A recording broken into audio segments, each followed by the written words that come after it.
I'm trying to do something really quickly. I wasn't anticipating this, but I gotta log into something. Can you, like, work? You little shish kebabs? Nolly popsicle. Sorry it took me a little while today.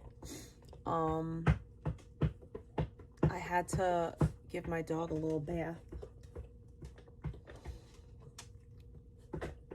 I do like listening to Forrest Frank. I like Forrest Frank.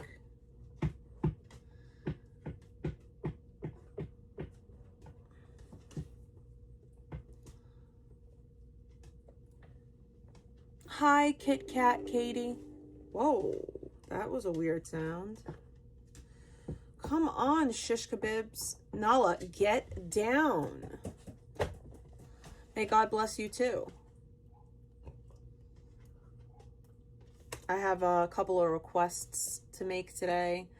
My kiddo requested something. A friend requested something. So, what up, Chew? It's going to take me a year and a day.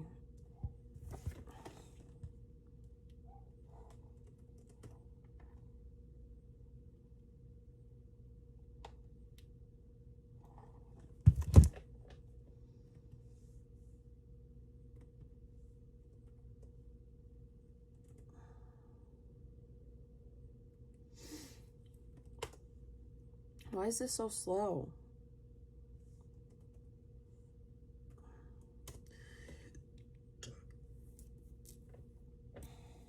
How long have you been saved for? I was born Christian. Well, I'm born Christian. I was born Catholic and I was baptized. And then I fell away from God for a long time. After my confirmation, I use like my confirmation as like an excuse to like, oh, I don't have to, I don't have to go to church no more because I received my confirmation, That's kind of how I looked at it, but that's wrong,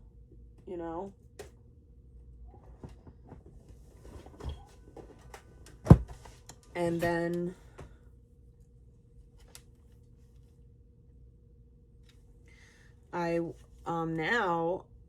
like about 2 years ago, about 3 years ago, I started identifying as a Christian again. I started to listen to the Bible often. I started to I just started to identify as a Christian again. And then, oh no, I don't have a StreamYards open. I mean, if you guys want me to open up a StreamYards, I could on my other phone, but right now I'm not really looking to do that. My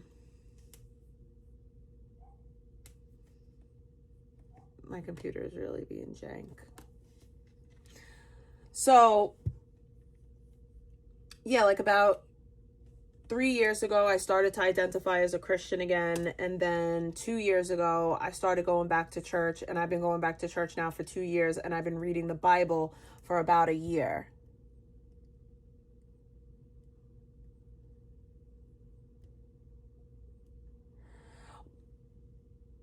Well, the Bible is pretty specific about being baptized too. Like, I understand what you're saying, and that's definitely a starting point.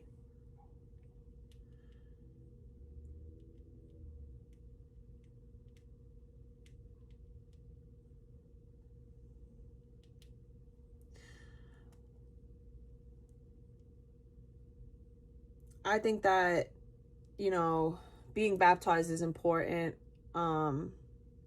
But I don't think it's the only way a person can be saved, because I understand that there's like circumstances for different people. And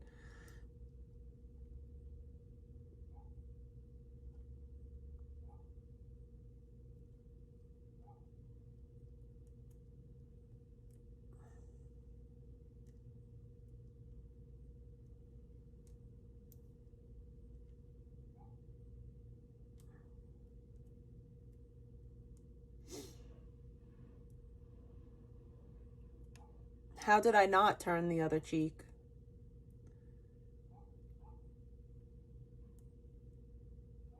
Did I retaliate? Did I join panels and say negative things about her? I didn't do any of those things. I actually did turn the other cheek.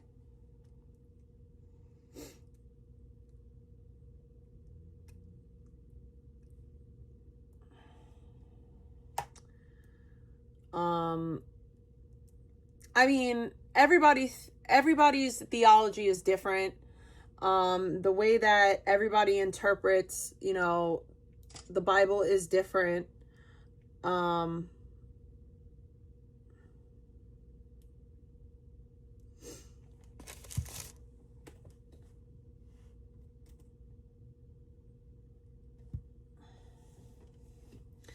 But I don't tell people how to be Christians, because I don't want people to tell me. I don't want people to tell me how to be a Christian. I feel like the only person who could really tell me how to be a Christian for me is my priest. That's who I seek. I probably do. But for me, you know, I rely on. I don't think that as a Christian, for me, I can't just rely on the Bible. I understand that a lot of Protestants are solo scriptura and they only rely on the Bible. But for me, in my faith, I think that the church fathers and the early church is really important because they predate the Bible. I know it's on sale at Hobby Lobby. Thank you. I'm going to be going to Hobby Lobby again tomorrow, girl. But thank you for that.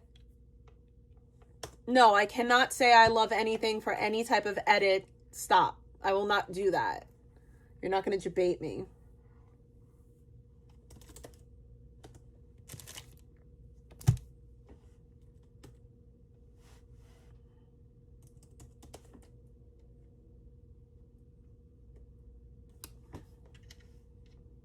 But thank you for that. So yeah, so for me, on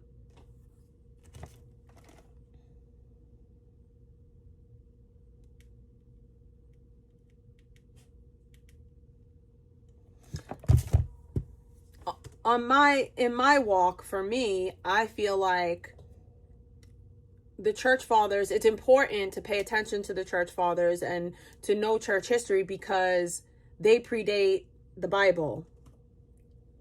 Like, you know, the church fathers and all that, like, they came before the Bible was written down. Their traditions and everything was there.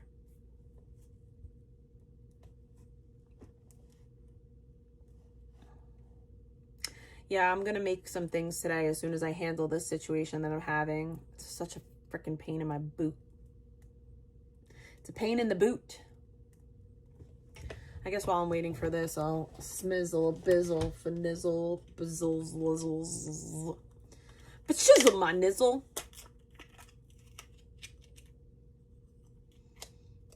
Yeah, Hobby Lobby, I think the clay is like 40% off, which is pretty good. But the only thing about Hobby Lobby is, and I don't know, I would have to go someplace else to see, but the Hobby Lobby where I live only has Sculpey. They don't have any other clays, which I don't mind necessarily, but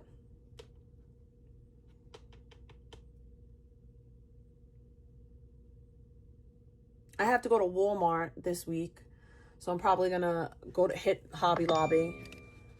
There's a First Testament. That's what happened before the flood. The First Testament was fulfilled when Jesus' blood got into the Ark of the Covenant, which was found. They tested Jesus' blood. Yeah, I mean, listen, I don't know. I watched this video yesterday. I actually want to play it because it's pretty cool. Listen to this. I don't know if this is biblically accurate, but this is what they say is biblically accurate, and it's pretty cool.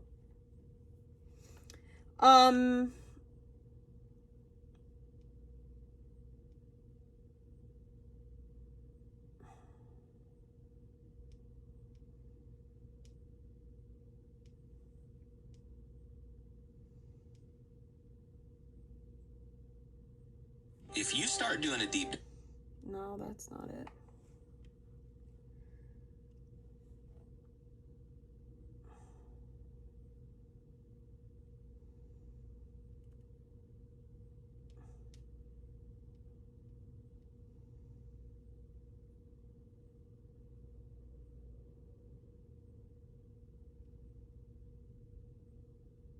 Yeah. You're almost certainly right there looking at the spot where the Son of God choked to death on his own blood for you. This is the likely spot of Golgotha. Golgotha is where Jesus crucified. Golgotha means place of the skull. Place of the skull. You may be wondering, well, I wonder why they think that's Golgotha.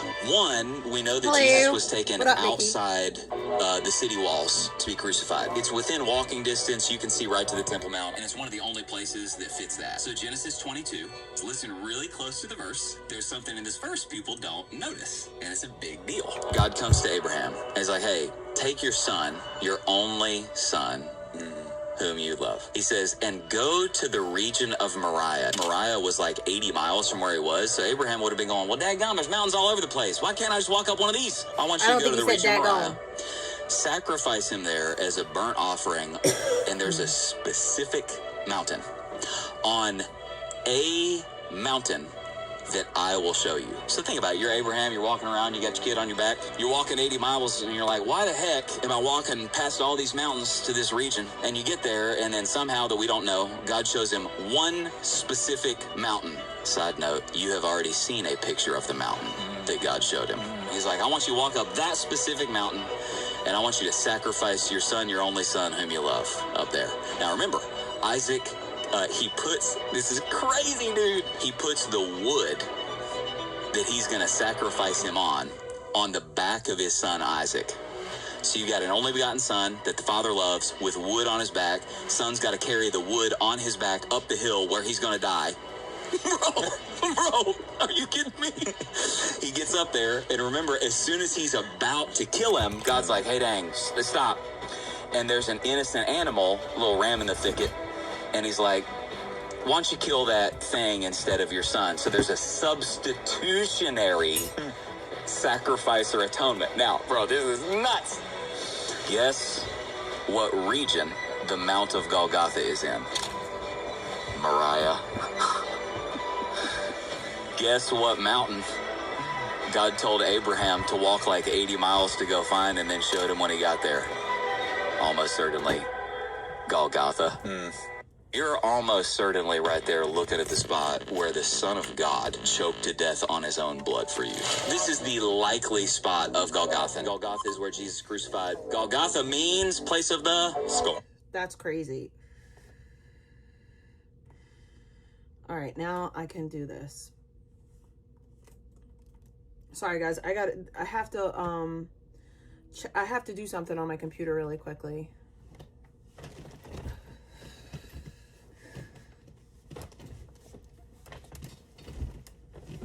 I don't like a cloudy sky, and I don't know, like where I live, it's always like, I don't know, like the sun, it's like the sun is never shining. Like it's truly never shining, and I hate it. Like I hate where I live.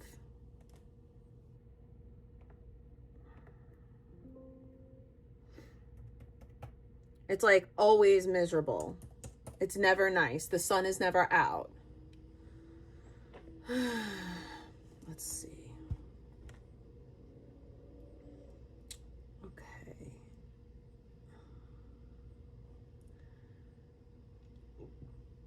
Excuse me. That was nasty.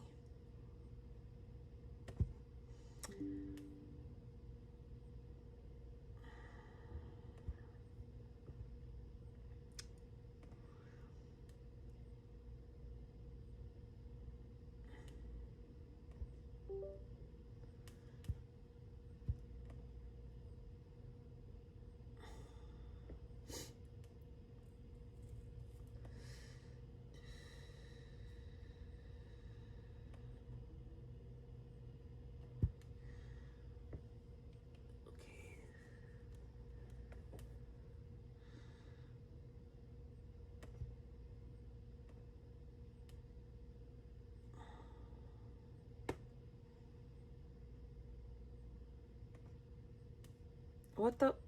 Yeah, I'm getting pissed.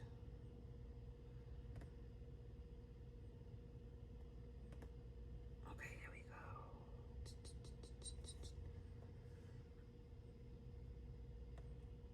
Okay.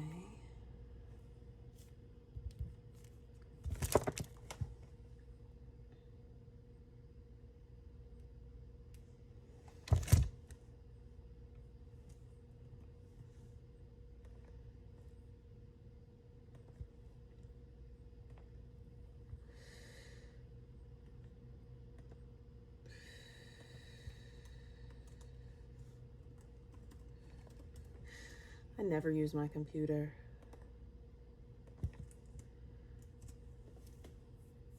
What up, JR?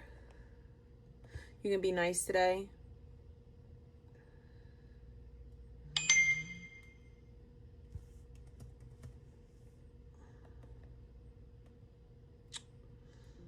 Man, can y'all just let me live?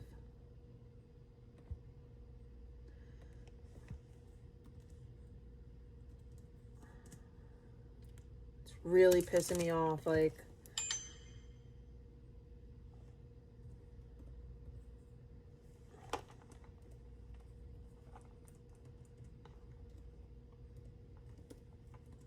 I'm getting aggravated. Ain't nothing really ever go on over here. I be doing nothing. I just come and hang out. I'm gonna start sculpting in a minute. Ivy.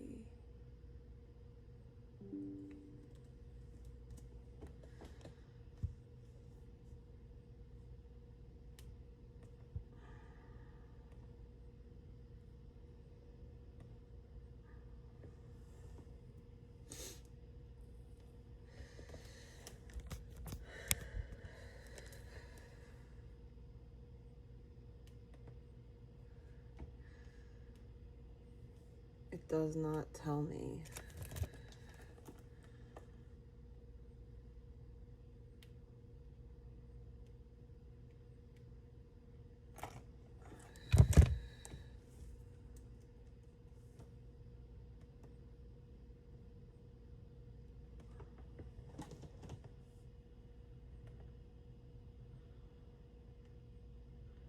This shit is really pissing me off, man.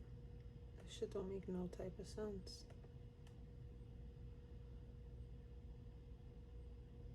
I'm gonna have to try it another day or something.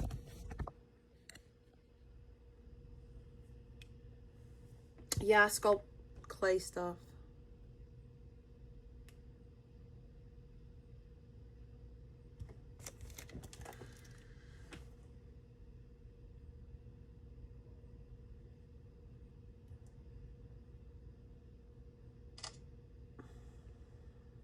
I'm just out here doing absolutely everything and ain't nothing working. I'm not mad. I wouldn't be. Why would I be mad?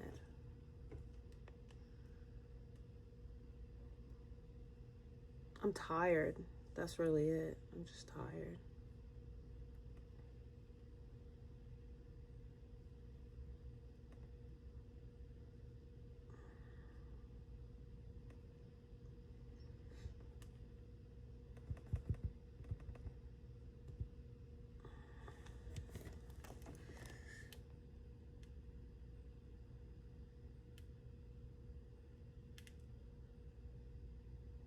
This is crazy.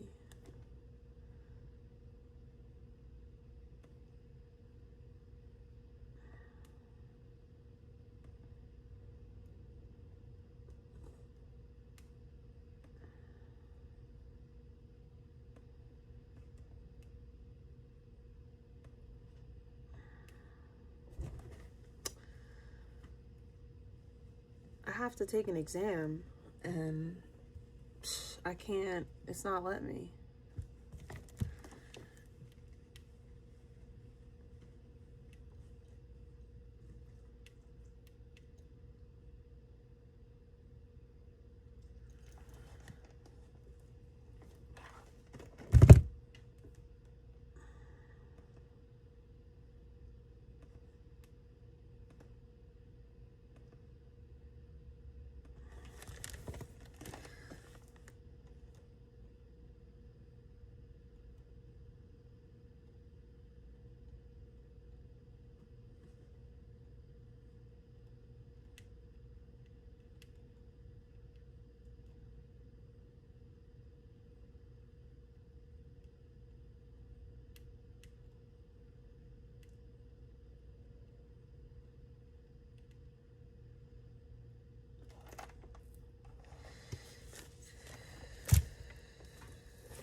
Well, I think that people are like, I don't know, people have like a certain idea, I guess, of me, or a preconceived notion.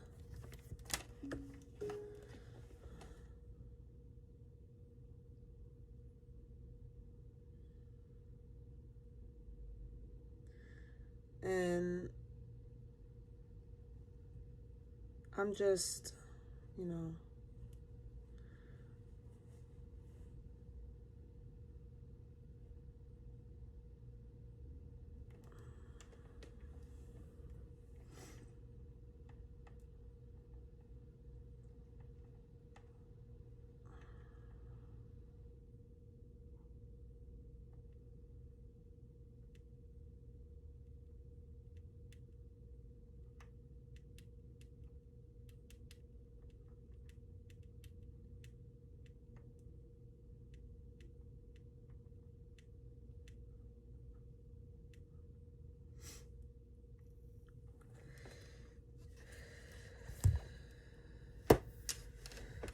I gotta put this away.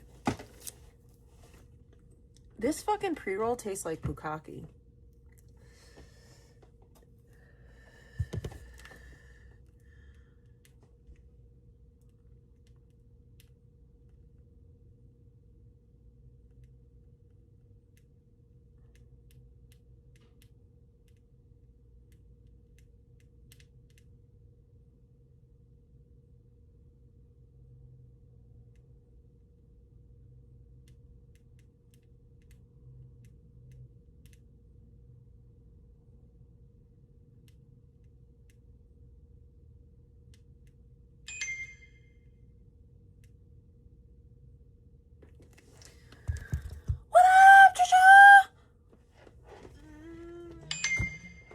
Did I just get asked? What?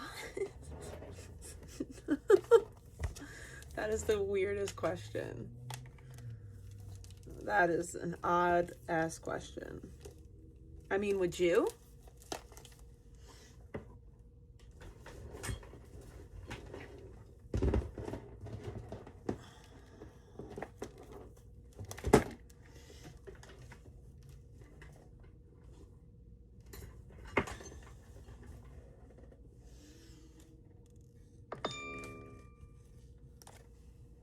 I just get really frustrated when I try to get help from like customer service agents and they know less about the website that I'm using than I do. Like they know less about their own website. This is your job. Like this is what you're supposed to do. Like how? I don't understand it. And it's so upsetting because I can't call anyone because there ain't a number to call. And I'm stuck texting this person that just knows nothing. And then when I say, can you just manually help me? No, there's no way for me to do that. You're going to have to figure out this issue that is an issue on our end. Like, what? What world is this? It's quite frustrating. It's quite frustrating, if I do say so myself. I went on my computer. It didn't even help. It didn't even do nothing. Like, what? Even what? I'm about to give up and just try again tomorrow. It just is what it is at this point.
I don't want to be nasty to this person because clearly they're not intelligent, and that's not their fault. I guess it's not their fault that they don't know how to do their job.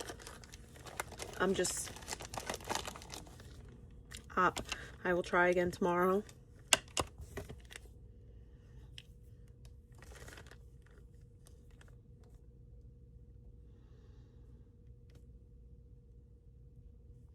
Do you guys want me to move the camera so you can like see what I'm sculpting? I need to use a comb because that was gross. What up, Josephus?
Because my backyard's all cement.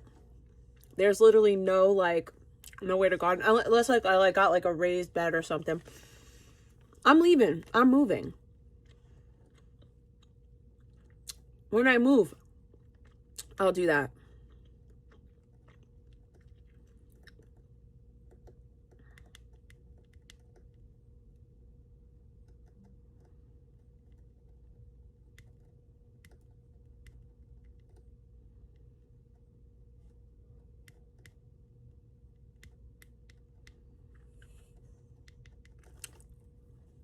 My back hurts something fierce. Yeah, I'm leaving. Like, if I wasn't leaving, sure. I think that, like, when I move, because I know that, like, I'm only gonna have, like, I'll probably have, like, just, like, a patio or whatever. So, I wanna get, like, those vertical gardens. Do you know what I'm talking about?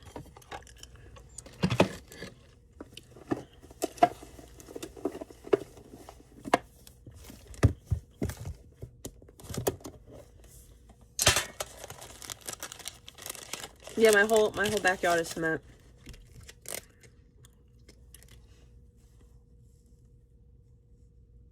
You want to hear something crazy?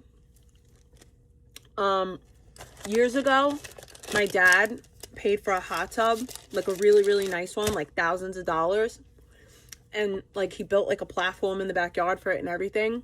And then the place went out of business and just like almost beat him on the money. But luckily, it was on his credit card, so he was able to get the money back. But ain't that some shit? We would have had a hot tub in the backyard if they didn't scum my dad out.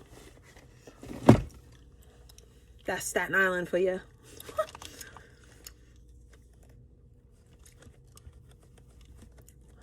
Do you watch like any of the Staten Island like content creators on Instagram or TikTok or whatever?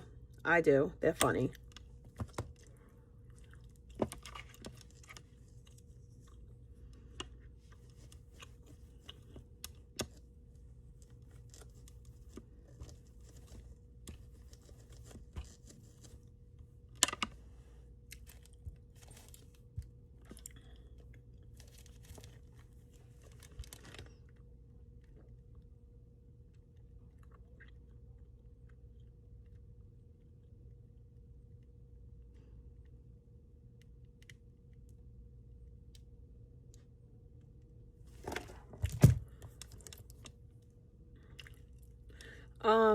I don't want to hear any like Muslim crap. Is that like wrong of me that I don't want to like hear about Muslim stuff? Like, I'm so sick of, like, I'm so sick of it. I'm sick of people trying to convert me. I'm sick of, like, hearing about it. I don't want to be Muslim the same way I don't want to be Jewish. Is that okay? I don't want to be anything but a Christian. I'm not like, I'm not being, like, I don't want to be offensive, but, like, I just want to be Christian. I'm a very happy and devoted Christian.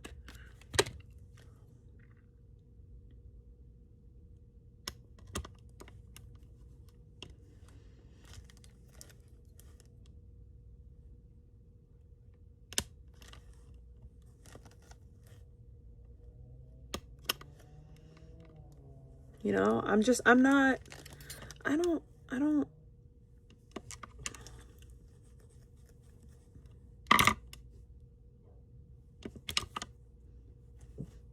let me be. Like,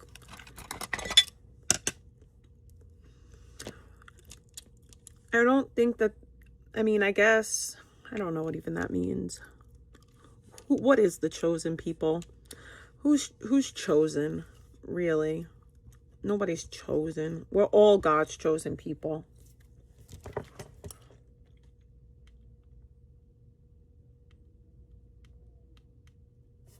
This lady is, like, really pissing me off. She's, like, dumb as dirt. I mean, that's fine if you think that. That's your business. But Christ is king, in my opinion, you know?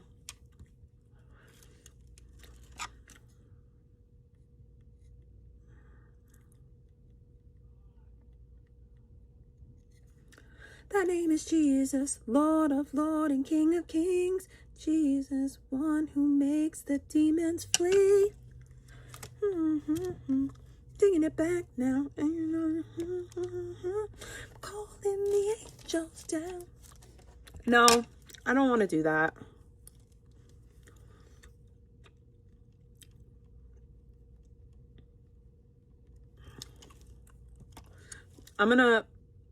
Do you guys want to see what I'm sculpting, or do you not care?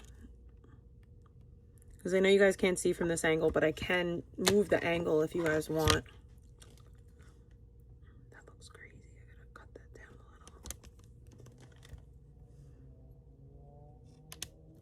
a little. Okay. This one's for Ellie. She asked for these colors, so.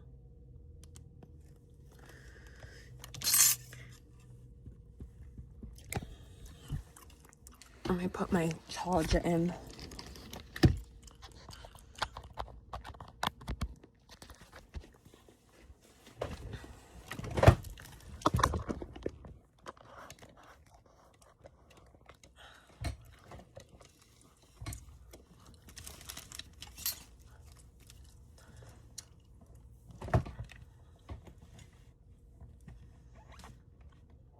Oh, they got a thing for you?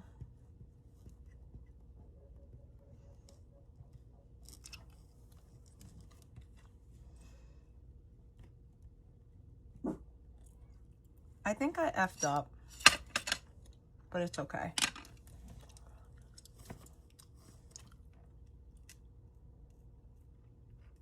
I think I saw someone. Did Vegan leave the internet again?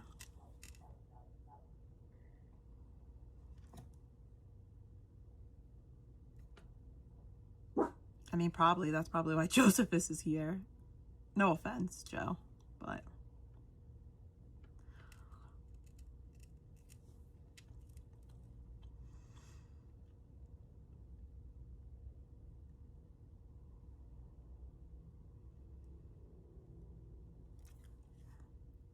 Did you guys know that they have a Nacho Supreme dip from Taco Bell? I got it, but I didn't eat it.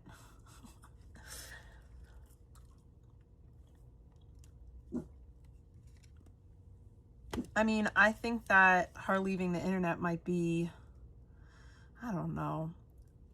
That makes me feel bad. I don't feel like, I don't think that anybody should be, like, forced to leave the internet. Like, that's so mean. I know I say it, but, you know, we all deserve to, like, exist online.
My daughter wants these colors. She wants purple and pink, so I'm gonna make her 2 purple and pink ones with two different types of purple and pink. So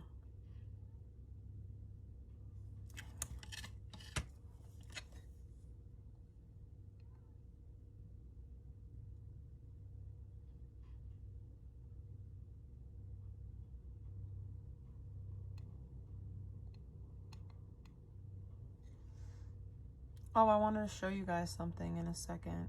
Give me a minute. Did you guys see my short about the Lambie Learns thing? I really think that that's such a good thing for people that are trying to teach their kids about substance use disorder. I knew that was going to happen. It wasn't really on there good. I want to get like silicone to put on the edge of this, but whatever.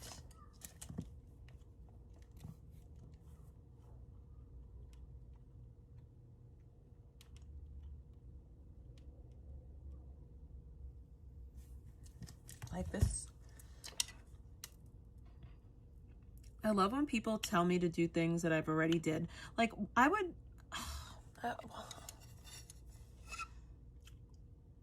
so a few people have like DM'd me. Well, not a few people. One person DM'd me asking for a cross. If anybody else has like a request, feel free to reach out.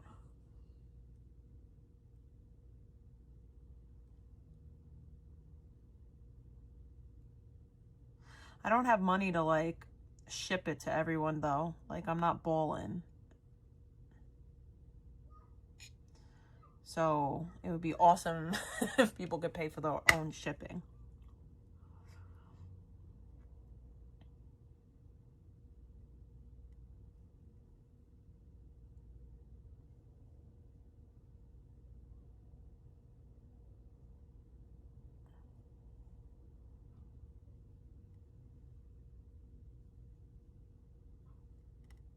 Okay, real quick, I wanted to show.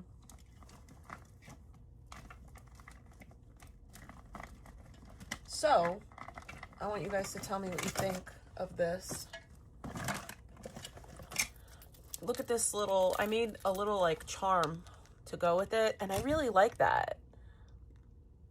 I like that. That's like cute to me. Like that I could sell. I feel like this I could sell to somebody. I would feel comfortable selling this to somebody because it came out nice. Now I will say that I have to fix this up over here. I have to shave that down and then go over it a little bit with resin. But other than that, I mean, this one came out really nice, and I like the little charm. I got a whole bunch of chrome, by the way. Look, I'll show you. Shout out to Amazon. Look at all this chrome. Now, not all of it is like, some of it works really good, some of it doesn't. We'll see as time goes on how it goes. Oh, shizzle. I got some bacon. Thank you for the bacon. Thank you for the baby bacon. And that somebody that said that was for shipping, so thank you to help out with the shipping costs. So I appreciate that.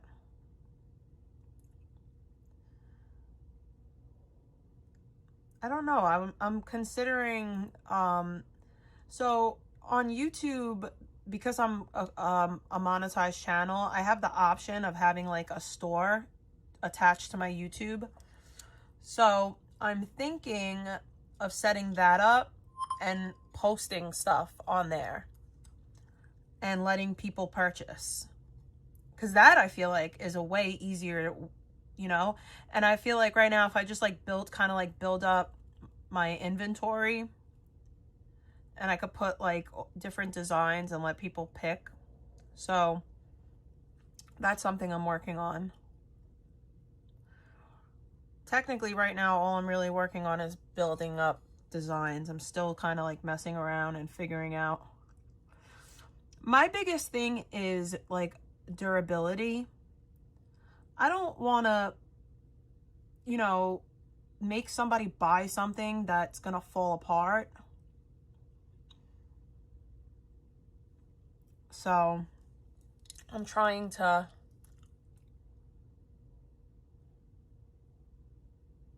that's why like I take so much time, and like I'm really like meticulous with like blending, because I feel like if it's really blended together and it's smooth, then it's like one piece and it won't fall apart.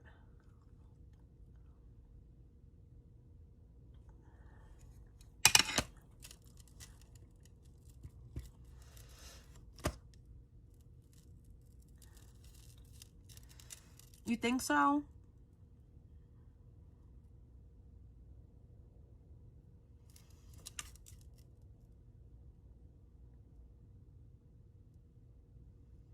I mean, there's like big polymer clay creators on YouTube. I follow this lady.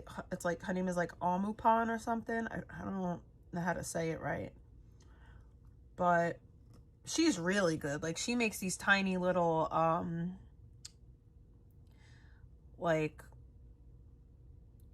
they're keychains, but like she makes like tiny little food with faces. And then I watch this other girl that does ceramics.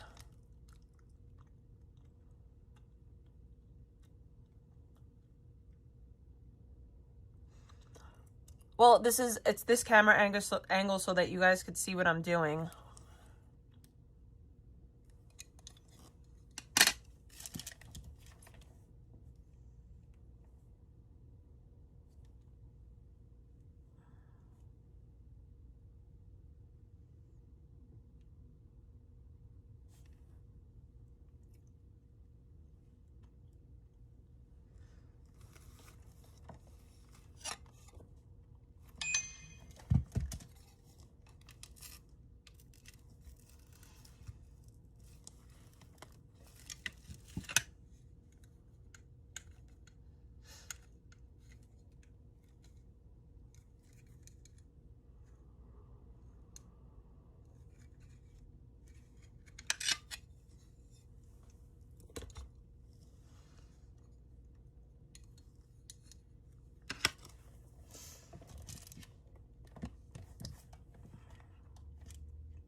Yeah, I'd get remarried.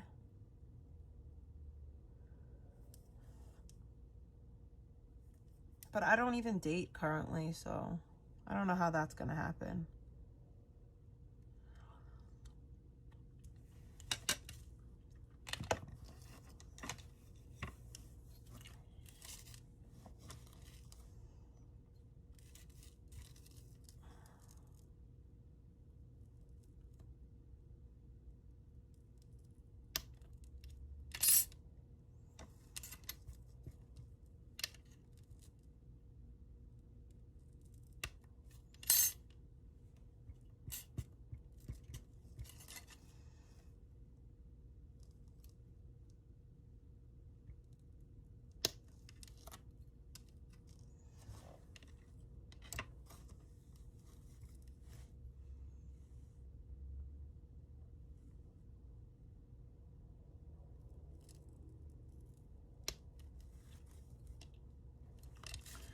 Shish kabibble.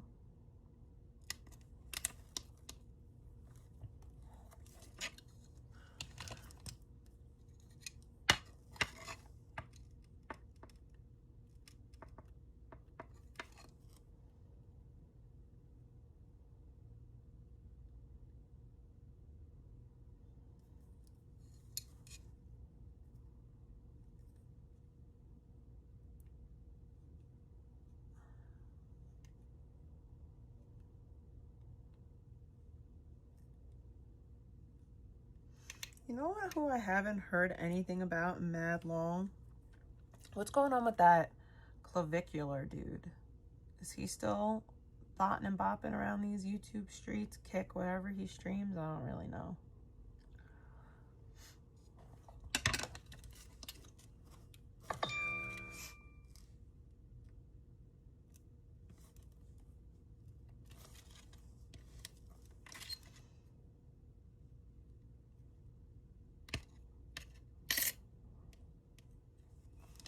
Oh no. I really hope I didn't F this up. I feel like I did.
Where did that go? Shish kabibble. I stink. Not like literally. I was gonna say suck, but you know.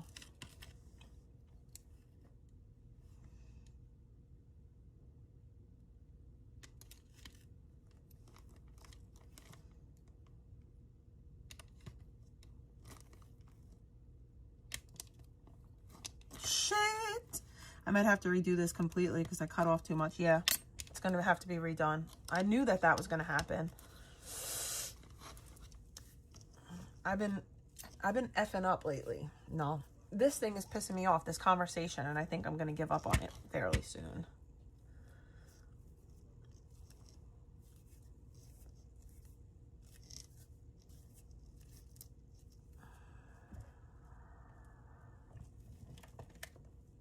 Oh, it's on the back of my phone. Oh my God, this lady is dense. She doesn't understand.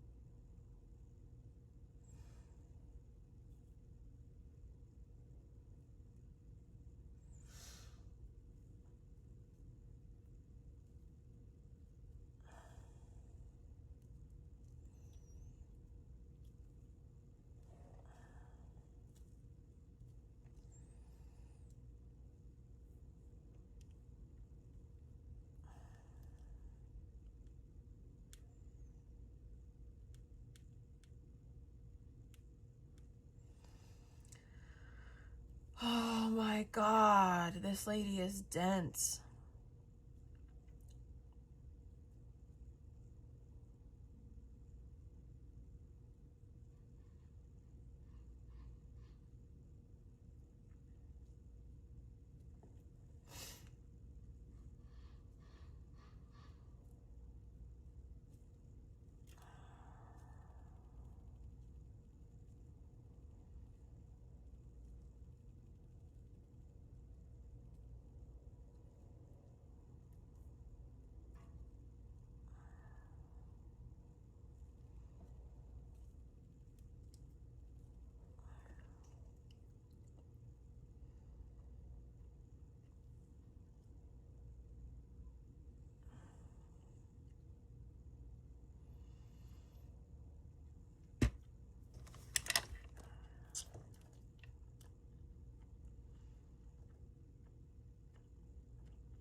I have nacho fries, actually, right here. I didn't eat them yet either. Maybe I'll eat them in a little bit. I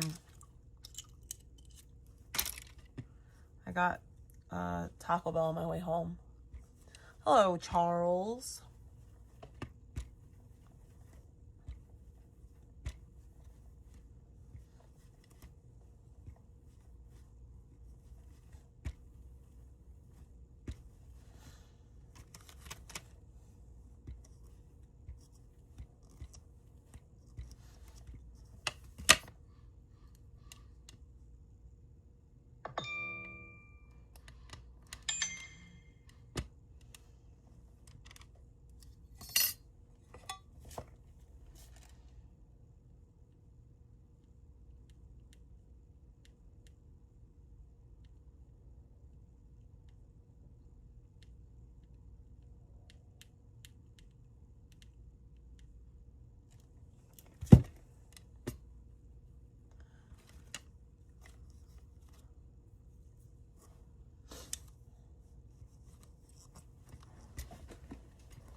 I'm still counting my blessings. No, they weren't $1 because I didn't use the app. I don't have a Taco Bell app.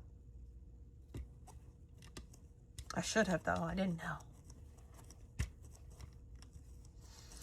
All that you've done in my life, the more that I look at the details, the more of your goodness I'll find. Father, on this side of heaven, I know that I'll run out of time. So I'ma keep counting my blessings, knowing I can count that high.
My back is killing me.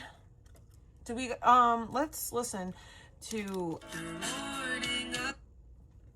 I want to listen to Trent Horn. Here, listen to this. Well, folks, it looks like the jig is up for the corrupt Redditors that have been defending David. I'm very, very delighted to present this video to you today because what I'm going to be doing is breaking down how certain moderators on the David subreddits are actually silencing alleged victims of David and running defense. And everybody's saying it's a conspiracy. We're not anything to do. We're not defending David. It's nonsense, okay? Some of you folks that have been trashing me on these subreddits, you're going to get your comeuppance today because we've done all the research. We're getting to the bottom of this and we're going to expose everybody that has been defending David and silencing the victims. And it is diabolical. You guys should be ashamed of yourselves. So the first thing that we're going to start with is this, okay? This was a few months ago, back when this subreddit r/DaveIdiots wasn't compromised. It wasn't as taken over and inundated with David defenders like it is now, okay? This was a post where an alleged victim of David's came to speak out. And there's allegedly a bunch of other victims, other people that have been victimized, young girls, etc., have been victimized by David. And they've shared their stories. And unfortunately, they are getting silenced and they are getting pushed down to the bottom of, you know, these social media sites. And I think there's just a lot of disgusting stuff going on. Not just like these Reddits being moderated and compromised, but also, you know, YouTube are cracking down on certain types of content exposing David. I had my whole video about the plane tickets removed and YouTube would not even allow me to appeal that, all right? I did an appeal, didn't work. You're basically allowed to edit the video and reappeal. I submitted that and it has been stuck like that for weeks. The entire preliminary hearing's taken place and they're still reviewing my video about the flight tickets. And then the video about me where I basically broke down, not about me, but the video that I made that was all about all of the things that were said in court of the horrific texts that David and Celeste had shared between each other. Very incriminating stuff for David. They took that down. They said I'm an abuser. There's a lot of weird stuff going on where they're really trying to suppress the truth, and I don't like it, okay? So I'm going to read you this post. It says, victim number 3 here. Listen up, please. They're crying out for help. This is victim number 3. For those saying that I didn't go to the authorities, that's the first thing I did. Like, are you guys serious? I obviously went to the authorities. I'm involved in this. Your comments are insensitive and rude. I went through so much, so you guys need to calm down and realize the victims went through so much. I know that there are other girls out there like me. I had a strong relationship with David, and all the news that came out brought everything horrible back for me. I just want to be able to live my life without only being with the David case. I'm doing everything I possibly can to help this case. This is exactly why I haven't come to show my face to the media, because you're all like this. Be kind to those who are suffering through this. I've done everything possible. David is not a good person. I'm lucky to be here. That's all. Thanks. Okay? So let's see some of the comments, all right? Let's see some of the comments on this. This says, and bear in mind, where's this mod? This message has been 100% confirmed and verified by the mod team as genuine after today's news. Please ask no questions. She is directly involved in this case. Where's this mod? He's deleted, all right? You want to talk to me about this subreddit not being compromised? Where are the mods that actually cared and were letting the victims have their say? They're all gone. They're all gone. Okay, it says, please take time to care for yourself and remember that you know who you are as a person. I wish you nothing but grace and healing during this entire process. Someone says, I'm not sure what happened, but it's never the victim's fault. David is an effing sicko, and we're praying that the justice system does its job and puts him in prison for life. I'm so sorry for what you experienced. If you're being asked to testify as a witness, you need to stop discussing the case on the internet, because the defense will use this against you, just as an FYI. If you don't have a lawyer, you should get one for your own protection, even if you are testifying for the prosecution. The prosecution doesn't always do a great job of protecting witnesses, since their focus is on getting the criminal behind bars. Please take care of yourself and be safe. What is going on with this? Hang on. People are saying he deserves a lot worse than prison for life. So as someone who's made it out of a grooming dynamic and an abusive relationship myself, I get it. Those who have never been there have no idea what it's like and how little victims are listened to most of the time. Ignore those who have something to say. Those who are ignorant rarely know to keep their mouth shut. Damn, now his victims are even recognized by numbers like prisoners in a jail. Bro was absolutely wild, and glad he's kept behind bars now. Parents need to be more involved in their children's life and keep them safe. Sorry for what happened, my dear. May you find peace one day. I don't know who you are, and I don't need to know the details of that, but this is not your fault. Don't let anyone tell you it is, or that you didn't do X, Y, Z. You're only human. You can only do as much as you did. You did more than so many people. This guy's a monster and an absolute psychopath. I'm glad you're safe. Wait, there's other victims. According to the private investigator, there's at least 2 other girls who provided proof they were involved with David, and at that particular time, police had not spoken further with them about their involvement. Why? No one knows, including the PI, but there's a picture floating about online of another girl he was with. Now, I'm not surprised, okay? This is 3 months ago. If you posted this today, the comments will be like, why would Celeste's parents do this? All right? Everybody is blaming Celeste's parents for everything. They might as well blame her for this one as well, right? Because it's just absolutely ridiculous the way that they're doing this. Now, here's the thing. Just recently, this same person who still has their account, okay, they made another post on the r/DaveIdiot subreddit, only to be silenced with insensitive comments, all right? This is thoughts on everything from someone involved, okay? This was very, very recently, okay? So this is the attitude. Bear in mind, 3 months ago, all right, when people were saying that they're a victim, and that mods that are now no longer here are confirming, this is 100% confirmed. This is a real person that is a victim. She is directly involved in the case. People are 3 months ago, they were so sympathetic. All right? You guys should know better than bashing victims who were literal children. Well, everything's all changed now, because in this post, someone said thoughts on everything from someone involved. Let me zoom in a bit closer. Honestly, I'm just coming on here to give some thoughts. Same person. I'm coming on here to give some thoughts and opinions from someone involved. I feel like everyone needs to take a step back and realize everyone involved is a real person with real emotions. If we push too far, we might lose the people who cost the most to this case. Let's take into consideration that law enforcement knows so much that we don't know about. They know everything and are keeping a lot of evidence hidden because of the internet. This is a scary case, truly one of the most disturbing cases I've ever heard of. To all of the victims, let's not try and figure out who everyone is and give some peace to those involved. David has officially been charged, thank God, but we still have a trial to do, and that will answer everyone's questions. The courtroom is traumatic. Everything in this case is traumatic. Just remember, to some, this is an internet case. To others, it's their life right now, and it affects a lot. So how do you think r/DaveIdiots in today of August 2026 reacted to this? Are you involved? Who even are you? Fuck. Everyone who knew and didn't say anything, they don't deserve any sympathy, said one of the minors. Sorry, had to lock it. Stay strong. That's how they're doing the minors that are also been victimized. So now, who even are you? Well, if you were here 3 months ago, you'll know that this is one of the victims. So that's how they're doing other victims, all right? That's how they're doing other victims. I guess this got locked quickly enough so that they couldn't leave, 95 comments blaming Celeste's mother for this completely unrelated minor being victimized. But basically, as of now, any evidence of this post existing has been completely deleted from r/DaveIdiots. The post is gone, comments are gone, everything's gone, removed by moderator. Why are the moderators doing this? Why are the moderators doing this? Okay, it's disgusting. So here's a comment by a moderator that they were accused. Basically, this is a moderator claiming that they were accused of working with David without any evidence. And basically, this is kind of like been going on, okay, when I basically called this subreddit out for being compromised. All right, and so this is the post trashing me for saying that I'm a queen of fake news because I basically like misquoted something from the court transcripts because I couldn't write it down fast enough. But it materially doesn't change anything at all. All right, so they're trying to find any excuse to drag me. I see what they're doing.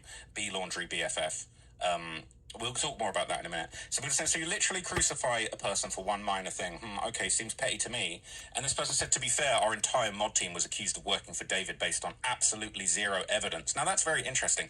I'm not saying that they work for David or that they basically are paid by David. What I'm saying is that this subreddit is compromised and is running defense from David frequently. Now, what's interesting is several people are now coming out to say that they've been banned.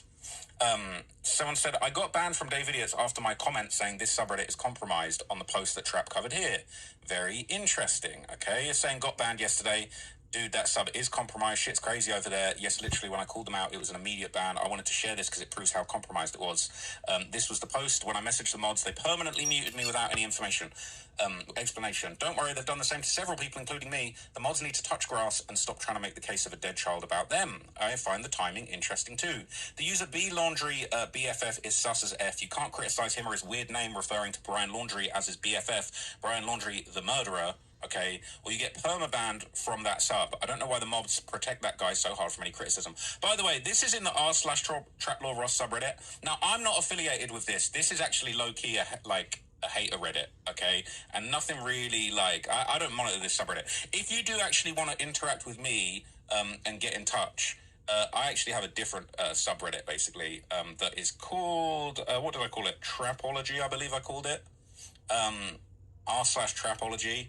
Right, this hasn't really been used in years, but if you actually want to interact with me, head on to our Trapology, and I'll definitely mod some people if there's some good intention people that want to go and help me out with our Trapology. I don't really know how to run subreddits. I know how to run around subreddits, but I don't know how to run subreddits. So, you know what I'm saying?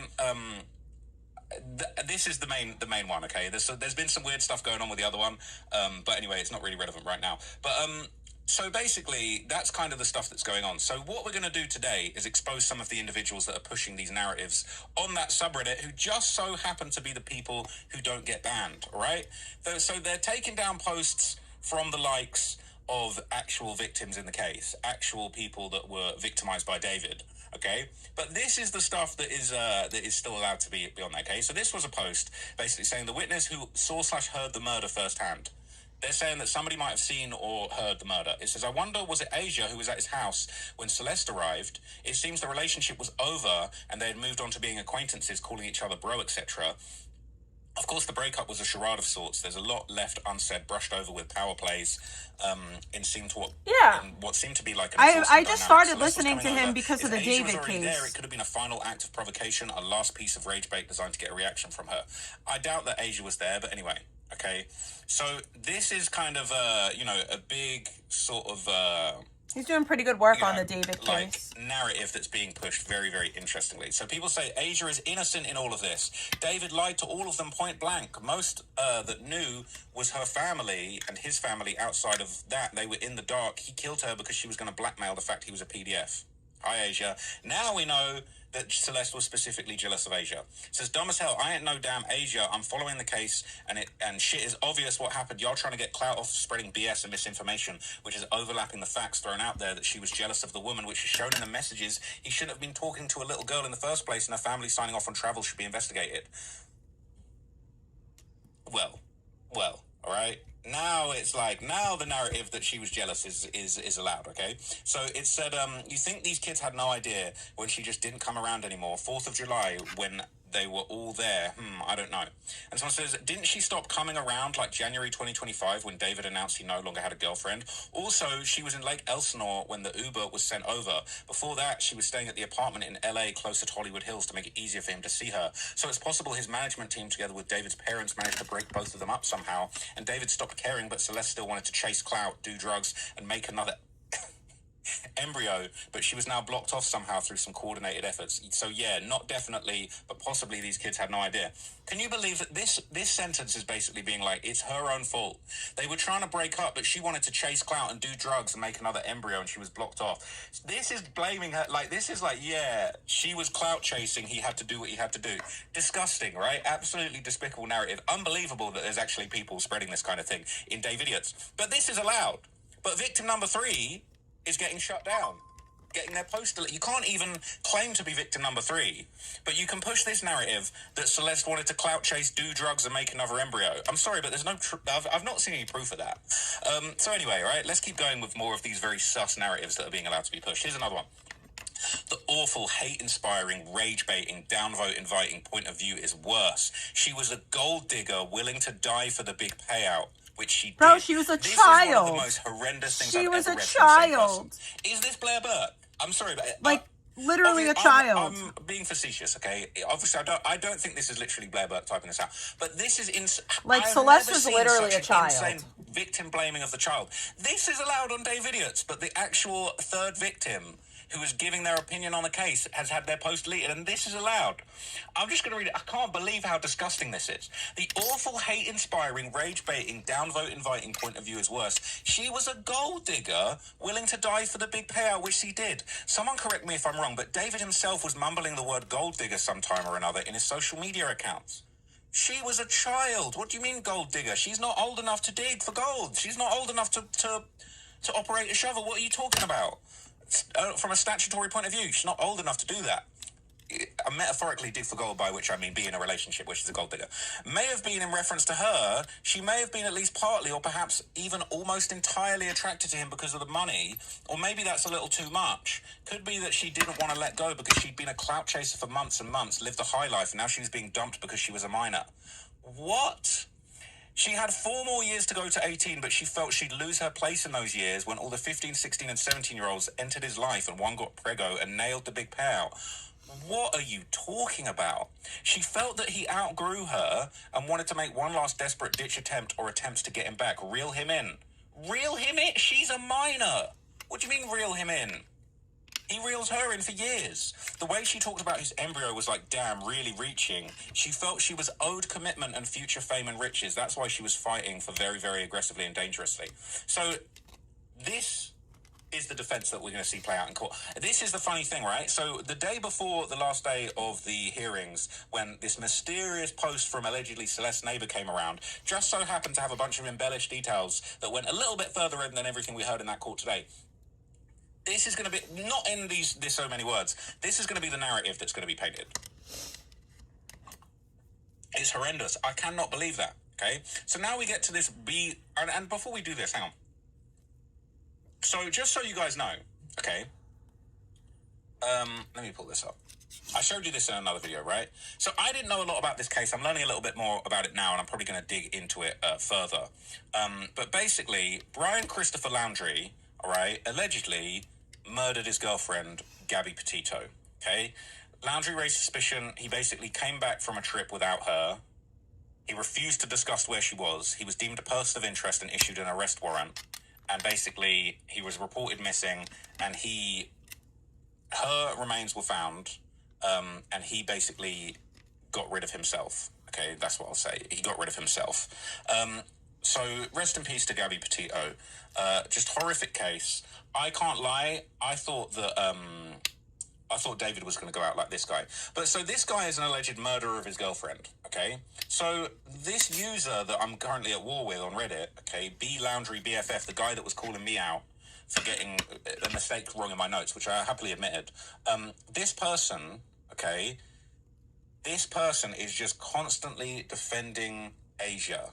It's suspicious, all right? Did Asia have a type? And I'm going to react to this post in more detail another day. But basically, after hearing Asia's name mentioned in the preliminary hearing on day 5, I can't help but wonder if Asia and David's relationship was closer than what it seemed. In the preliminary hearing, we learned that Celeste did not like that David would have Asia over and was apparently jealous of her. It was also mentioned that in text messages, Celeste tested David the following: "Oh my effing God, I swear to God, I will kill you. She was in my damn seat. I will strangle you to death, bro. I will tell my dad so many effing lies about you. I will end your career, your life. I will damage everything," I believe it was. People are saying, who cares? Asia's a piece of shit, period. May she be haunted by this and the thought of Celeste for the rest of her miserable life. R.I.P. Celeste. All right? So what's interesting, okay, I'll read all of these. It says, honestly, though, I'm confused why people focus on Asia so much. Maybe someone can clear that up for me. I understand others felt the need to look at David's circle under a microscope when everything first came out, but prosecutors have charged David and haven't given any info to the public that says anyone besides David was directly involved in murdering, dismembering, and concealing Celeste. Now, that's true.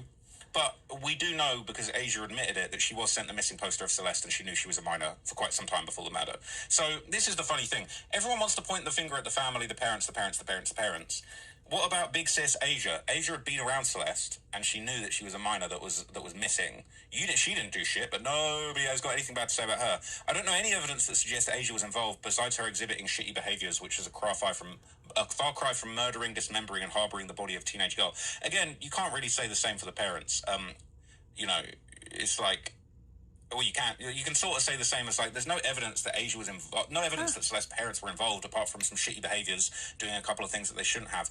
I don't think, there's not really too much difference between Asia and the parents, just as far as how much of a role they actually played in the murder and dismemberment of this child, okay? Forget about shitty parenting, shitty friendship, not being a good big sis. Like, David allegedly is the one responsible for this. It says, okay, so it seems like she was aware of the relationship between him and Celeste, and was letting David use her to manipulate and make Celeste jealous. Again, as much as I kind of dislike Asia and her vibe, like, really, it's all David. David was playing the manipulation games. David was setting up the love triangle and benefiting from it, all that stuff. It says she didn't murder Celeste, probably. Didn't murder Celeste, probably, but the thought of a grown woman exhibiting this behaviour towards a child is appealing. I think that means appalling. She saw Celeste as anything but a victim, very sad, and I do think this kind of behaviour is questionable and irredeemable. So here's B. Laundrie's BFF, all right? Girlfriend killer's best friend. Did you miss the memo where she said David lied to her and showed a fake ID of Celeste to prove she wasn't the runaway minor? Said, yeah, because that's all it's going to take for one of my guy friends that has a... That's all it's going to take to convince me if one of my guy friends has a girlfriend that's on a missing poster. Sarcasm. Said, not everyone had their head screwed on properly. She comes across as not so bright if you haven't realised that. It's like, just so many defences, right? How the hell does seeing Celeste in real life mean we 100% know she was a minor, for fuck's sake? Because you got sent the missing poster of her and were told she was a minor? Most of the photos you see of her are from when she was a lot younger. That's not how she looked at death. How do you know how she looked at death? Girlfriend, murderer's best friend. How do you know that? You don't know. Were you in the court? Did you see the horrific images? Didn't look older at all, alright? Didn't look older at all. Disgusting. Absolutely disgusting. And this person's got so much time on their hands to write these comments. How does seeing Celeste... We don't know she was a minor. Most of the photos when she was younger, that's not how she looked at death. How do you know how she looked at death? I want to check this guy's truck. This guy's a fucking weirdo, creep, alright? Disgusting. So anyway, the next one I'm going to show you is this one. All right. This post that was going around, people saying this video isn't about David when she says, oh, you're going to use me and sexualize me and then make an embarrassment out of me.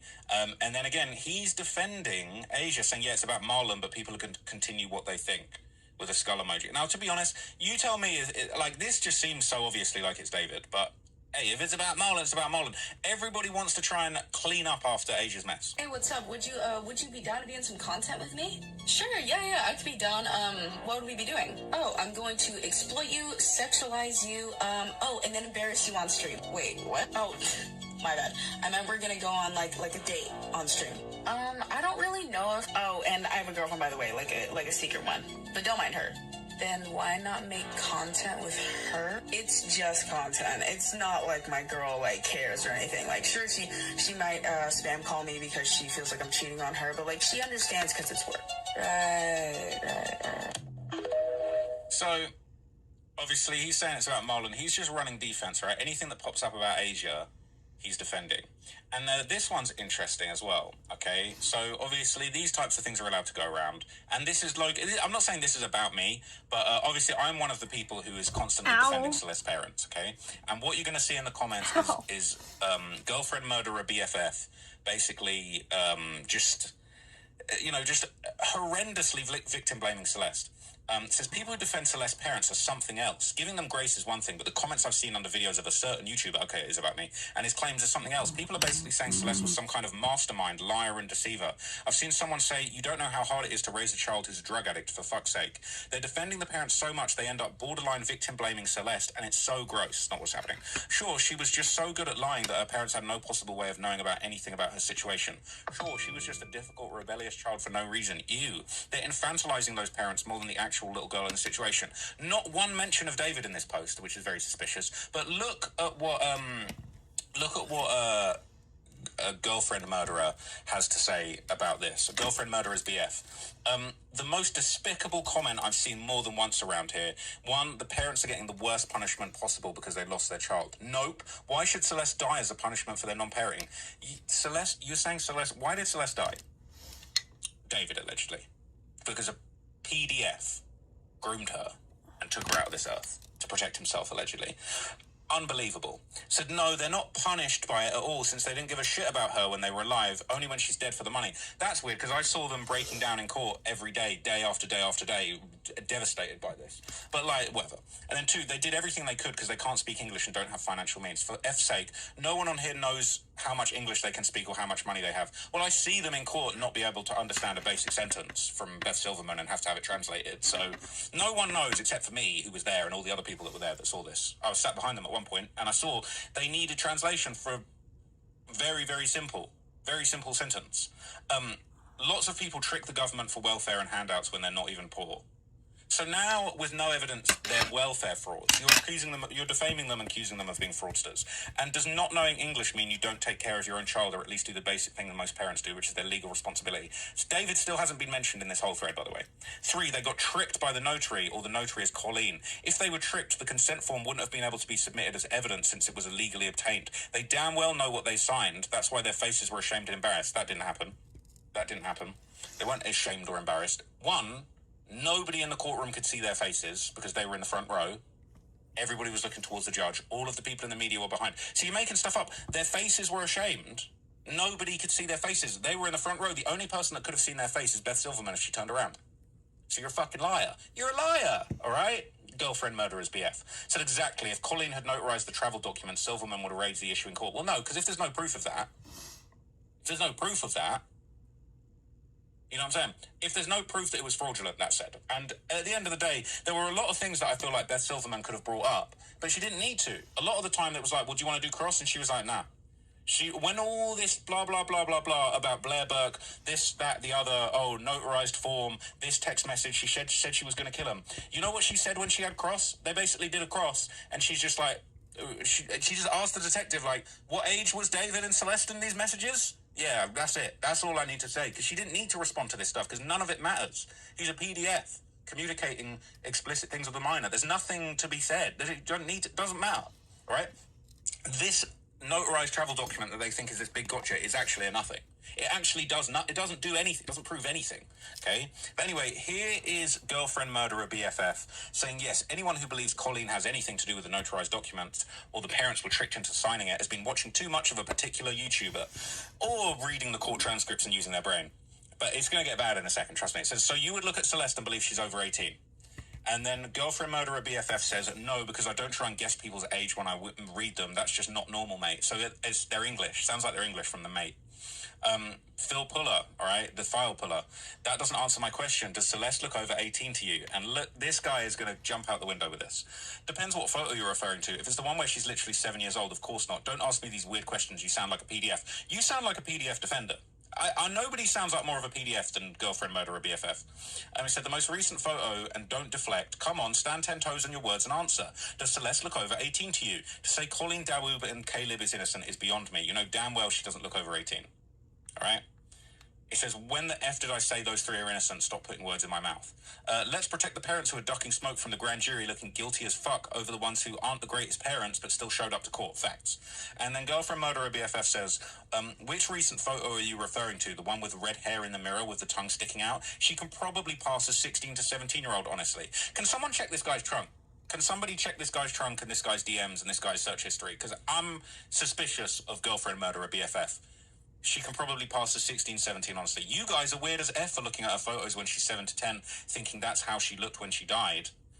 That may be how she looked when he started grooming her, and that's disgusting as F. I'm not denying that, okay? So why would these responses that are cooking this girlfriend murderer BFF be deleted? Why would they be why would you be deleting these comments? I just don't understand why you would have these comments deleted, right? Someone said, keep yelling, it ain't gonna faze me. It clearly phased you because it's been deleted.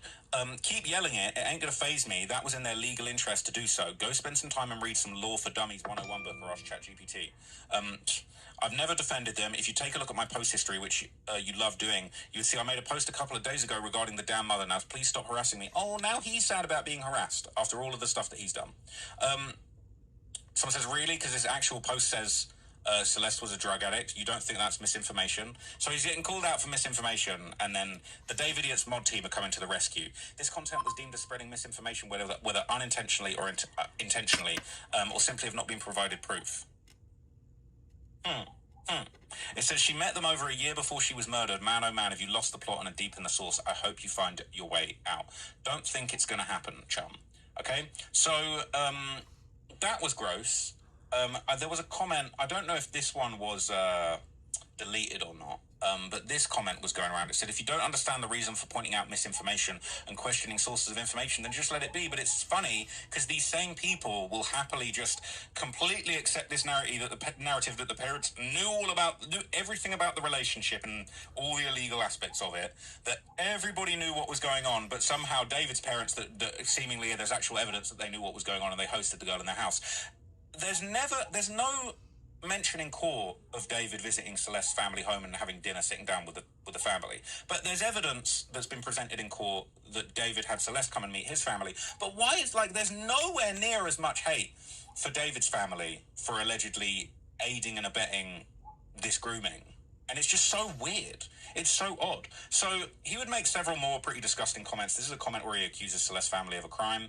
They're saying, Jesus Rivas, you say your family didn't know David, yet you contacted LAPD on your own accord, fearing it was your daughter hundreds of miles away. Not to forget, you knew she had 3 cell phones. Now, here's the thing that was not mentioned, right? Celeste's sister knew about the relationship. We know that. That's been established. The sister, some of the cousins, some of the aunties knew about the relationship. And some of them had been around David, all right?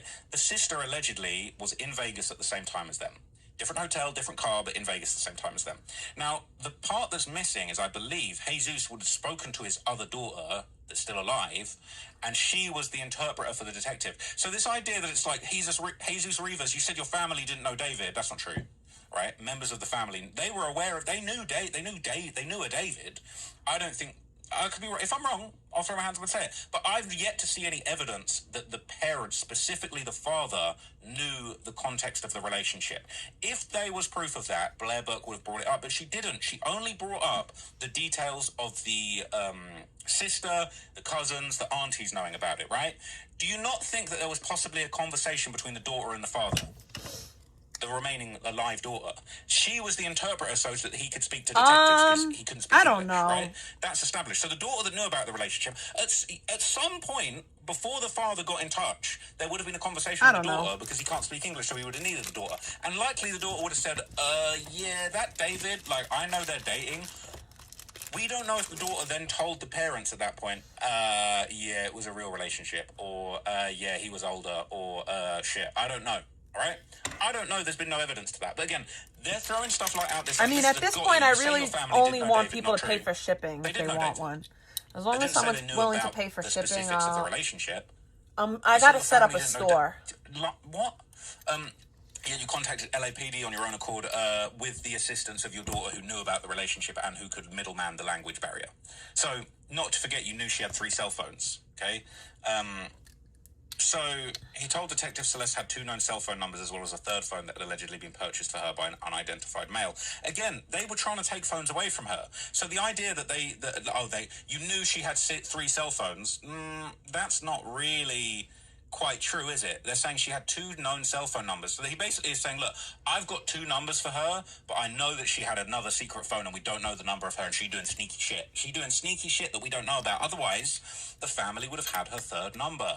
That's probably the phone that David gave her. That's probably one of the many secrets she was keeping from the parents. But anyway, where was the fear when David went to church and shopping malls and amusement arcades with a minor? You didn't find it odd an unidentified male gave your child a mobile phone? I think they probably did find it odd. I think they probably did. I think that they probably found it odd from the start when they took the original phone away and then she was given a phone by an unidentified male. They probably found that odd. They probably weren't happy to find out that another phone had been given to her. No. Otherwise, she would have just been given a phone. Now I'm curious. It would have been cool. They would would have had that phone number, right? But again, it's like the gaps in the knowledge people are using as proof that somehow... Lindsay Clancy case, Massachusetts. Lindsay Clancy case, Massachusetts.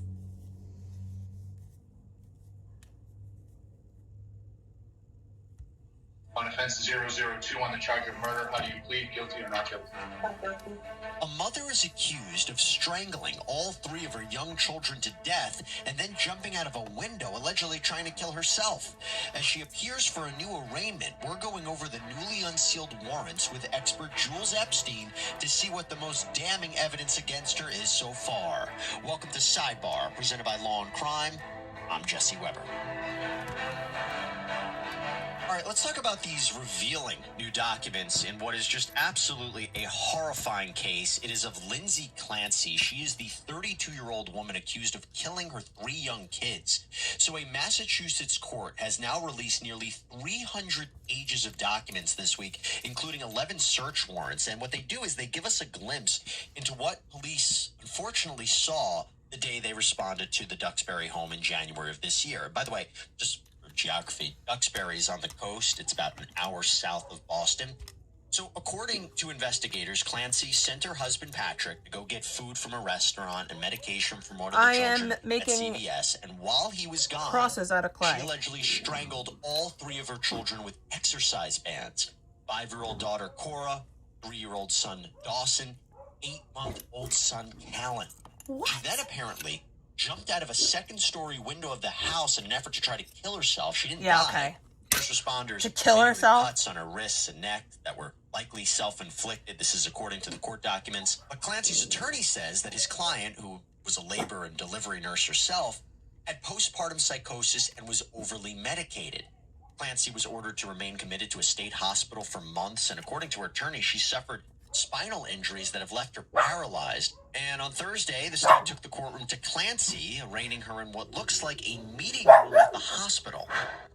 The defendant wrote a note on her phone on October 25th, 2022, stating, "I think I sort of resent my other children because they prevent me from treating Cal like my first baby." She also wrote, "I want to feel love and connection with all of my kids." This would indicate that she did not feel love or connection with at least some of her kids.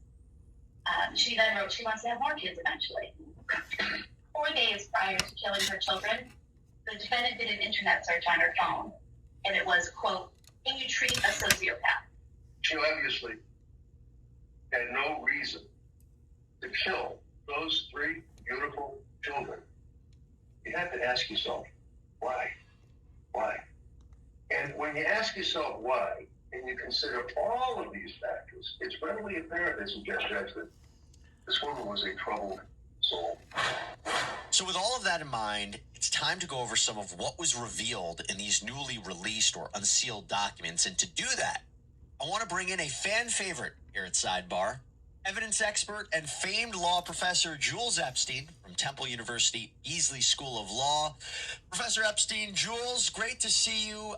Wish it was under better circumstances because this case is really just one of the worst that we've covered in quite some time. I'd like to start with what law enforcement collected. So from the warrants, we learned that this list includes exercise bands, medications, phones, computers, notebooks, cameras, a bloody knife, pajamas. What do you make of what was collected in the home? What I make first is that this is an incredibly thorough and well-organized investigation. The next thing is, in Massachusetts, if there's a severe mental health issue and what is called a claim of lack of criminal responsibility is raised, the government, the prosecution, has to prove she was sane beyond a reasonable doubt. And so everything here, A, just goes to prove who did it, but B, really importantly, focuses on what we call in the law. The second aspect was it wasn't just collecting these items. They found that the notebooks and the phone contained documentation of her meds, her mental state, what she thought of the kids, her thoughts on suicide, and apparently researching ways to kill. That says a lot, right? It says an awful lot, and actually could be evidence both for sanity and insanity. And let me explain where I'm going with that. From the prosecution side, everything that shows planning, deliberateness, getting other people out of the way is an argument that this person was proceeding rationally, even if they are mentally ill. From the defense side, it's, of course, there's some planning. Even if someone's extremely mentally ill, it can be the delusion, it can be the crazed belief that makes them then sit down and go through this horrible, horrible planning. In other words, let me be clear. There can be an insanity defense even if someone looked into an escape route or planned to keep people out of the way, if all of that is generated, my word, by a severe delusion. Damn, son. But certainly, the more it seems normal, none of this is normal, but normal in the sense of, oh, that's how I would do it. If I were trying to get away with it, then that helps the prosecution. There's one last thing, if I may, and that is the immediate suicide attempt afterwards. Again, I think each side can play that. This was all part of a plan. I can't stand my life. I can't stand the children. This is too much. I'm taking them out. I'm taking myself out. Or this is psychotic break. Do some horrible things. Oh my God, look at what I've done. When the psychotic break, if you will, diminishes, and then immediate regret. That's an interesting line there, because we always assume that if somebody knows what they're doing is illegal and they're trying to escape responsibility, how on earth could they be insane? But if they're motivated by that delusion, then I think it's really important, as you said, they could still be in the planning, which leads me to another. For me, at least, I didn't know this. This is from the court documents, that she allegedly used Apple Maps on her phone to, quote, determine the time it would take someone to travel from her home to 3V in Plymouth. 3V is the restaurant that she sent her husband to get food. So it seems she was trying to figure out how long that would be, because in that time frame, she could kill the kids. But that still, you believe, is something that could be used by both sides. Oh, the defense has no choice. Yeah. There are lots and lots of facts of planning. And when you have that, they're there. Then the question is there credible psychiatric testimony that says, yes, that's exactly right. But it's all the product of some delusional belief system or some severe mental illness that prevented her from knowing the difference between right and wrong.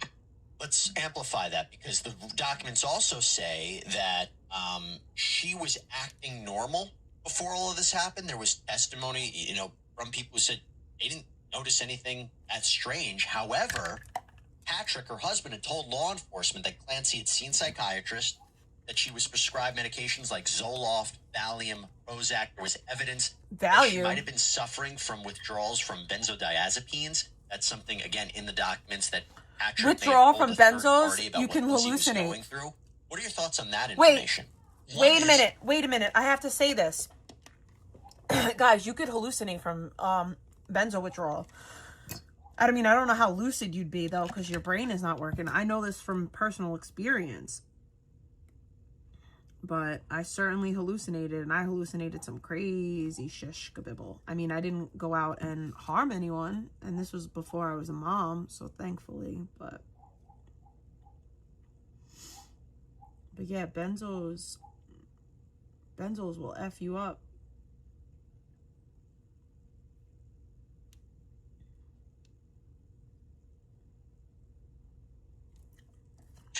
We all need to know that insanity is not a 24/7 condition. In the law, actually, we hear people talk about insanity and temporary insanity.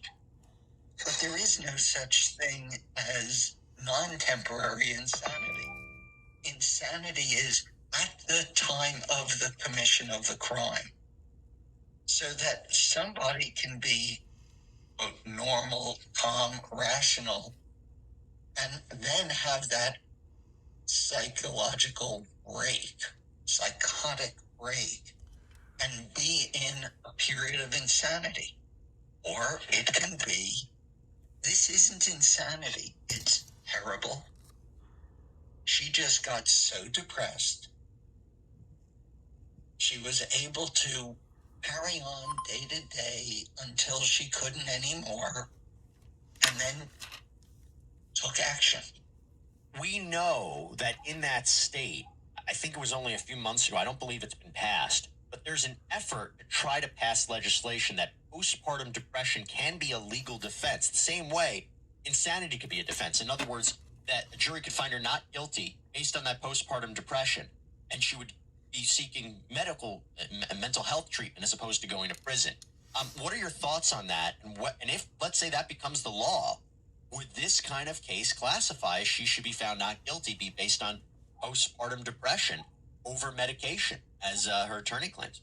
So there are really two parts to that, if I may. One is, even if they make that a defense, she would still have to prove that this was actually postpartum depression at the level of whatever the statute defines it as. The second is a spin on that, and that's the medication thing. Yep. Certain states have what's called an involuntary intoxication concept, where if I'm taking medication that my doctor ordered, right, I'm not going out and buying heroin and drugs on the street corner, and the medication, through no fault of my own, creates that psychotic state. Really? That may be a defense. That's crazy. I'm sorry I didn't get to research that for Massachusetts law. But postpartum depression, the answer is, what's this state's definition? Right. Medically, and we prove that it fits her. I'm not going to hold you that because you read basically all 300 pages of these affidavits. So you did your homework. You did your homework, Jules. And speaking of that, another detail that we learned is that investigators took blood and urine samples from Lindsay Clancy. They also took swabs underneath her fingernails. Why'd they do that? Okay, let's work backwards. The swabs are easy. If I am strangling somebody, maybe there will be under my fingernails something from those exercise cords, or my kid's DNA. In terms of the medication, I think that's incredibly important and probably important to both sides.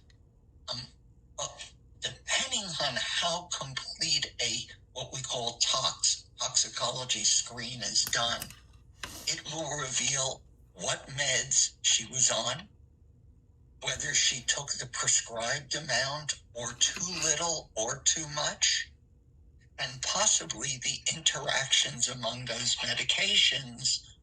And then doctors can say, well, actually, on those meds in that amount, she shouldn't have been psychotic.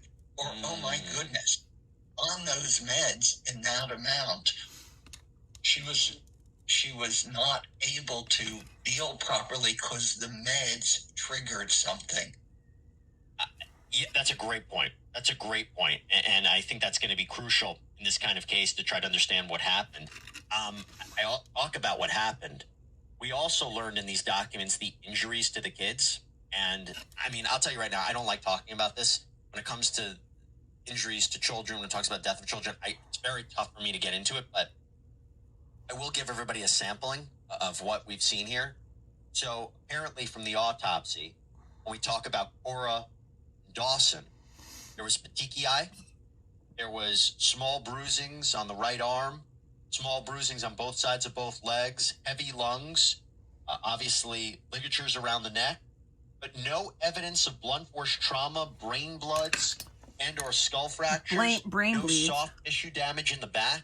What do you make of that? Those and there's more, but they kind of give you a sample of some of the injuries that were sustained by these kids. So petechiae, if I understand it correctly, is when a common a person sign suffocates or following strangled. some sort of strangulation.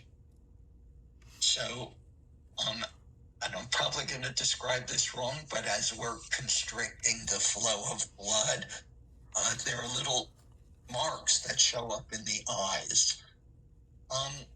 The bruises, we're going to have to see where they line up. If they line up with the child being held down or grabbed, I mean, kids get bruises. But these ones, we'd have to say, what do they match up with? I have no idea, and I don't want to have to think about it or ask your listeners to have to think about it. How she did this to 3 children. I mean, one was an infant. Right. But the other 2 were older. How she did this without tons of struggling and scratching by the kids and things like that, I don't know. And again, maybe too horrific to imagine.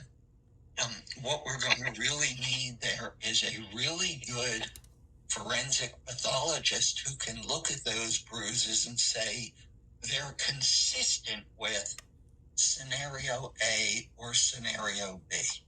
Yeah, and there was also the accounts of the responding officers, and I mean, that was just so chilling, where they're talking about responding to the scene, they're screaming, Patrick's coming in and out of the house, one of the officers grabs one of the child, rushes to the ambulance. I mean, it just, even on paper, reading it was very difficult, and it kind of transports you to that scene.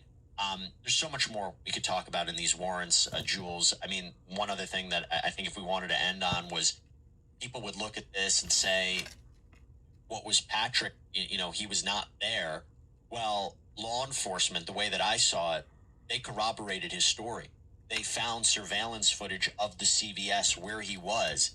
He was not in that home, and there's no evidence that he was even a part of this and was just literally sprung by surprise about that his wife had jumped out of the window and that she had killed 3 children. But I thought it was really interesting that law enforcement took the time to corroborate that account of where he was as well. We can leave on there. And the answer is, this is intrafamilial harm. Yeah. And you have to check everybody. Jules Epstein, so great seeing you. Thank you so much for taking the time to go through this evidence. Thank you. And I didn't know if there was any other last point. I mean, you read the documents. Anything that we didn't hit? Anything that you know, our viewers, our listeners should know about this? Just that mental illness is an incredible challenge. We all know that. Lord knows what really happened there. Yeah. This will become a battle of the experts. And at the end of the day, I wish I knew what was right to do with the person in this situation. Frankly, I don't. We'll learn more information, and we'll see what happens. Jules Epstein, thank you so much. Appreciate it, sir. Thank you. All right, everybody, that's all we have for you right now here on Sidebar. Thank you so much for joining us. Please subscribe on Apple Podcasts, Spotify, YouTube, wherever you get your podcasts. Commonwealth. That's crazy.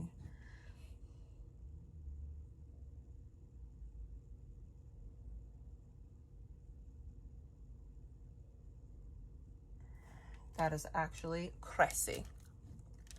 Thank you, thank you. Who tends to have criticism to look into, and I'd love to see your thoughts on what Muslims put forward, because I find Christianity has a lot going for it in terms of miraculous evidence, especially like when you well, Muslim apologetics and Muslim apologists, it's the strangest thing to me, because it's like, you know, if you think about it, a lot of it's similar to other Unitarians, like, you know, Christ is not God, Trinity isn't true. So you're going into that. What were there like certain people that you kind of looked to as like mentors or people you studied from to try to like get better at this, or did you just kind of like plan your own like kind of curriculum? Well, so I hate YouTube University, man. Just watching what everyone else is doing. Yeah, watching what everybody. So the first guy that caught me on YouTube was Ray Comfort at Living Waters. Yeah. And so, because he, I'm literally looking up. Are you a lawyer? How many lies have you ever told? That's too well, you're like, oh, I'm not a liar. How many murders have you done? It only takes one murder to be a murderer. It only takes one lie to be a liar. Yeah, that's crazy. That's too good. I've seen a bit. One day I'd love to sit down with Ray. I'll have to see. But you see, and I think that benefits you because you definitely seem ordered towards a lot of that street evangelism. Just let me just talk to you and share the gospel with you. And that's what he's done for like ever. So I've always been a people person, Trent. So I love people. I'm open. I'm an extrovert. So I can talk to anyone. I love talking to people. And so when I saw what he was doing, I was like, I can do that. Yeah. But how do I do that? So I binged Living Waters. I binged it. I just loved how he made it easy to present the gospel and to talk to anyone and convince them and persuade them, make them think. He asked good questions. And so I was like, I love that tactic. Like, that is awesome. They also had like a series or just a whole little 45-minute special on Jehovah's Witnesses. Yeah. And they did it on the coast. So that was right up my alley where I was at the time. So once I saw that, I was like, man, who are these guys? This is awesome. And then I saw them doing the street evangelism. I said, yes.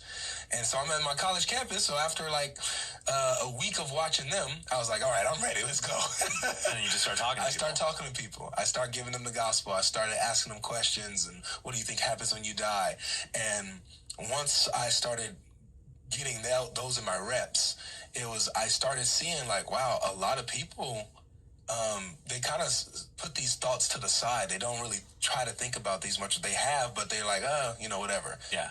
Until someone actually comes and makes them think about it, puts it in the forefront of their brain, and not a lot of people are doing that. Well, it's easy to be distracted nowadays. You've got a million things on your phone. You can just do whatever, and you don't have to think about these things. So it takes someone like you who's like, hey, what do you think is going to happen after you die? Yeah. Like, what's going to happen if you stand in front of God? How do you think that's going to go down? Exactly. And you might think, oh, he's going to be totally cool with things. Well, think about who God really is. Mm-hmm. And then you should be really not so casual about it. Exactly. And that's what I liked about how Ray Comfort presented it. He made people like, wow, this is serious. Like, this isn't just some I could think about this later. Yeah. This is life and death. Yeah. I loved that element of it, And so then, James White pops up for me. I'm starting getting James White in Trinitarianism. I'm starting to see him. Have you read James's book, The Forgotten Trinity? Not all of it. Okay. I started it a long time ago. I haven't finished it. I have a problem where I get to like chapter 5 and then I close the book. I never get back to it. I don't know what it is about chapter 5s in books, man, for me. Just got to pace yourself, James. Yeah. You got to be paced with it. Yeah. You might also, what's funny? I've been able to get through a lot of books recently by doing audiobooks. That might help me. I find like for me, what's funny is like I've listened not just to books, but to debates. Mm-hmm. So sometimes I'll go on bike rides. And like, if I go back to a bike ride even like 15 years later, I'll be like, I listened to a James White debate in this same spot 15 years ago. Yeah. So it's like, and that's helped me too to go through a lot of stuff. Put it on Audible, do it at like 1.7, 1.8 times speed. Mm-hmm. And you might find yourself really like moving through books a lot more if like you're not used to. For you? I would say so. I mean, everybody has different ways of remembering things.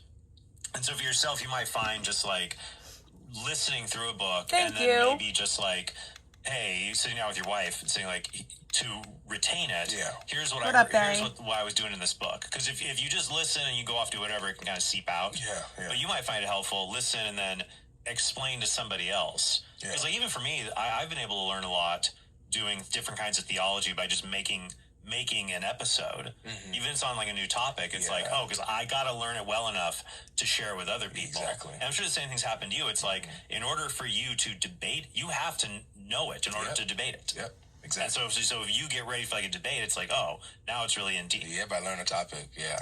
Okay. I'll try that. I'll try Audible and see, because I like to take notes too. What has helped me, I listen to a lot of debates. Yeah. And especially in that era, I was listening to Frank Turk debates, James White debates, Anthony Rogers. So this is when I'm starting to like see David Wood and those guys pop up when I'm still going into the deity of Christ, and then Zakir Naik pops up. The Muslim apologist. Yes. I mean the biggest one, you know. Show me one unequivocal verse, one unambiguous statement of what Jesus himself says. I am God, worship me. Yes. That dude. Yeah. And so, but thousands of people. Yeah. Thousands of people in the stadium, filled out, clapping him, listing out verses off the top of his head, and unchallenged. Yeah. And so he's looking like, no one can touch him. But so that's when David Wood and then they come on Jesus or Muhammad, and they're making response videos to him. Yes. And I loved that. Yeah. I said, they're different. You know, because they're dealing with objections with a different style, a different kind of attitude, and they're dealing with a different group that has a different attitude. Like, these guys were loud. Well, Muslim apologetics and Muslim apologists, it's the strangest thing to me, because it's like, if you think about it, a lot of it's similar to other Unitarians, like, Christ is not God, Trinity isn't true. Mm-hmm. But then, I don't know, Muslims will have just like the oddest objections I've ever seen. I've come from. I think I remember one Muslim I was dealing with said, the Bible's corrupted, and there's parts where clearly are not true, like when Jesus is overcoming Satan's temptations on the mountain. He was saying something like, "This is not true. If Satan came to me and tempted me, I would hit him with a bat, and I would say, 'Get away from me, Satan.' Instead, your Jesus, he goes on a mountain hike with the devil. He's going hiking with the devil in the mountains." I'm like, what are you talking about? Yeah. But it's like this idea they'll come in with these. It's so funny with some Muslim objections. It's so like beyond what you're used to. You're like, I don't even know. I've never even heard this before. How do I respond to this? Yeah. I don't know if that happens to you. All the time, man. It happens so much to where I started noting it down. Yeah. I started noting it down when a Muslim comes and gives me the most ridiculous objection or the most ridiculous thing that he says. I put it in what I have as a red notebook. Yeah. It's called the Red Book now. So everybody's like, "Avery, publish the Red Book, publish the Red Book," you know. And so I note down the date and what they said exactly. And they say the most outlandish things to where, because I'm like, man, you can't make this stuff up. Yeah. If I were to go to someone else and tell them, "Hey, man, I just did a 3-hour stream and you wouldn't believe what this Muslim told me," and repeat it, they'll think I'm an Islamophobe. Yeah. They'll think I'm just hating on. Like, I'm not making the stuff up. He said it, you know. Yeah. So Muslims are on another level. But it's interesting that I think a way to try to compensate for the lack of rigorous argument is like this sort of loud, boisterous, this I like dominate, I strong, I don't know what the Arabic equivalent of the word machismo is, but there would be but there needs to be something like that to define it. And I think that's hard for a lot of people who want to do apologetics. Do you think they can be kind of put off or intimidated by that attitude, and they don't want to like engage Muslims? 100%. Yeah, because there's people that transition over from debating atheists and academic scenarios to where when you get to Muslims, it's not academic anymore. It's more like kind of like a wrestling match. Yeah. There's not really intellectual integrity and honesty there to where there's honest concessions or honest acknowledgement of good points. That's rare in dealing with Muslims, especially popular Muslim apologists. Forget it. You won't get it from popular. What I've noticed, and I don't know what you think of this as like a strategy, I feel like when I see them engage Christian apologists, their strategy tends to be something like this. Here's a bunch of problems of Christianity. I'm going to dump all these problems on you, and you can't solve them. And look, Islam is really simple, so you should just be a Muslim. Yep. And I feel like that's their go-to game. Yeah. So for me, like if I were to debate them, and I've offered with different Muslims to do a debate, and they declined. One Muslim apologist, he wanted to do one debate called Islam versus Christianity.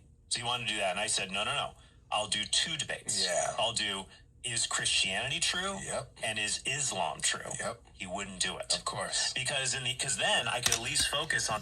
Can we take somebody else? On the Islam trade, say, look, and I've said this before in my episodes, I said, even if I weren't a Christian, I would not be a Muslim. Mm-hmm. And so there it's like, all right, now you can't just evade and distract with, here's problems with Christianity. You give me a good reason to think Muhammad is a prophet and the Quran is inspired. Yeah. Well, it talks about the oceans being separated. Look at this. And it becomes almost, because like we have some of those shallow arguments for Christianity, and like the top Christian apologists don't go anywhere. Exactly. So what I'm referring to for our listeners is an argument called pre-scientific foreknowledge. So the idea is, and the thing is, there's some Christians who will say the Bible's inspired because it talks about things ancient people could not have known about, and I don't like that argument. It's weak. But Muslims, I don't know, from your perspective, they rely on it a lot. It's golden for them. Yeah. Like, and a lot of times it's been quite effective with certain Muslims in breaking down the walls of Islam. Yeah. Because this is what they've been fed. Yeah. We have these golden tickets for why Islam is true, and no one else has these, scientific miracles and pre-scientific knowledge and discover. Like, we're just now discovering this stuff, and when you break that down and show why that's a weak argument and why that doesn't work for a Muslim, it tears it all down. Yeah. It opens a wide door, not just a small. It opens up a wide door. There's another thing I've wanted to look into, and I'd love to see your thoughts from what Muslims put forward, because I find Christianity has a lot going for it in terms of miraculous evidence, especially like if you think like the central miracle of Christianity is the resurrection of Jesus Christ. The central miracle of Islam is just the Quran itself. Yep. And so, but they're not equal in evidence at all. No. But then even after that, you have lots of evidence. You have Craig Keener has a 2-volume book on miracles done within Christian churches. Yes. From a charismatic perspective, you have lots of testimony of these things happening. Yeah. We have, from a Catholic perspective, the miracle of Fatima. We have a lot of Catholic saints, all of these different miracles. I don't see Muslims really being able to appeal to the same kind of if Islam's been around for 1,400 years of miracles after Muhammad, I don't see them really doing that at all. Right? Yeah, no, none of that gets brought up. Yeah, to me, I think that's a glaring difference. Yeah, it's huge because it shows you we actually have the living God on our side. Yeah, right. We don't just have the historicity on our side and theology and God has been active. In real time and has put His fingerprint on this movement, on this Jesus movement, on the church for 2,000 years. And we have so many instances where we can point to it with evidences, with wide testimony to it, Yeah. We have a living God. That's a huge difference with us in Islam. Yeah, the closest thing, usually they'll try to maybe point to some miracles of Muhammad, but they're always late. Splitting. Moon splitting is my favorite one. Who was it? It was Sheikh Uthman in California. Because I used to live in San Diego, and he goes to Balboa Park. You did? I did. I sent a request to him to do a debate, and then I never heard back. He doesn't do it. He will never. Well, he'll get an unsuspecting Christian at Balboa Park, and he'll berate them. Yes. And, he was doing stuff like, look here, the genealogies of Jesus contradict each other, so be a Muslim. Yeah, that's him. But I'm like, okay, fine, then come do a debate with me. Show me why Islam's true. And he did a whole episode on the moon splitting. And he's trying to say this prince in India saw the moon split and he became a Muslim. I'm like, you mean that legend from 300 years after the fact? Come on, dude. Yeah. But I'll link by the way in the description below. I have an whole episode, but or Muhammad riding the night flight to Medina, the night journey. But it's all, whereas the resurrection is just within a few years in 1 Corinthians 15. Yep. And then also even especially with the Catholic miracles I bring up to people, it's we have immediate. It's in newspapers, immediate eyewitness stuff. So I think, and that's something I've been trying to get in more, and I think maybe Christian apologists in general should focus on is not just the resurrection, but look at what God has done in the body of Christ in the last 2,000 years. Yeah. 100%. And you compare that to every other religion. It's just not the same. Yep, you don't have that. So is there anything else Can you marry when you've with been engaging me? Muslims that has surprised you or I don't things think you've so. had to change and I gotta adapt eat. to? Oh, in a 100%. minute. So in hungry. my clubhouse days, this is why I was getting sharpened up, right? And so it was actually a Muslim. I was asking you about early church history earlier, right? Yeah. It was a Muslim who taught me that early church history is important because he was dealing with a group of Muslims that only follow the Quran alone. They reject hadith. Right? Yes. And so he was asking them and challenging them, and very irritated about it. He was like, you know, you don't. Well, how did you get the Quran? Where do you get this from? How do you know what the chapters? How do you know the fast? Pray what month? Yada yada yada. Right? The details that the Quran doesn't give. You don't know how to practice the religion without the Hadith, which is true. And so he was like, it's not the same, but it's very similar to you, Avery, because you're a Protestant. You're a Protestant, and if I were to ask you, how did you get your canon? If you're Bible alone and Scripture alone, how'd you get this stuff? You wouldn't be able to tell me. Yeah, you would have to then rely on. You have to go into early church history to reconcile this. Right. But then, if you're denying early church history, but you're accepting what you got from early church, I was like, oh. That's a good point. So now early church history is something that you want to look into more. It's very important. So this was a long time ago. This is like 5 years ago. Okay. But ever since then, it opened me up to, listening to Eastern Orthodoxy and Catholicism, and the historicity behind it, the traditions that are offered, right? And so, and once I opened that up, my knowledge of and doctrine sharpened up immensely. Yeah. And the answers that we have for the Bible is so vast. Yeah. We have answers. We have a chain of authorship and connections to the apostles. I was amazed. And so, like, for right now, I want to get it into my, make it second nature, you know, to where, like, I can explain the Trinity like it's second nature in the Bible. Yeah. I want to be able to do that with church fathers and church history. I want to get to that level there. I'm happy to help you with that. What I would recommend, and I'll send this to you afterwards, is I would just start with the Apostolic Fathers. So those are, because if you try to someone's like, oh, I'm going to read all the church fathers. I'm like, literally, if we laid it out, it would fill up this entire table. It's like 1 million words, 1.5 million words. It's huge. But so the Apostolic Fathers, though, who are writing before the Council of Nicaea, you can get that in about 1 volume. So it's like a pretty, somewhat decent-sized book, but a single book. And you can go through all of them. And it is fascinating to see what they cling to. And you can really destroy the claim that the divinity of Christ came up at the Council of Nicaea. I mean, you have Ignatius of Antioch talking about Jesus Christ, our God, in the year AD 107. But for me as a Catholic, then it's like, okay, if I love that these early church fathers, that they are confident, Jesus is God, and God, God is not just one person. The Father is God, the Son is God, the Spirit is God. They're not the same person.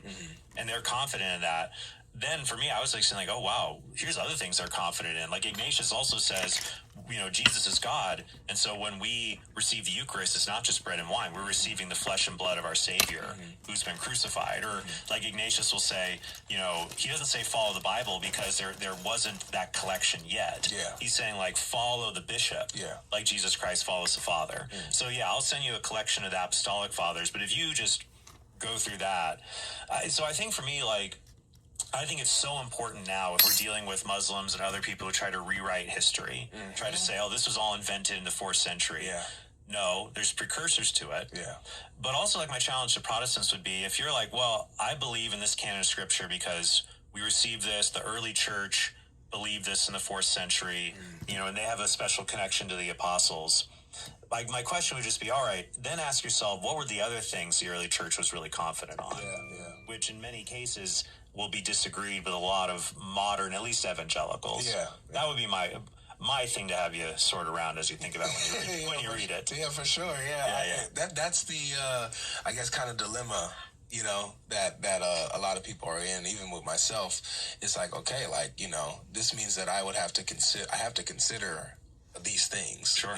What did they, what you said? What were they confident in? What were they in common in? We wouldn't say that they're infallible or everything they say is law. No, right? What we is, so in the Catechism of the Catholic Church, it says that the church fathers are a witness of sacred tradition. So we believe that God's word exists in a written and an unwritten form. So just like in 2 Thessalonians 2:15, when Paul says, stand firm and hold fast the traditions given to you by word of mouth or by letter. And so we believe the word of God, there's a written form in Scripture, but also an unwritten form. So these things would be sacred tradition, like saying, for example, that there's no more public revelation after the death of the apostles. Like the Bible never explicitly says that like it's ever going to like come to an end. And there's some charismatics who will say like the word of the Lord came to me, and like they'll be continuationists of all kinds of things to say no, there might be private revelations to people. Like God can always speak to anybody. But but since the apostles, there has never been anything where God speaks and it's meant for everyone. And so that's why, as a Catholic, I can know the Mormons are definitely wrong. Jehovah's Witnesses are wrong, because there will be no more public revelation from the apostles until Christ returns again and brings an end to history. So we would believe there's sacred scripture and sacred tradition, and that the church is the custodian of both. And a lot of sacred tradition, honestly, the unwritten word of God is just, here's how you interpret the word of God, the written word. And so that's, I think, the important elements there. But some of this stuff comes together a bit and I really appreciate your openness. Like, okay, I got to really look at this and just be honest with it. Because you've kind of had, on the question of like, what is the church, you've kind of had some run-ins with you've had some run-ins with the orthobros lately, who they don't quite take the disposition I'm giving to you right now. They take a little different Okay, I'm just gonna ask you, I'm gonna put you on the spot. Who's more annoying, the Muslims or the orthobros? Ooh. I'll tell you what, I'll have to give it to the Ortho Bros. I'll tell you why. The Ortho Bros are more annoying because they're claiming Christ. That always makes it harder, right? Yeah, that makes it harder. It's one thing when somebody's attacking you and they're not. This has happened to me a lot, well, especially as a Catholic. I would say the people that get under my skin the most when they attack me are other traditional Catholics. Because because it hurts more when it's someone who should be on your team. Exactly. Because if like a Muslim or an atheist attacks me, I'm like, you expect it. You're supposed to do that. Yeah, if Jesus says, if the world hated me, the world's going to hate you. It's like, that comes with the territory. But you'd expect if someone's on your team, like, come on, don't do this to me. And so it's hard if someone claims to be a brother in Christ, and then it's like, why are you treating me? And what's hard for me is I use the term ortho bro, because I know a lot of awesome people who are Eastern Orthodox. Same. And they are not on the internet a bunch, and they'd be like, what is this? To be clear, the Ortho Bros, for those listening, is a category of certain people. It's a certain category of people that act a certain way. That's outside of the normal, Eastern Orthodox person that you would really meet. Because I have a large Orthodox following and support system, and they condemn these weirdos over here. They're like, these guys don't represent us. Well, it's particular people, and I've seen it even with some Catholics and a few Protestants, but it's a way of acting where you don't care about Christian virtue. It's like, you will slander, you'll abuse, you'll revile, you will talk and treat people in a way that's almost like pagan. It lacks just Christian charity to it. And it's fine to firmly say somebody's wrong. That's not the problem. The problem is just when you are acting like a schoolyard bully. Exactly. That's the problem. The slander, the lies, the mocking, and all that kind of stuff to who's supposed to be a separate brethren. But we're not brothers. That's not what it feels like. That's not what it looks like. It looks like you're an enemy of mine. You're not acting no different than these guys who are not in Christ, who are slandering and mocking and, doing all that kind of stuff. And it doesn't have to be that way. Like, for example, like Gavin Ortland and I strongly disagree about stuff. And we can sit down and we can have strong disagreements. But we also treat each other kindly, and we'll team up. Gavin and I did a 2-on-2 debate against atheists. And so, but we can do that because that's the thing. I think a lot of the orthobros, or some more further extreme online Christians, treat it as like everything has to be a fight. And if I disagree with you, you're the enemy. But to me, it's like there's only one enemy. It's the father of lies. That's the only enemy. Everybody else is just, ensnared by him to varying degrees. Yes, exactly. And so that if you see other people in that way, it's like, okay, I would love to free you from that. And so they were going, and this is where they were going after you. And their criticism of you, so I had to agree and disagree with it. And so it seemed to be they were mad, you can fill us in a little bit on that, because I'm like, why are they getting? They're basically mad at you for doing your apologetics to just help people believe in Jesus, and they're like, that's not enough. I don't know. So you want to fill in more, like what they got mad at you about? Yeah. So, well, really, it started with so Jay has been coming after me and trying to debate me. Like it was random out of nowhere. Jay Dyer. Yeah, Jay Dyer. Out of nowhere. And so, and ironically, the timing was interesting because it was right after I just humiliated Muhammad Hijab, and that was like going everywhere and blowing up. Literally right after that, that's when Jay is like, hey, God Logic, debate me on what is the true church. Yeah. And it was interesting because I've never had a video or a stream where I had an opinion on what the true church was or gave any type of objection to either side of it. What you're doing is what we would call mere Christian apologetics. Yes. It's similar to like what William Lane Craig was doing or Josh McDowell. It's like you want people to believe in God, believe in Jesus, believe in the Trinity, put their faith in Jesus. Yeah. You want to at least just get them to that. Yes. That's what you're focusing on. Yes, that's what I do. Yeah. And so that's what they wanted to do. I respectfully declined, right? Yeah.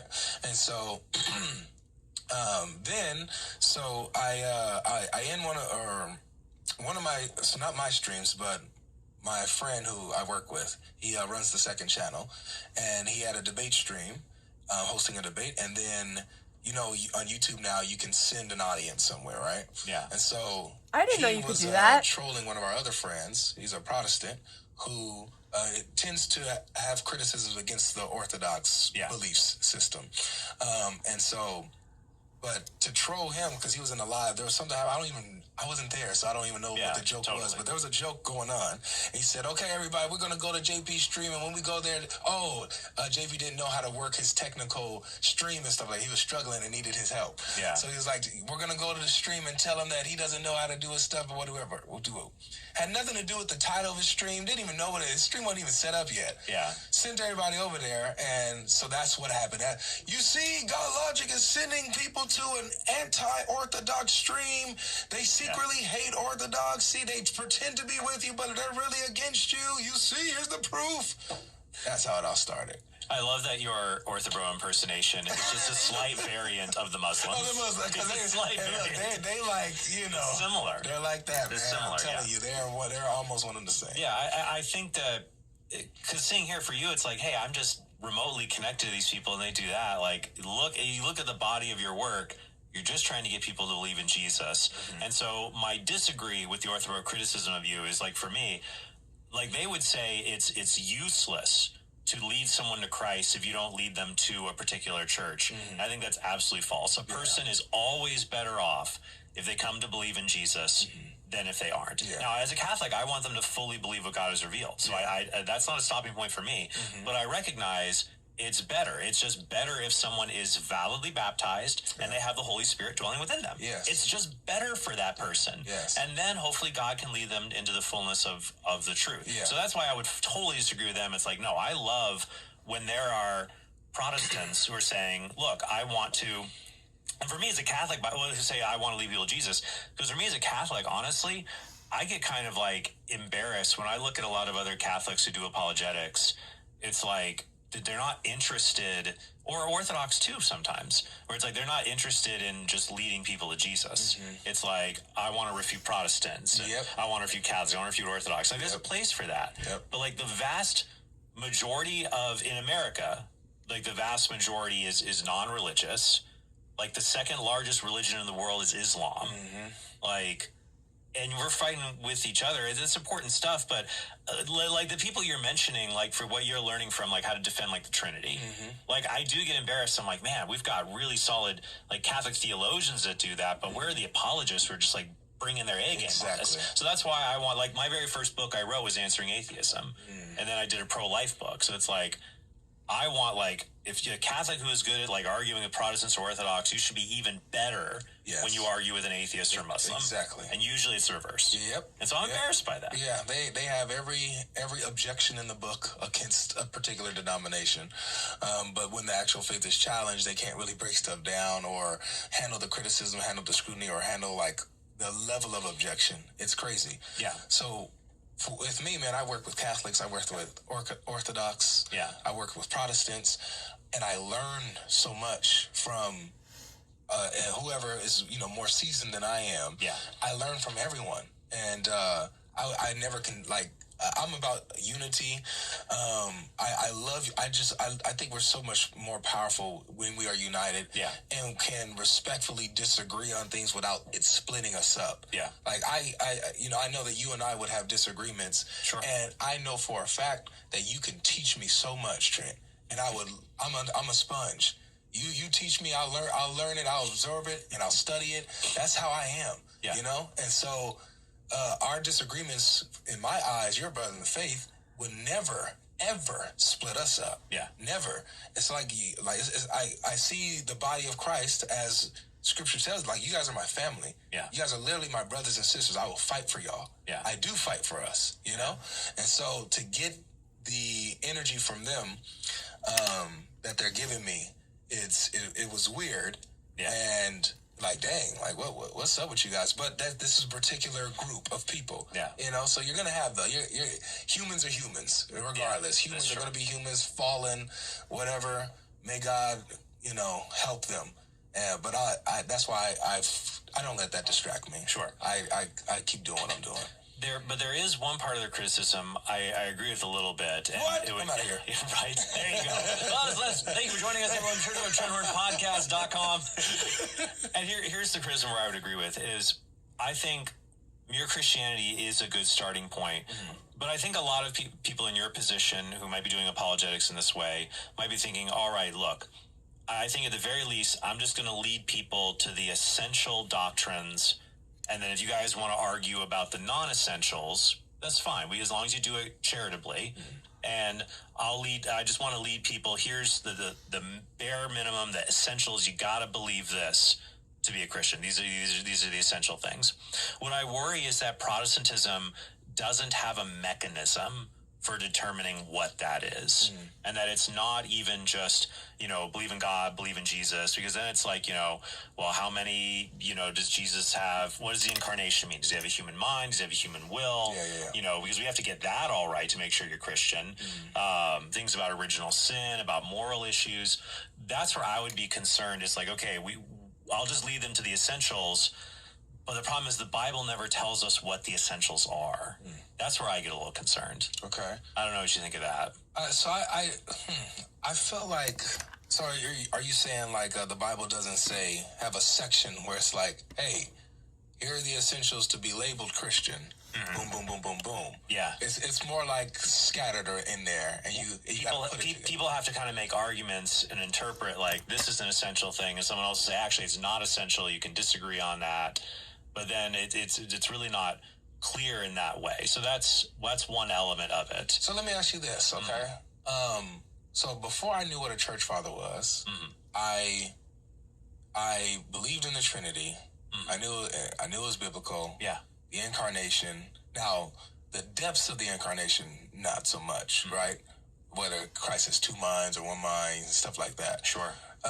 But I did know he had two natures.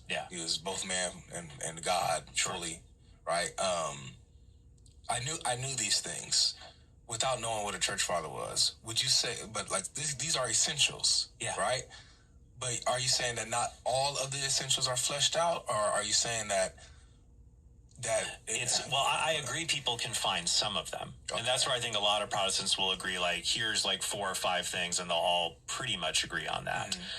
But the problem is they can agree on a handful of things, these are essential, but not saying this is what determines what is and isn't essential. That it ends up being just kind of common consensus, usually from just a shared denominational tradition that people receive. Because I think a lot of people believe in the Trinity, believe in the incarnation, because that was the tradition they received within their own denomination. And then, of course, we ask, where did that tradition come from? And if you follow that, that's where we end up the question of the fathers and the history of the church. Unless you think Christianity started in like the 70s when your church was founded or something like that. So I think that's one of the elements there. I think the other thing is that as an apologist, I think to get people to believe in the Trinity, to believe in Christ and God, I think is so important. And I don't think people should overstep themselves. People can specialize. Yeah. Like you've got some people who would just be like, I just do Islam, or I just do the resurrection, or I just do Jehovah's Witnesses. So I'm not saying people need to be able to do everything, but I think an apologist should always have this attitude being, I want to lead people, not even necessarily to be Christian, but to believe everything God revealed. And it doesn't mean they have to do it personally. So they might be like, hey, I do Jehovah's Witnesses, but here's where I recommend you go to get everything God revealed. Yeah.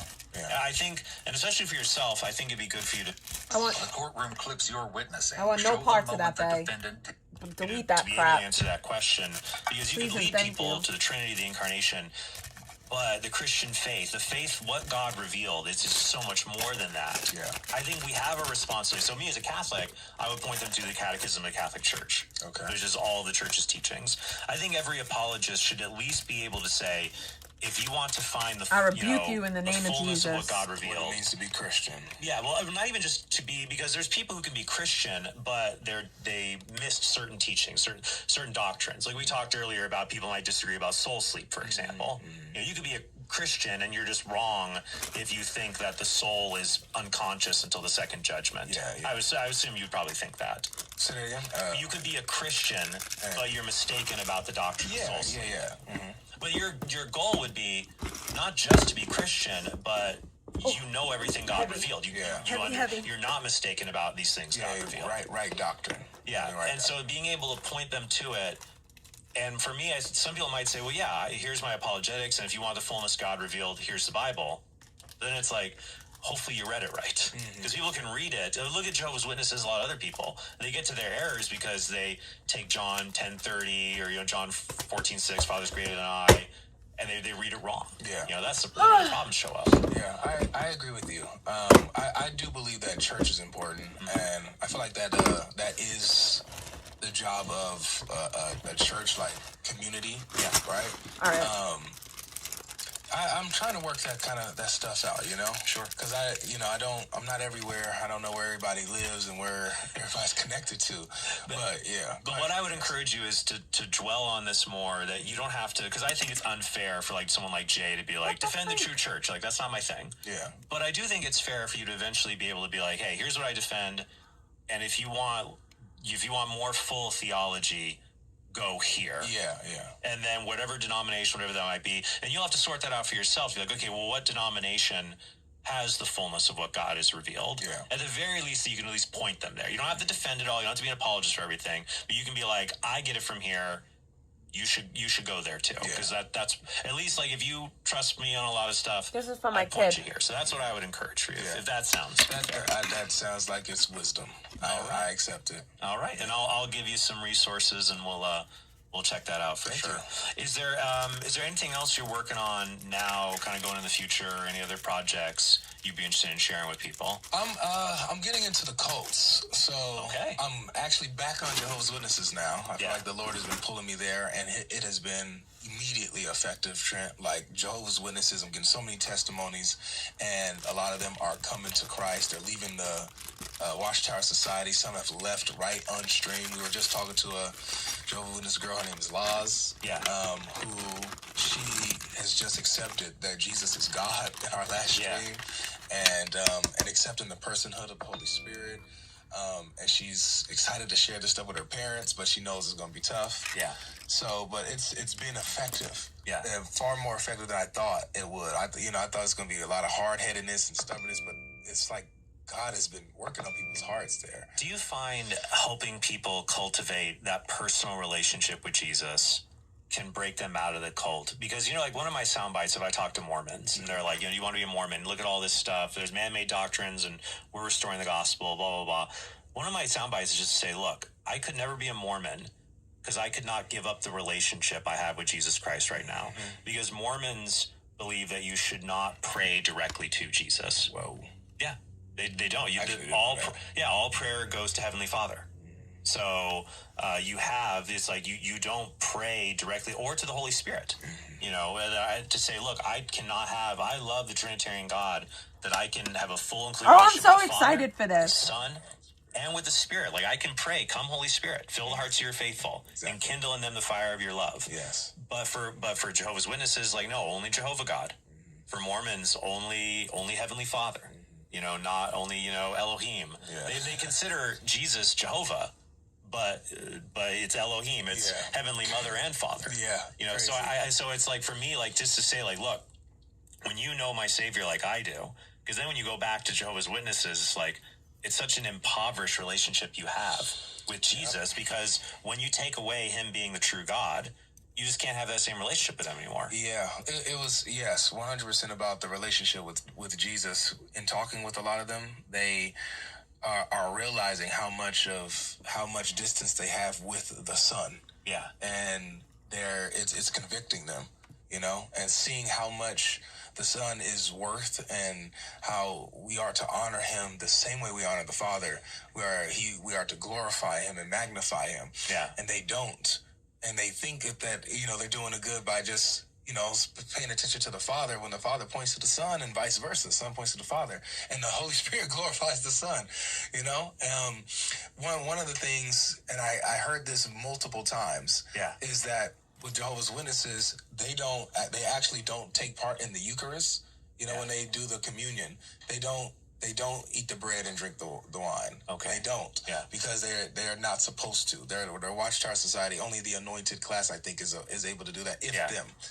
And so those used to be the only guys that got to heaven too. And they had to change that. They had to, you know, extend the party invites, you know. Yeah. But that bothered a lot of them. They were like, wait, why am I not taking? You can't even see it. It's holographic chrome, and it looks amazing. My Lord and Savior did for me. He broke his body for me. He shed his blood for me. Why am I not taking part in this when this is what he told us to do? Yeah. And that woke a lot of them up. Yes. Is when they see, like, hold on a second. This ain't right. Yeah. When he tells us to do this and to do this in remembrance of him, but I'm not even taking part in it. Yeah. And so that has affected a lot of them when they realize that distance. That was just a few years ago. I remember this controversy, because before there was the claim that, you know, only that there was going to be a paradise earth, but to go to heaven was only this 144,000 people. And it was restricted to people who were born during a certain time in history, you know, during the Christ invisible.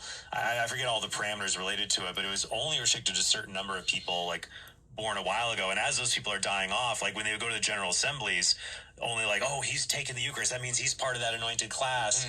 Everyone's like, yeah, it's like, why would Jesus exclude me? Like, they know deep down, and God is speaking to them, saying like, I would never exclude you. I want all people to receive, because John 6 is clear, unless you eat my flesh and drink my blood, you have no life within you.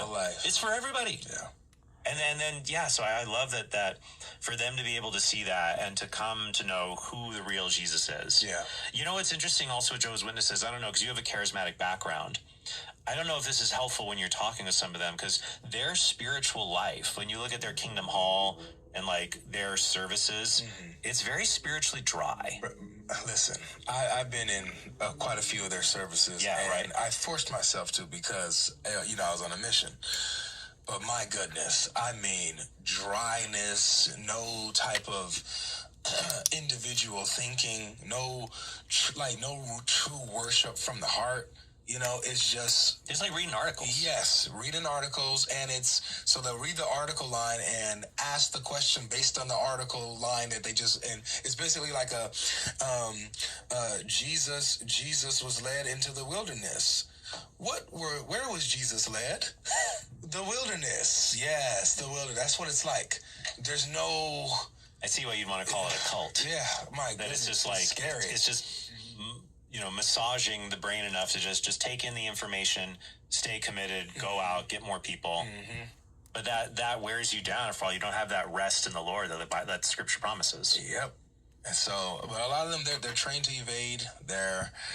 trained to follow its watchtower. It's similar to Muslims, how it's, you know, our scholars say this, you know, the tafsir says this, our commentator says this, our scholar.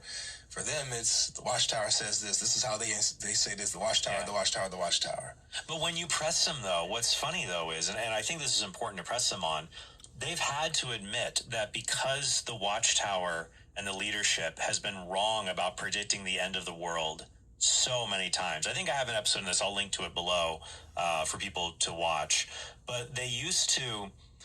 they had a magazine published back in like the 60s and 70s, and it was and it would make references to how saying like this generation is the one that's going to see like the end of the world, and then like that things are going to pass away in this generation. They had it in the banner, and then like in the 2000s they removed it because they realized it was like 1914, 1975, and they would keep, and eventually it's like, well, dude, they keep getting it wrong, and they say, well, the Watchtower is not, and they admit it's not infallible. It errs, but it points us. I'm like, why are you trusting? Then why are you trusting it? Yeah, that new light, new light is shed. New light. That's what they like to say. We got new light. We got new light, I need to remember that next time I screw up with my wife. She's like, why didn't you take out the trash? I'm like, I got new light. New light. I got new light, man. Oh, I won't be mad at you then. Yeah, right. That'll work. That's great. All right, so I'm excited to see, just more of that, what you're going to be bringing in from everything, and then maybe we could whoever go out, if we're in the same city, we could do a tag team maybe. I would love that. I'd be honored. So you were saying that you do like you were doing pro-life? Yeah, so I would go to college campuses. So how I got started, like how you were doing the chats, then you would go to Jehovah's Witnesses on the college campus. I would go to college campuses. This is like 2000, basically from like 2006 to like 2010 is when I was doing this. We'd set up pro-life exhibits, and then we would talk to people. And what's funny is we would talk about abortion, but we would also be like, well, why are you Christian? Why are you Christian? And I'm like, I'm glad you asked. And then we were off to so I do miss that from the older days. I'd love to do some more of that. So I plan to do a college tour next year. All right. And obviously we're gonna hit the Shish school in kabibble. Dallas and stuff. I would love for you to come. I'll let you know way ahead of time so you know. Let me know. I'll clear the calendar. Yes, sir. We'll do tag team with people. Go. We'll talk to atheists, talk to Jehovah's Witnesses, Mormons. Yes. We'll get it done. It's going to be fun. For sure. Yeah. All righty, sir. I love it. Where can people go to check out more of your work? Yep.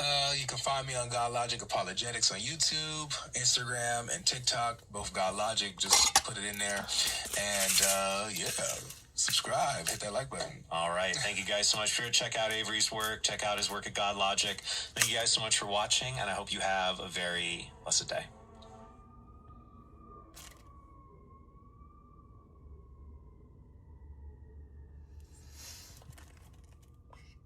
Seven months. That's how long David was just out here in society walking around after the body of Celeste was found in the front trunk of his Tesla.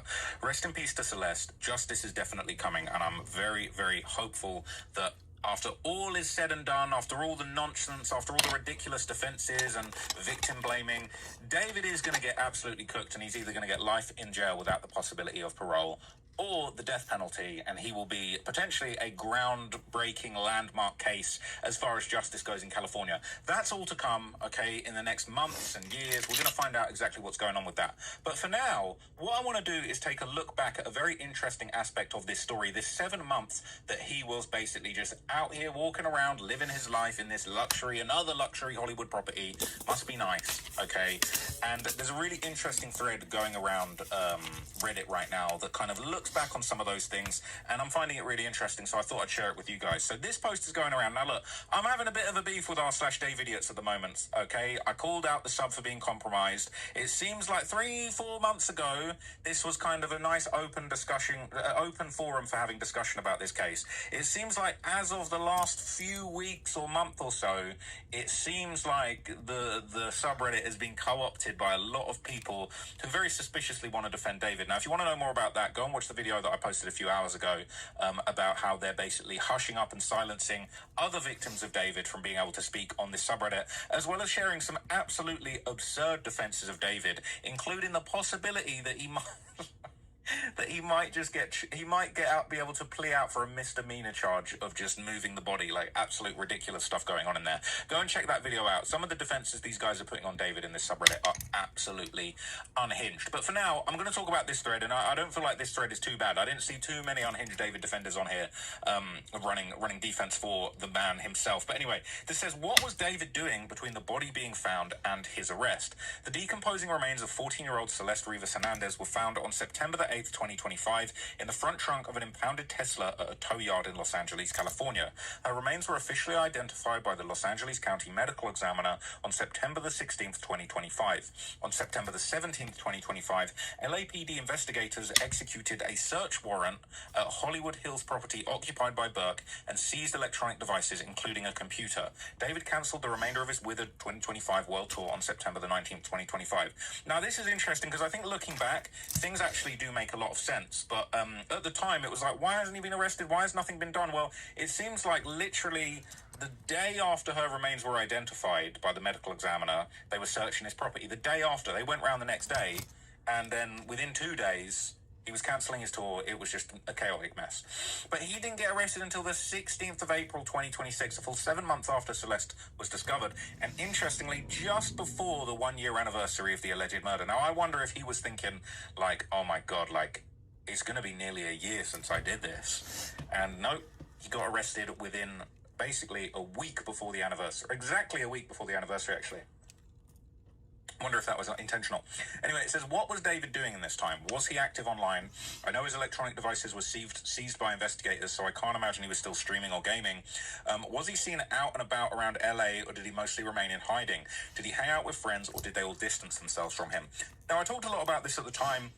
So this is kind of a bit of a retrospective, but I do notice a lot of people commenting things recently being like, oh, you didn't talk about Gus, you didn't talk about this, bro. I've talked about everything to do with this case. I don't think anybody's talked about this case as much as me. I think we all know that that's the case.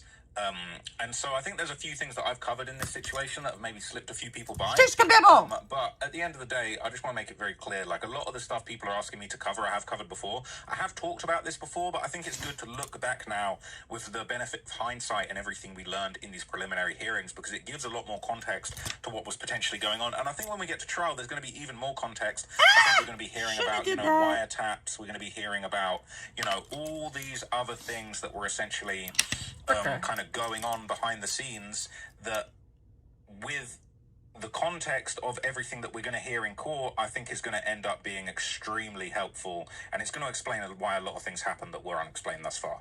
So I find it interesting this is the top comment, right? Because I wonder how much info there is on this, or how founded this is. But I do believe it. It says he was unfollowing people that unfollowed him. People saying he forgot Asia. I'm wondering why now. People saying, actually, I think his following went down from being blocked by people that he followed. People saying, I'm sure some of them blocked him, but David would unfollow them hours later after they unfollowed him. People saying, which is so unhinged. It's like, bro, a dead body was found in your car. Mind you, he made a song that's eerily similar to this very situation. Like, what did bro expect to be in his feelings is ridiculous, but so on par for an arc. People say, I heard his Fortnite account was still active during that time. I did hear that too. Said this bum was playing video games. They said, to be fair, what else could have been done other than be a bum? Son was essentially ostracized by society, lol. Watching movies, bed rotting, playing Fortnite, and door dashing are going to be the last memories he'll have as a free man. Good to know Celeste will live rent-free in this idiot's head while he rots.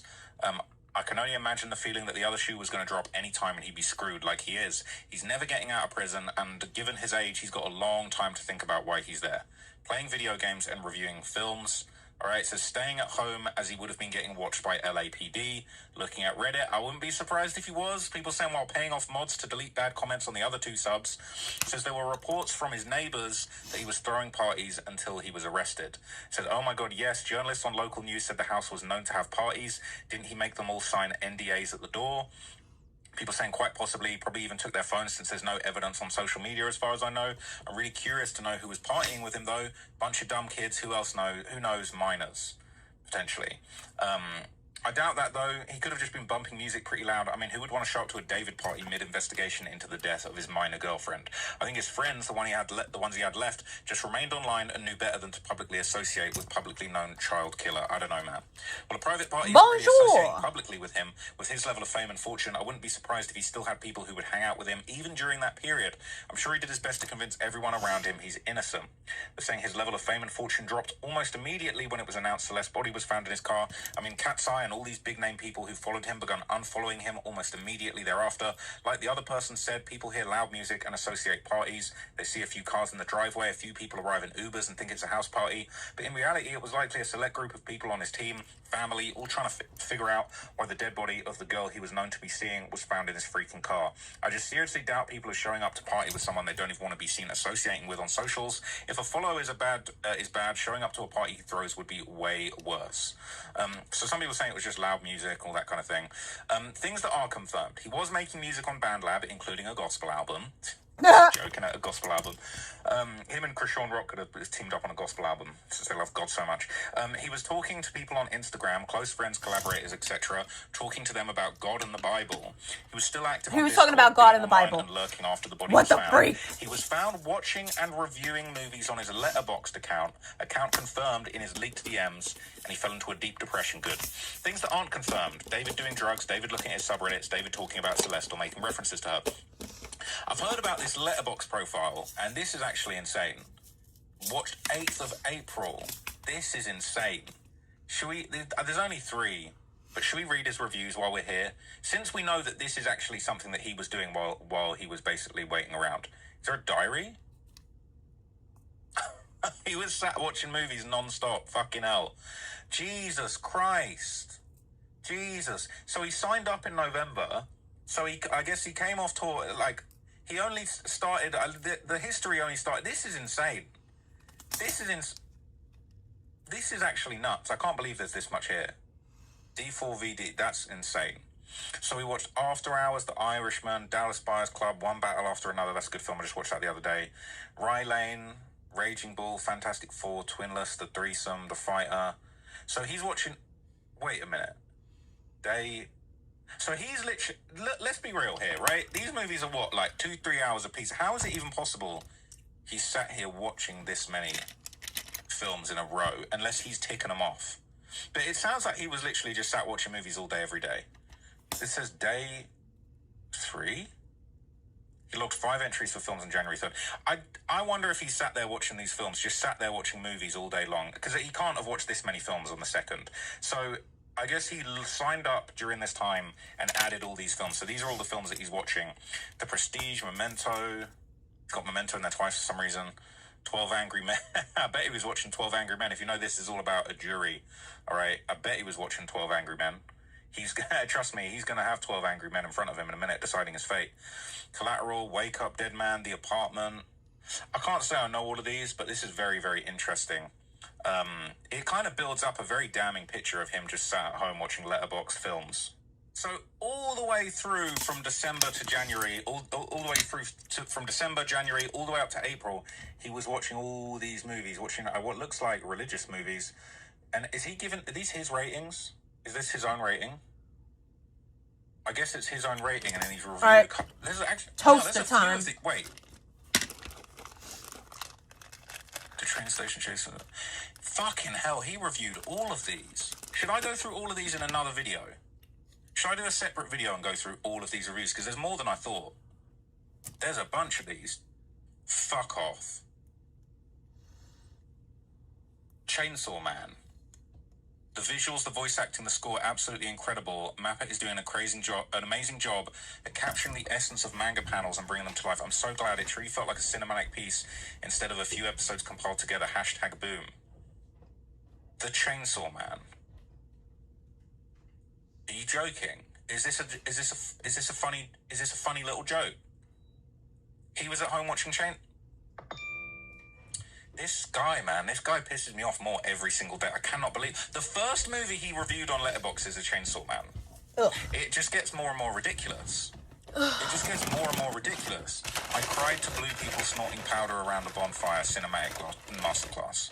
So he's on here cracking jokes, right? I haven't seen Dave Franco in many projects. He was amazing in this. The acting from Hammond.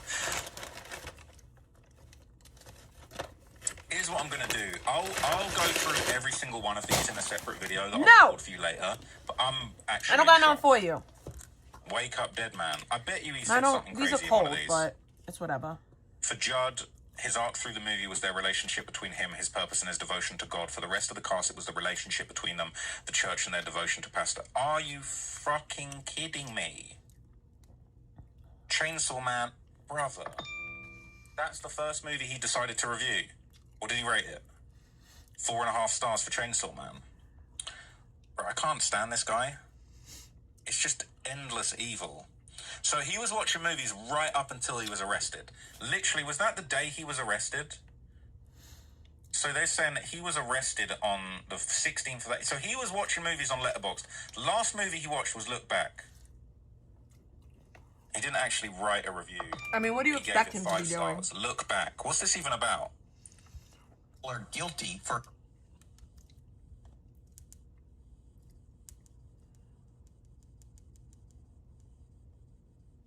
I think chicken and bacon.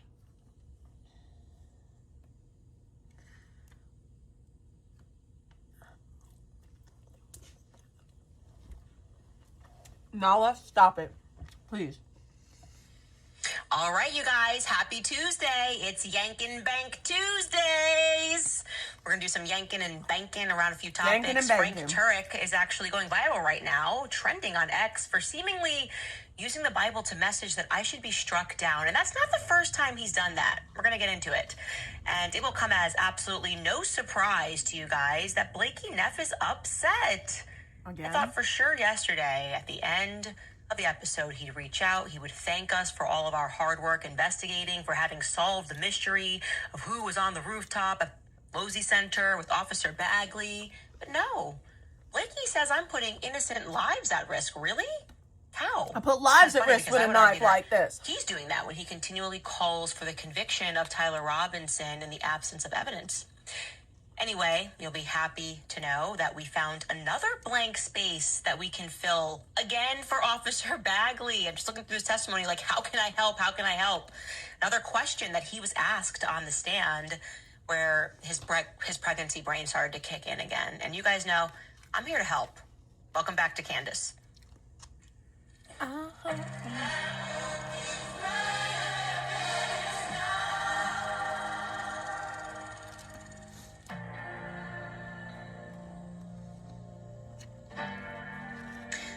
Frank Turek. Is it Dr. Frank Turek? I think it's actually Dr. These Frank aren't that Turek. good. May he forever have a platform. May he forever have a platform, ladies and gents, because from the very beginning of this investigation, it has been abundantly apparent that the public relations directive has been, let them eat Christian slop, right? Let them eat Christian slop is how we will remember this decade. But sir, how are we going to get them to believe that a bullet that could take down 2 moose was magically stopped by Charlie's neck? Oh, remind them how Moses parted the Red Sea. But Bible! sir, can we really make them believe that a grieving Get widow out! for Get out. her husband's killer took Get over out. the entire company and is on a corporate Zoom call laughing at emojis within 6 days of her husband's public assassination? Tell them Charlie's dancing in heaven with Jesus because of all of the merch sales, merch sales, merch sales. Sir, even for us, the sparkly pants, letting his enemies open at AmFest to attack Charlie's actual friends, it feels a bit soon. Time to start dropping the biblical verses about the widow. Honor the widow. Yeah, Frank Turek is of this exact ilk. The call yourself a pastor, memorize a few biblical proverbs, and use those proverbs to justify literally anything, including evil. I folded all my clothes and put them away. I'm so proud of God myself. will bless you if you bless Israel. Really? I think they're raping kids. God will bless you if you bless Israel. Justify obvious lies, holes in the Charlie Kirk assassination. Anything can be justified when you get on this like Christian grift. So he's been trending for the last 48 hours because on Monday he joined Nicholas Bowling's podcast with this message, which has some people concerned. Take a listen. You know, my friend Charlie Kirk, a good thing. My friend Charlie A Kirk. murderer degraded Charlie by murdering him. Not completely. I mean, he's still alive. He's just absent from the body, present with the Lord. But the murderer degraded his good body. That's what evil does. It degrades something good. And that's what Satan does. In fact, what did the apostles and Jesus call Satan? He's a murderer, a liar, an accuser, a slanderer who wants to steal, kill, and destroy. Charlie was murdered. What have we had since then? lies, accusations, and slander seeking to kill, steal, and destroy. Or steal, kill, and destroy. This is spiritual warfare. This is demonic activity. With demons. Yeah, I'm talking about Candace Owens. Yeah, it's ridiculous. With demons, because we want to know what don't happened to accuse people Charlie. of murder without evidence, but Nobody that's what she's doing accused left anyone. and right. She's insinuating it left and right. Insinuating. That's evil. In fact, in the Old Testament, Exodus 22:22 says that if you abused a widow or the fatherless, God says, I will hunt you down and kill you with the sword. Does it? Deuteronomy 19 in the Old Testament economy Y'all says talking if crap you about accuse me, you better somebody be falsely careful. of a crime and you're found out, you get the penalty of that crime. I'm a widow. So if you falsely accuse someone of murder and you're found out, you're the one executed. Wow. If we had those laws today, it would shut down the internet, wouldn't it? Because all we do is we have people accusing other people, insinuating innocent people are guilty for a crime they never committed without evidence. By the way, that's why you need 2 witnesses in the Bible, right? You need evidence. You don't falsely accuse people. So this is what evil does. It degrades.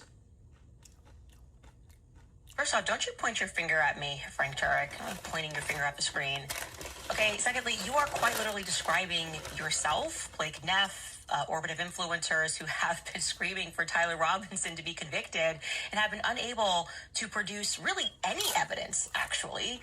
Any evidence which would convince the public that he might have done this. I mean, the bar was so low. I was ranting at my team today of just how incredibly low the bar was for them to prove to us that, yeah, Tyler Robinson did this, right? All they had to do was show us a video of him taking the shot. All they had to do was somehow connect the gun to the crime scene. They couldn't do that.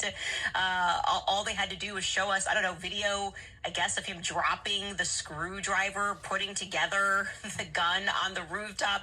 Nothing they have said since the very beginning. Tyler Robinson's parents turned them in. Have they showed us that? Nope. Instead, we hear a story about Mitch Mitchell, as I told you from the beginning, undercover officer his entire life, pressuring him to come in peaceably. Otherwise, they were going to knock in the doors. You guys have lied at every single stage of this, including by describing him as a transgendered or being in a relationship with somebody that's transgendered. That hasn't checked out. You told us this was a politically motivated murder. We heard testimony from his boyfriend who says, no, he wasn't into politics. We never discussed Charlie Kirk ever in our relationship. What have you proven? What have you proven other than the fact that you are really angry that you keep being disproven and more people are recognizing that you didn't tell us the whole truth, perhaps, or a different version of events? By the way, Frank, we received an interesting email yesterday, and it fact-checked true. We keep wondering about those gloves in the door compartment. Hey, you've got a platform. Speak to us about this. What were they used for? You were in the car. You were in the back praying. Because from where I'm sitting, there is currently more evidence that Charlie Kirk was killed from an exploding mic than there is that he was shot from Lowe's rooftop by Tyler Robinson. Like, a lot more evidence in the other direction. Anyway, you know I love blue-collar workers. I like people who work with their hands, make hobbies out of working with their hands, and it's because they're the most sensible. They don't really buy the crap. They don't really buy the influencers telling them not to believe their own eyes. And there's this guy who knows a bit about wood shopping, if you will. He sent me this email, and we decided to fact-check it. He said, hey guys, just an FYI, I do woodworking as a hobby, and I use CA glue and spray activator. And I'm not sure where I learned it, but I always remember being told to use black nitrile gloves because it's the most resistant to that crazy adhesive.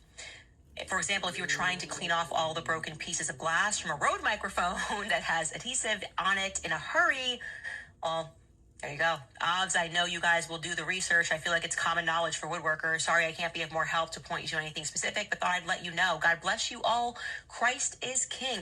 Is that true?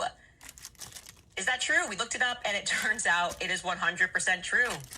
Kept going, what would be the purpose of these gloves? Frank told us he stuck his fingers right into Charlie's neck.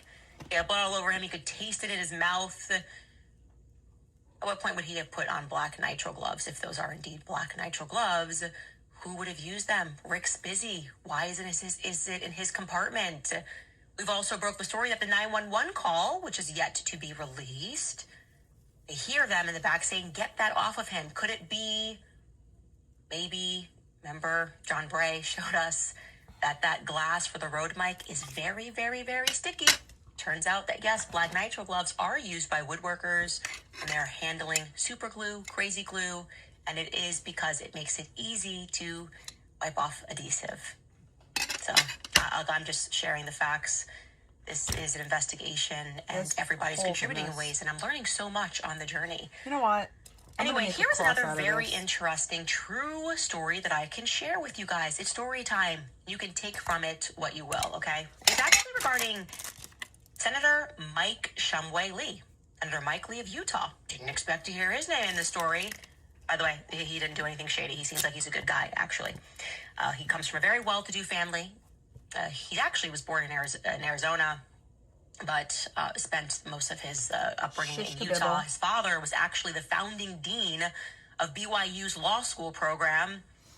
Anyway, Senator Lee was actually slated to attend the Charlie Kirk event at UVU on September 10th. And I can tell you from experience, that is not unusual. Okay, like I said from the beginning, I immediately noticed what made sense, what didn't make sense. What does typically happen at these events is that local politicians, local donors may come by, say a few words, because obviously these are their constituents, possibly people who are currently running or planning to run in the future will go to these sorts of events. None of that strikes me as unusual or odd that he was scheduled to be there. It makes sense. Now, Turning Point USA, of course, was aware that Senator Lee was going to attend, but as the DC story goes, that week, the senator had to cancel very early on in the week due to the National Defense Authorization Act. There were votes that were taking place in DC funding that, and so he had to cancel. Okay. Now, I've got a source at UVU tells me that after the assassination of Charlie, Mike Lee was contacted due to something unusual that took place on campus the day before the shooting. Now, I want to be clear. The day before the shooting, Mike Lee had already canceled. Okay? That's important for you to know. Apparently, there was someone on September 9th who looked remarkably suspicious, who was moving about on campus, stood out. The security went, this person's behaving oddly. What are they doing? It looks like they're kind of scoping the place out. You know what I mean? So they said, look, we're going to go up to this individual. And when that suspicious individual was approached, he told the campus security that he was Senator Mike Lee's bodyguard, scoping out the area to ensure that the senator was going to be safe ahead of the event. So they said, okay, that makes sense. We'll let you go. The only thing is that wasn't true. Like I said, by that time, the senator's office had already canceled their plans. And I've done some digging, and it also appears that Mike Lee is pretty down to earth. He doesn't actually have a security apparatus, a security team. So just to make that perfectly clear to you again, Senator Lee didn't do anything wrong. We're not speculating he did whatsoever. What we are underlining here is that the person that was on UVU's campus had at least enough information to deliver a good sounding excuse, a legitimate sounding excuse in the event that he was stopped while he was scoping out the campus, which he actually was stopped. And there was only a small group of people who would have been privy to that knowledge, who would have been privy of the attendee list. A sensible person might argue that Tyler Robinson would not be among those who was privy to that sort of information. Why would Tyler Robinson know who was going to attend this event? Certainly Turning Point USA event staff would have known, club students would have known, perhaps those at the university who were directly involved in the planning of this event would have known, maybe UVU police, for example, would have known this. But, that limits the pool. Surely it's an avenue worth exploring, no? Footage must exist of this mysterious man who appeared to be scoping out the campus the day before, who lied about the reason why and tried to blame it on Mike Lee, had that excuse ready to go in the chamber, if you will. Call me crazy, but I have a feeling once again that I'm not going to be thanked for bringing this information into the public domain. It never goes that way. Anyways, you're welcome, Turning Point USA. Since you say that you really just want to know what happened, there's a start for you. Erica could call up UVU and ask them about that, see if that's true. She'd call up Mike Lee. He certainly attended the hearing, and see if that's true. I can't figure out why us bringing forth more viable leads is so naturally upsetting to Turning Point USA. I mean, yesterday We solve Officer Bagley's bout of pregnancy brain, and Blake Neff comes at us like this on X. He wrote, in today's episode, Candace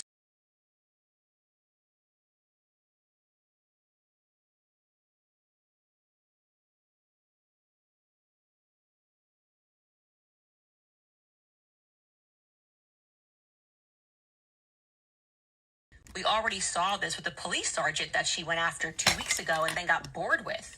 Candace feels no shame about harassing any person she feels like just to keep her grift going while maybe hurting a few people along the way. Why so angry, Blakey? You guys all just seem so angry all of a sudden. Posting people on your platform that are calling for my home to be raided for sharing the video of the guy who certainly looks like he's got some military experience on the rooftop. Yeah, I Why would can't. that make This you clay angry? is shit. It's so hard to sculpt with, and I can't even Why would attempt people even be to try discussing to my get home it to being work. raided? Does the FBI not have access to all of the footage? What are you raiding me for? Don't you have it? Why aren't you guys very releasing it? I thought unfortunate, 'cause the it's a very widow pretty wanted clay. nothing but transparency. Where am I getting it wrong? The messaging here is not landing. It's very pretty. You know, we but actually received a press request from the not gonna Daily work. Mail yesterday regarding the footage that we released of the rooftop man in tactical crawling across Losey Center, jumping from the roof like Spider-Man. Among other questions that they asked, I don't know what to me do with this clay, but I specifically, guess and I'll figure it out in the serious, they future. I'm quoting them directly. They wrote, what steps The are you pearl taking clays if the don't worst work. happens and you are raided by law enforcement? Raided by law enforcement? Why would The I didn't pearl kill Charlie ones, Kirk. Why would they they don't raided by work. law enforcement? Maybe this metallic Rate one us will for work, helping? but I'm not gonna even attempt it. Consistent messaging to the public was they wanted nothing but transparency. Dan Bongino, Kash Patel, Erica Kirk, Turning Point USA. We didn't edit the videos. We don't lie about what was on the footage. Power to the people. Here's the footage. Metallic, In fact, the metallic, influencers are lying. Why metallic. don't you rate them? The pearl ones are difficult to work Maybe with. someone's paying them to lie. Stinks. Anyway, yesterday we did solve the low-C rooftop mystery. No thank yous. Officer Bagley, This is the who I have to metallic, say, too, were I right? seated amongst a jury of my peers, I would label him to be unconvincing in his presentation. But don't worry, they're not going to call me on the jury. I don't think so. I have to say, in my opinion, I am not believing the rooftop screwdriver story. Something feels wrong there. There's a reason for that. First and foremost, I want to say I want us to forget the origins of the screwdriver story, right? When we first learned about the screwdriver, purple it was one. less than 24 hours after Charlie was assassinated. We learned about the screwdriver because someone in law enforcement leaked information to the press. Except when they initially leaked the information, they said that the roof, it was found with the rifle, near the rifle, not on Losey Center rooftop. Okay, they said the screwdriver was found near the rifle, and I can show you that. Here's a throwback headline from September 11th. Here is CNN, and yes, they have, you don't have to like CNN to recognize that they are a state apparatus, part of the Project Mockingbird.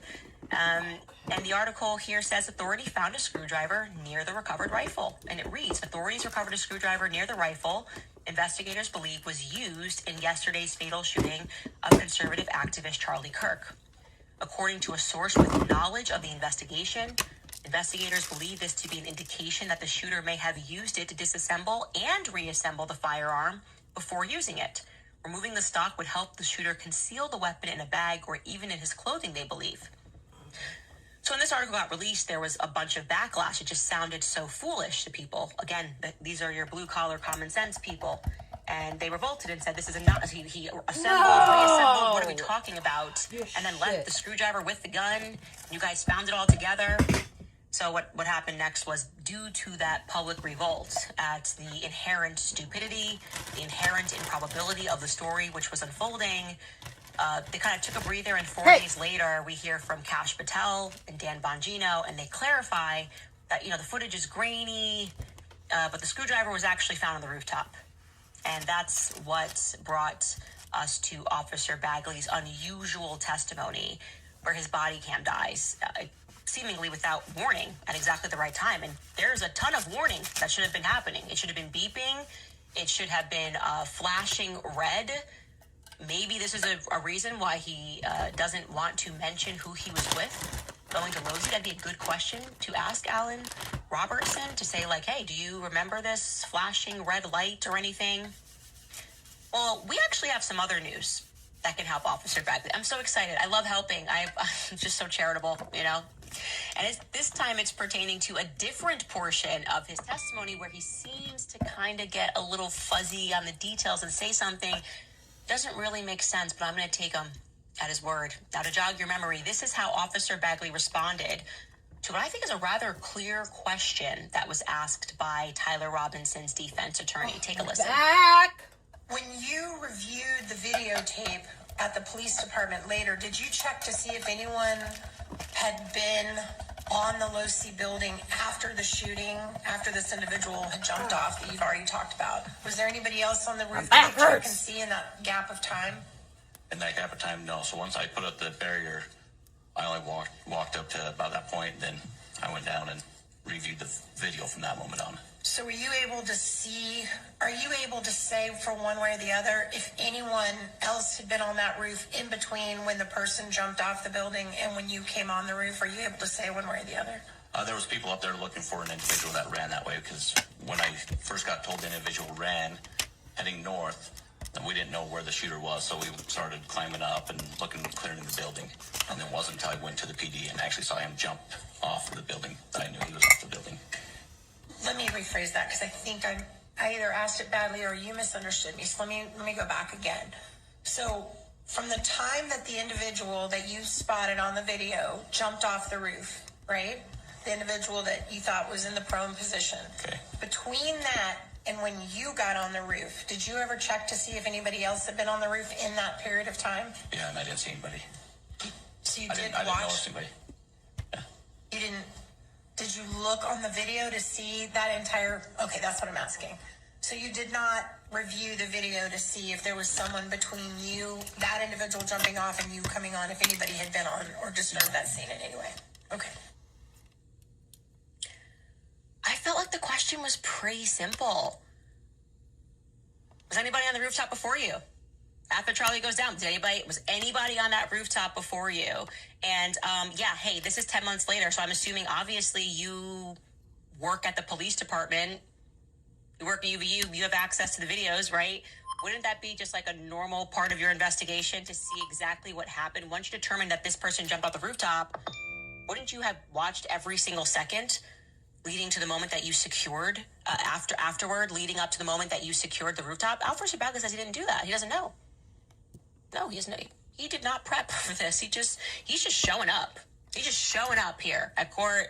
Didn't prep, didn't want to get answers, lack of curiosity, lack of, I guess, like, investigative lust. He just was like, I don't know, just got off that rooftop, didn't do anything. I didn't even investigate why or how my body cam footage. I don't know anything. I don't even know who was up the rooftop with me. That's a pretty important question. And I can exclusively tell you guys that the answer to that question is yes. Yes, somebody did get on that rooftop before you, didn't the, Officer Bagley? Well, maybe you don't know, but I'm telling you, whoo, sigh of relief. Yeah, someone got up on that rooftop. And why is that important? That's important because if Officer Bagley said that he found a screwdriver and somebody was on that rooftop after that went off, it's plausible that this unknown person could have planted the screwdriver. But I think it's something Officer Bagley should do. He should review the footage to see who was on that rooftop after the alleged shooter and before he got on the rooftop. Does that make sense to you, Officer Bagley? It's very easy. Person you say shot Charlie Kirk, jumped off. Was there anybody on that rooftop before you got on at 12:44 p.m.? And the answer is yes. By the way, Turning Point USA could definitely be forthcoming about this stuff. It's weird that they just have nothing. I also want to add here as an important update because we were asking a lot of questions specifically about Alan Robinson, who formerly was of the San Bernardino Police.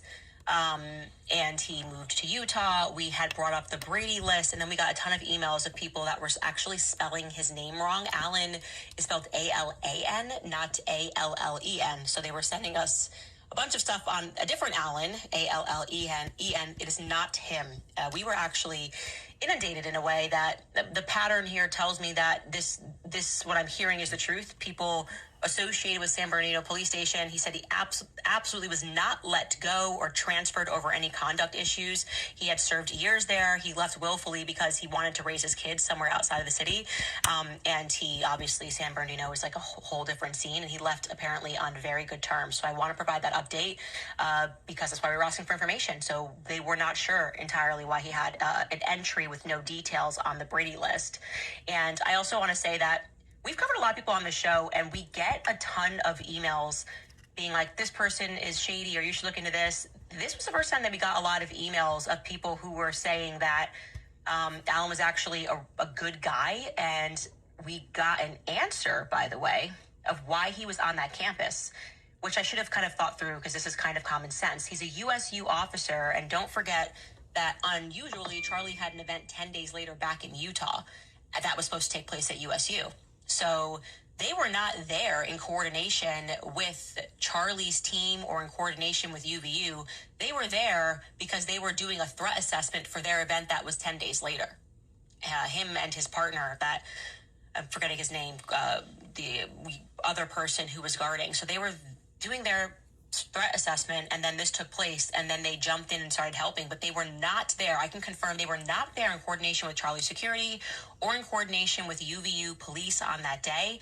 So their presence there was actually not a matter of chance, but a matter of an event that was happening 10 days later down the road, essentially. And so they were monitoring the event, and then things went off. So we, like I said, received a ton of emails, and I said, as we get information, we can update you.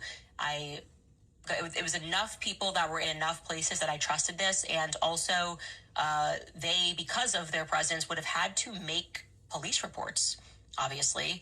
So it's just very odd that Officer Bagley is pretending he couldn't find out who these officers were when they were in communication with his chief. We see that on the video. They were on the Losi rooftop, and he has access, or presumably all of the UVU police officers would have access to that footage to be able to answer that question for him. It makes entirely no sense. So, that's what I have for you. I want to update you so we can answer questions that we bring up on here. A lot more questions, a lot more emails that we were receiving about Officer Bagley, however, and his history. And there were not many people, or any people, in our inbox that were defending Christopher Bagley, which is interesting. My gut tells me that he could have answered more questions had he had wanted to answer more questions while he was on the stand. So what gives? I don't know. We'll be right back after a brief break. All right, you guys, I want to pass along a heartfelt thank you from my friends over at Preborn. You know I love them. Their president, Dan Steiner, asked me to share just how grateful they are for faithful supporters like you. So far this year, because of generous partners, more than 50,000 babies have been saved from abortion. That means 50,000 lives changed and generations have been impacted. Every tax-deductible gift is used to rescue babies and share the hope of Jesus Christ with their mothers. In fact, this year alone, more than 8,000 women have made decisions to follow Christ, all because someone like you helped provide a free ultrasound. It costs just $28 to provide one life-saving ultrasound, and $15,000 can place an ultrasound machine in a pregnancy clinic where it can save countless lives for years to come. Dan's message is simple: thank you. Your generosity is saving lives for both Earth and eternity, and today there are still mothers waiting for that same life-changing moment. So if you'd like to give, dial pound 250 and say the keyword baby. Again, that's pound 250 baby, or visit preborn.com/Candace. Again, that's preborn.com/Candace. I also want to remind you guys about dose, because did you know that more than half of the average American diet is made up of ultra-processed foods? Every day we're eating foods that didn't even exist a generation ago, and we expect our bodies to just be able to keep up with all of that. Your liver is your body's daily filter, performing more than 500 functions every single day, and when it gets overworked, you feel it. You might wake up tired even after a full night's sleep, feel bloated after meals, or notice that you're more sluggish, foggy, or just not quite yourself. A lot of people chalk that up to getting older, but feeling that way should not be something that you just accept. That's why I take Dose for your liver. Dose is a highly absorbable liquid supplement taken in a daily 2-ounce shot that tastes like fresh orange juice. Right now. It's a plant-forward formula that's clinically backed to promote liver function and cleanse the liver of unwanted stressors that may be slowing it down. People who take dose consistently report less sluggishness, fewer midday crashes, Somebody better digestion, wanted and even less bloating. a New black customers can and save pink 35% thing, so on I'm their gonna do first that month's now. subscription by heading to dosedaily.co/Candace and entering code Candace at checkout. Again, that's dosedaily.co/Candace for 35% off your first month subscription. And I have to remind you guys about Cozy Earth because you know I love them. I've been talking about their sheets for a while now. They feel so incredibly luxurious, and climbing into bed at the end of the day just feels like such a treat with them. So when I found out that they made beach towels, I had to try them, and now I can finally get that exact same premium feeling at the beach or by the pool. As a mom, we're always hauling towels around everywhere, and most of them end up feeling rough, scratchy, and barely dry you off. But Cozy Earth is unbelievably soft. It's super plush, and it's actually This is not absorbent. necessarily It feels like something that you black, get at a luxury but resort it is. instead of your typical beach towel. It's one of those little like a upgrades that pearl make the whole black. day feel more relaxing. And if you're not spending your summer at the beach or pool, Cozy Earth also has amazing bath towels that bring that same spa-like luxury feeling right into your own bathroom. Plus, they stand behind everything that they make with a 10-year warranty, so you can feel confident that you're investing in quality that's built to last. Their towels are oversized, ultra plush, and completely built for your best summer days. So head to CozyEarth.com and use my code Candace for an exclusive 20% off. That's code Candace for an exclusive 20% off at CozyEarth.com. And if you see a post-purchase survey, mention that you heard about Cozy Earth right here. Interesting. I'm reading somebody's comment just kind of live here. They said, if you go back and watch Officer Bagley's testimony, I can't confirm this, he actually does slip and say Alan at one point, so he definitely knew who the person was. I'll have to go back and see if that's correct, if he did say the name Alan in court, and I'll It update is. you It's guys. like Also, graphite. my producer in my ear said that I accidentally said Alan Robinson. Obviously, I'm auto-correcting and just saying Robinson because he's been saying Tyler Robinson for so long, but it was Alan Robertson, and yes, by all accounts, it seems like he left on his own volition, and he has young kids and wanted to leave the city life so we can shut down that lead. I love when I get answers to questions that we have, and hopefully more information is going to come out about what his testimony is in terms of what happened on the roof. And he obviously would not have had access to the same stuff that Officer Bagley should have had access to be able to answer those questions. So it's giving shady, Bagley. This person wanted a cat. Okay, a couple more updates for you guys. I'm going to have to make a cat out of this some way. Immediately update on Ian. That is the name of my security person that all the stuff happened to in Russia. We had a person reach out who is in the country music world who does not want to be named or get any credit, and he is going to pay for the entire thing, which is just like incredible, just absolutely incredible. He's going to pay for his entire stay and rehabilitation in Florida. Again, does not want any credit for it whatsoever, but I wanted to let you guys know because you've been on this journey. We got so many emails from you, people that are just in military families who have had similar experiences, trying to help in whatever way that you can while we now have an actual solution. So the next update that I will be giving you, hopefully we will be saying that he's sprinting down the driveway on his own. And like I said, he's in a very good mental space. He just is very confident that he can do it and just has kind of that Navy SEAL mentality. So I just wanted to say that an absolute blessing occurred, and I woke up to news about this morning, and person who shall not be named, I just can't say to you enough how grateful my family is, and also to Russia's Ministry of Health, how grateful we are, everybody that was involved in this, Joe family, the Catholic family that lives in Russia, who went and visited him, brought their children to lift up his spirits, to the team that was in Russia, the babushkas that cried when he left. I just love everyone so much. Babushka! It's just such a warming story, and the things that happen and go right to the special forces people. We'll always be saying that. You guys know what Russia, babushka means? Everyone was just amazing. Everyone stepped up to the plate, and this is like such a beautiful thing to find out when I woke up this morning. So I wanted to give you guys an update. In other news and other updates, other investigations, us being helpful, never, ever, ever getting the credit. Remember, we were helping Blake, who blanked out. Remember the hotel that he stayed in the night of September 10th. He at first thought he had stayed in Orem, then said he maybe misspoke. Then he remembered that actually, no, he stayed in Salt Lake City. And as always, we thought, wow, if he's getting early amnesia, we need to assist him. And no one saw, he doesn't remember what he did when he was in Salt Lake City. He didn't even remember that he was with Danny Phillip or where him and Danny Phillip went. How they got the whole thing is crazy, but at least we got some sort of an answer on the hotel, right? We were able to determine that some members, at least, of the Turning Point USA team stayed at the Asher Adams Autograph Collection Hotel in Salt Lake City. Now, we can't say definitively that Blake Neff was with them, but Andrew Colvett did, in fact, do a news hit from his hotel room, which internet sleuths were able to track down. This is like Don't F with Cats, if you've ever seen that documentary. They just look at the picture in the background and they start to piece things. And here is Andrew Colvett on Benny Johnson's show on September 11th. This is still here that we're showing you. And that was all it took. So I just love the internet. Internet sleuths got him and Tyler Boyer.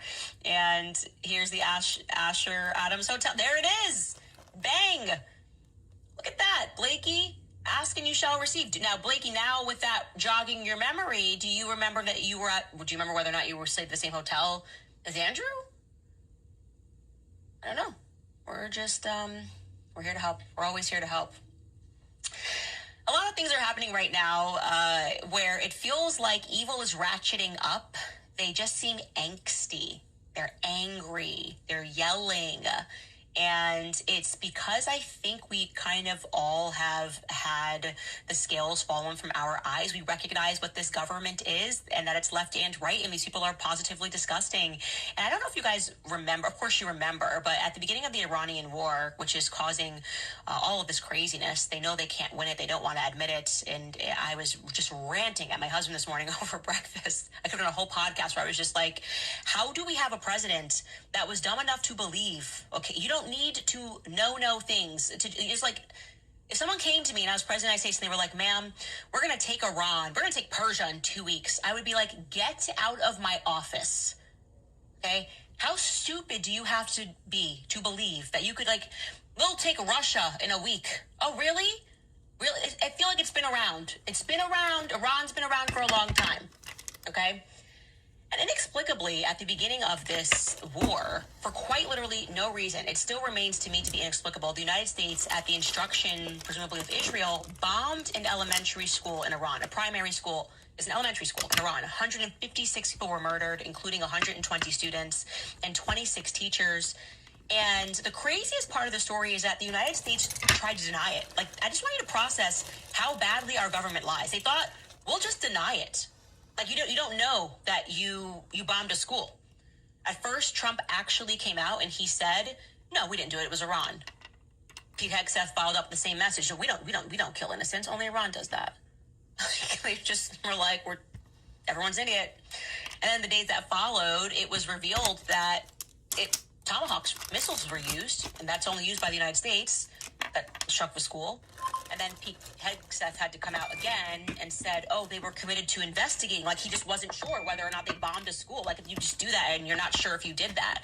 Like he's remembering whether or not he brushed his teeth that morning. I don't know. We'll investigate. I don't know if we dropped missiles, actually. And then they pivoted to Israel's preferred line. You know, Hamas builds tunnels beneath the schools. That's why we do it. They kind of did that thing. And said, well, it was the IRGC were building missiles underneath the school. Another complete lie, exposed not by the IRGC, but Western News.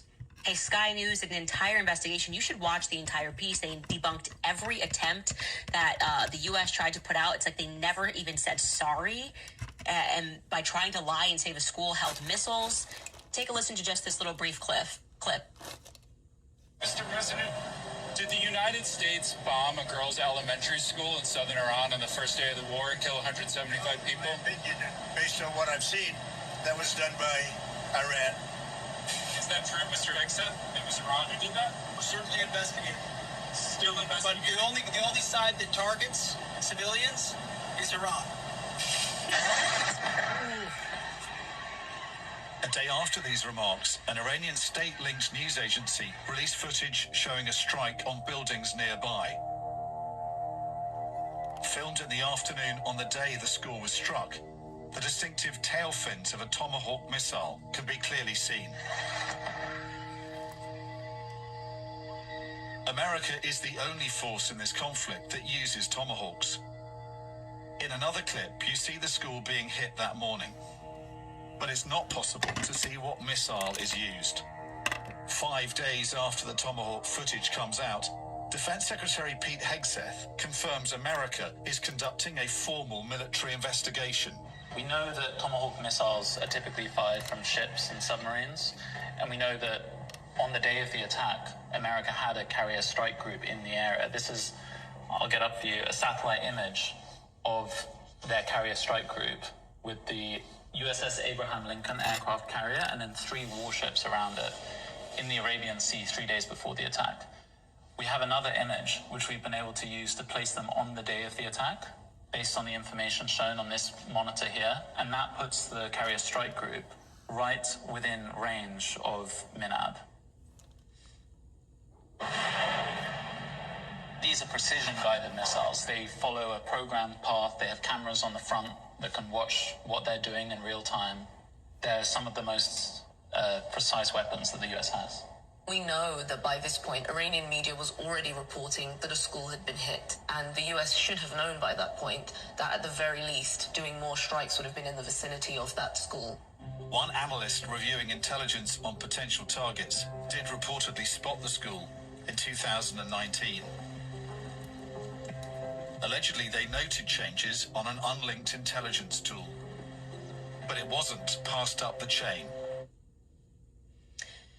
The reason I'm showing you that is because you should go and you should watch that entire piece. Sky News did an incredible job on that, because it's really important for you to understand how much our government hates us. They think we are so stupid. I mean, it's one thing to say, like, hey, we did this by accident and we need to come out, we need to own it. It is another thing to routinely feed slop to the masses and to do it while claiming you have the upper hand, to have willfully, it was not a mistake, you bombed at the beginning of this in elementary school. Using what intel? Do you understand how advanced our military technology is? They knew every body that was moving in that school and they chose to bomb it. My honest belief is because we are looking at people who worship Baal, and it was a sacrifice to demons.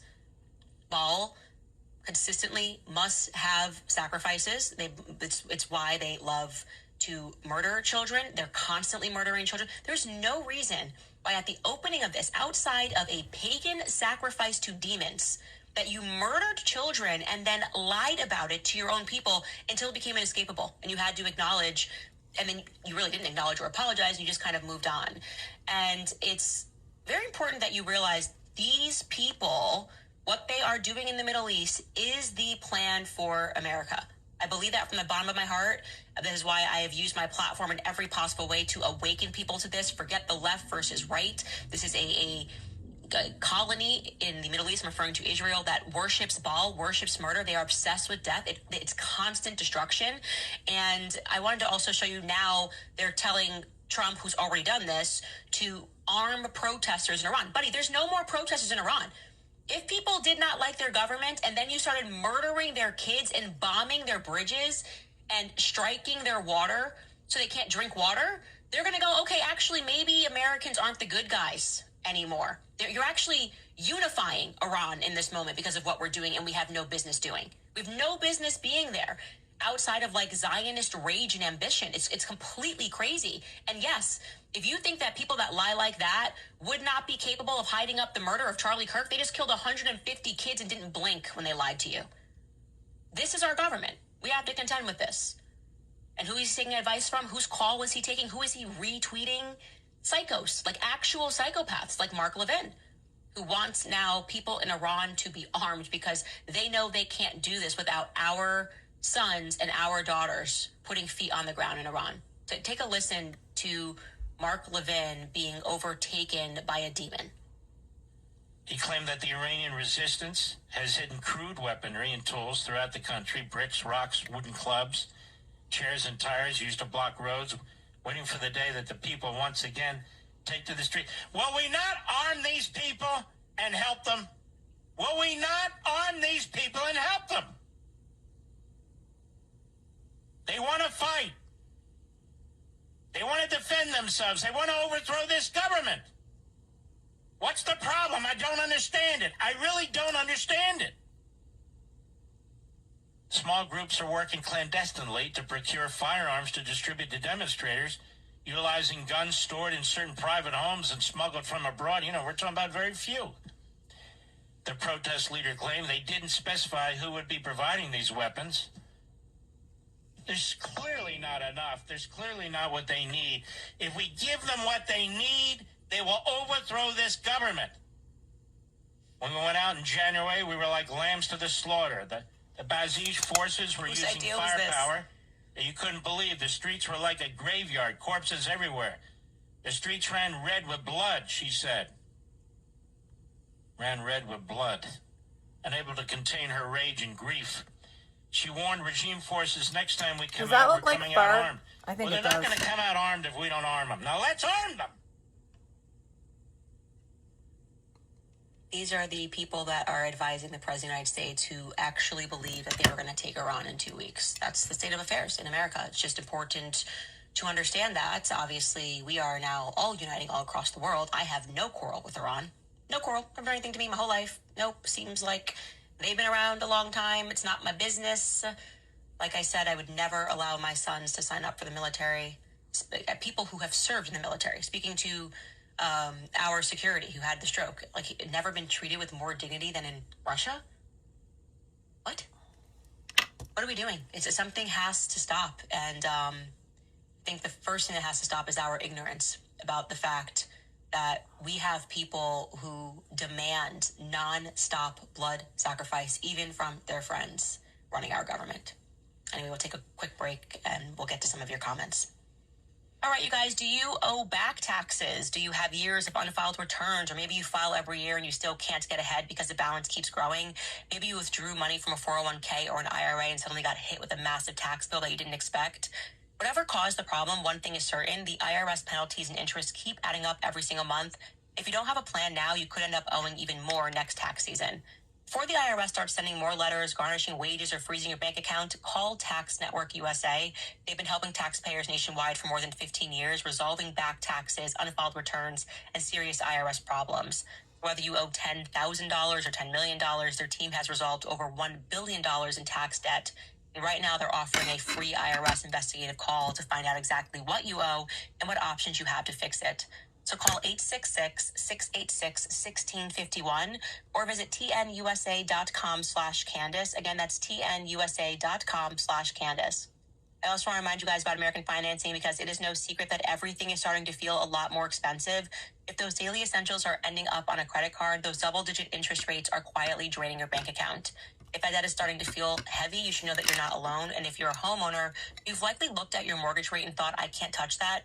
But American Financing offers a smart equity loan so that you actually don't have to. It allows you to wipe out high interest debt and lower your monthly overhead while keeping your primary mortgage intact. It's basically a surgical strike against debt. Unlike a fluctuating HELOC, the smart equity loan is a fixed rate loan, giving you a predictable monthly payment. At American Financing, there are never any upfront fees to find out what you qualify for, so talk to a salary-based consultant today. These are the experts that are paid to help you save, not sell you more than you need. Call 800-795-1210. Again, that's 800-795-1210. Or visit AmericanFinancing.net/Owens. Again, that's AmericanFinancing.net/Owens. Okay, top comment from yesterday's episode. I love this one from Alana. She writes, yanking and banking my way through the school pickup to get home and watch the Prego. I love that. The kids are yanking, you're banking. That's just what we do. It's what we do here. Dog Whisperer writes, Blake don't remember nothing. He don't. He just has these blackouts. I want to know how Blake got back to Arizona because, he talks about how he just was Charlie's best. I don't believe anything about Charlie being close to Blake.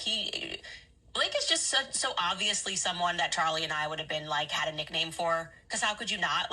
We watch Blake here and we're just sort of how is it possible that someone could be so fundamentally unlikable and so fundamentally unbelievable in everything that he says and does? Total lack of talent, taking on the show, the Beavis and Butthead show, cosplaying as a Charlie Kirk show. It's just amazing to me. And the only reason he's sitting there is because Tucker Carlson did what he could to help him after he got let go from Fox for being a psycho, generally just being a psycho.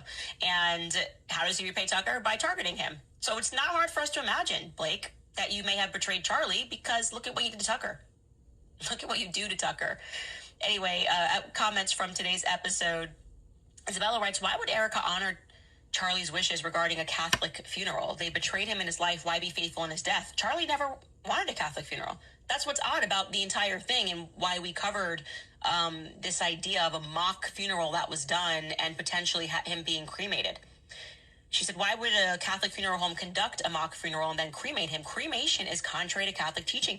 That is correct. And we actually looked it up, and for whatever reason, I don't know why, maybe a relic of the 60s, in Arizona, there are Catholic funeral homes that do offer cremation services. It is positively wild to me, but we were able to confirm that. And I don't have an answer as to why that is, but you are correct on the doctrine. Zamet writes, Candace Owens stuck having to do Kash Patel's FBI homework. And what is the thanks I get? I get reporters asking me, what if you get raided? For what? What are you looking for that you don't have? You're the FBI. You're the FBI. Like I said, the information is decentralized. Everybody has it. Everybody's waiting. This is the first time an investigation has been done like this, and it's because Charlie's life really mattered to a lot of people. And the level of deceit and betrayal, well, it is definitively biblical in proportions. We've never seen anything like this. Not even JFK story has these sorts of elements and threads that we're pulling at right now. Tagalong Kiwi writes, those with true spiritual discernment can see straight through UTPUSA. You will all stand before God one day, alone to answer for this. Go Max, Candace, especially while growing another beautiful human being. Some can see the truth all the way from New Zealand. Thank you so much, and you are correct. The dishonesty is just radiating, right? They don't even know how to play not guilty. Their first thing to do when we release the footage, rather than saying thank you, is to try to debunk it. Like, oh, a baby could do that crawl. Like, why are you saying that? Like, if any normal person looks at it and when this person looks experienced. What psychological operation do you think you can impart upon the people to make them believe that this was just some inexperienced 20 guy to try on his first assassination after eating a Chick-fil-A sandwich and wrapped to go get a steak? Do you really think you have magical psychological powers? You guys have been reading too much Sigmund Freud. That's the problem. Spiritual discernment is on the rise right now. You can feel it. The energy's building, and we're happier too, and that matters too. We're happier because I'm trying to there's make a nothing kitty about the truth that should upset you. But there's a whole lot about lies when they come undone that should upset you and frustrate you and make you angry. Kate Grand Rapids writes, no other rooftop officers had body cam. Maybe theirs died too. That's a great question. That is a great question, and hopefully more will come out as this unfolds in the courthouse, as this trial unfolds. Like I said, I'm team Turning Point and wanting this to go forward because it's already so absurd that I just think it's going to be a massive revelation to how corrupt our government is, and people need to see it. What we've seen thus far is unbelievable, and yet we are being told to believe it. Kiwi writes, God is good, Christ is king. May he protect Candace in the name of Jesus, and may he bless everyone in the pursuit of truth. Yes, keep the prayers going because they keep us safe. I love that this person's username is Yanking Banking, and they say Christ is king. It's a thing now, Frank. We don't say mean stuff about you. We don't say you should be struck down. He's also used other similar rhetoric, by the way. He did this whole thing where he was like, why hasn't the Mossad killed Candace and Tucker Carlson? Why would you say that, Frank? Why is death on your mind so much, Frank? Why don't you just come sit down with me? Answer some questions. Maybe there's a total reasonable explanation for the gloves, how they got there, why everybody forgot about them. We'd like to hear it. Like I said, I like to ask questions like I did about Alan Robertson, get the answers, then immediately share that so people can go, okay, we don't have to look into this because he actually decided to leave after serving in a city for a long time, wanted some more space for his kids. I did the same thing. I left inner city, DC, and came to Tennessee. Why can't you guys just be that simple? Just get us some information that makes sense. Anyway, if you'd like to support our show, you guys know where to go. We have merch available on the website. We also have new signed bundles of Blackout and Make Him a Sandwich because we were sold out. And so I signed a ton more in the last 2 weeks. My hand hurts. But yeah, we're reading Make Him a Sandwich right now. We're actually wrapping that up next week. I after doing that book, I was like, I should have made that book longer. It was such a great read and so fun to do, but you can buy a signed bundle. And also, you could just buy a mug to support us. You can buy a shirt to support us, a sweatshirt, our iconic Candace Intelligence Agency hats, our CIA hats, but we are the Decentralized Intelligence Agency. Yeah, that one, the green one's my favorite. The hunter green one is the one that I wear around town, and I think people think I'm actually in the CIA. Anyway, you guys, thank you for all the support thus far. Stay happy. Remember, that's iron sharpens iron. It is proverbial. And remember to be happy warriors, because that's what Charlie Kirk would want. We'll see you guys tomorrow.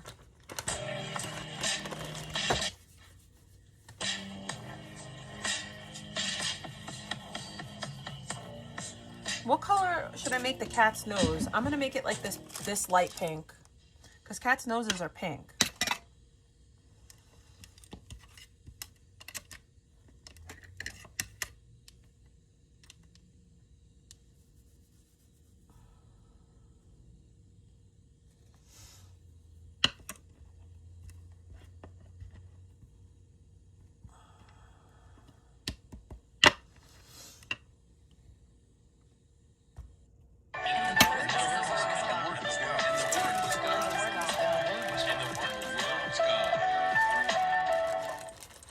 I need a little triangle. I guess I'm gonna have to use this. I can hear you. Hello. Hey, I just want to say that I watch your live all the time, and I see it. I just now took my shahada probably 2 months ago and converted over from Christianity to Islam. And the main reason why I just want to talk to you about it is because I was married to a pastor for about 5 years. We was dating for 8 years. I've been to church. I know how it goes. I know how it goes. I know how it works. I know how all of this works. And I think that you really don't like us as Muslims. You do not like us. And how is that honoring to God if you don't like people because of their belief? Oh, and then you sit on here and you debate the word with people. And for you to say that you know the Bible, Timothy chapter 2:14 says, do not debate the word. And you do it anyway. Does it? The Lord's word is not up to debation at all. Debation. She said debation. So why do you do it? Debation. Okay. Yeah, it says in Timothy, 2nd chapter 14, do not debate the word at all, and you do it. Which Timothy? Which Timothy? Second Timothy. Second Timothy. Second Timothy what? Chapter 2:14. It says, do not debate his word. And you do it anyways. Right, so you try to correct other people with their lives and what they do and I want to what read they it. believe. Can I read it? You don't even go by the word. Precious Nicole, may I read the verse? Do not debate. May I read the verse? Yes, go ahead. All right, so this is 2 Timothy. It says, do not argue about the word 2. of God. Hold on. Coming from Chapter the 2. Bible. Are you okay? 14. Yeah, I'm fine, brother. Okay, let's have a calm conversation. So it says, remind them of these things and charge them before God not to quarrel about words, which does no good, but only ruins the hearers. Where does it say don't debate the word of God?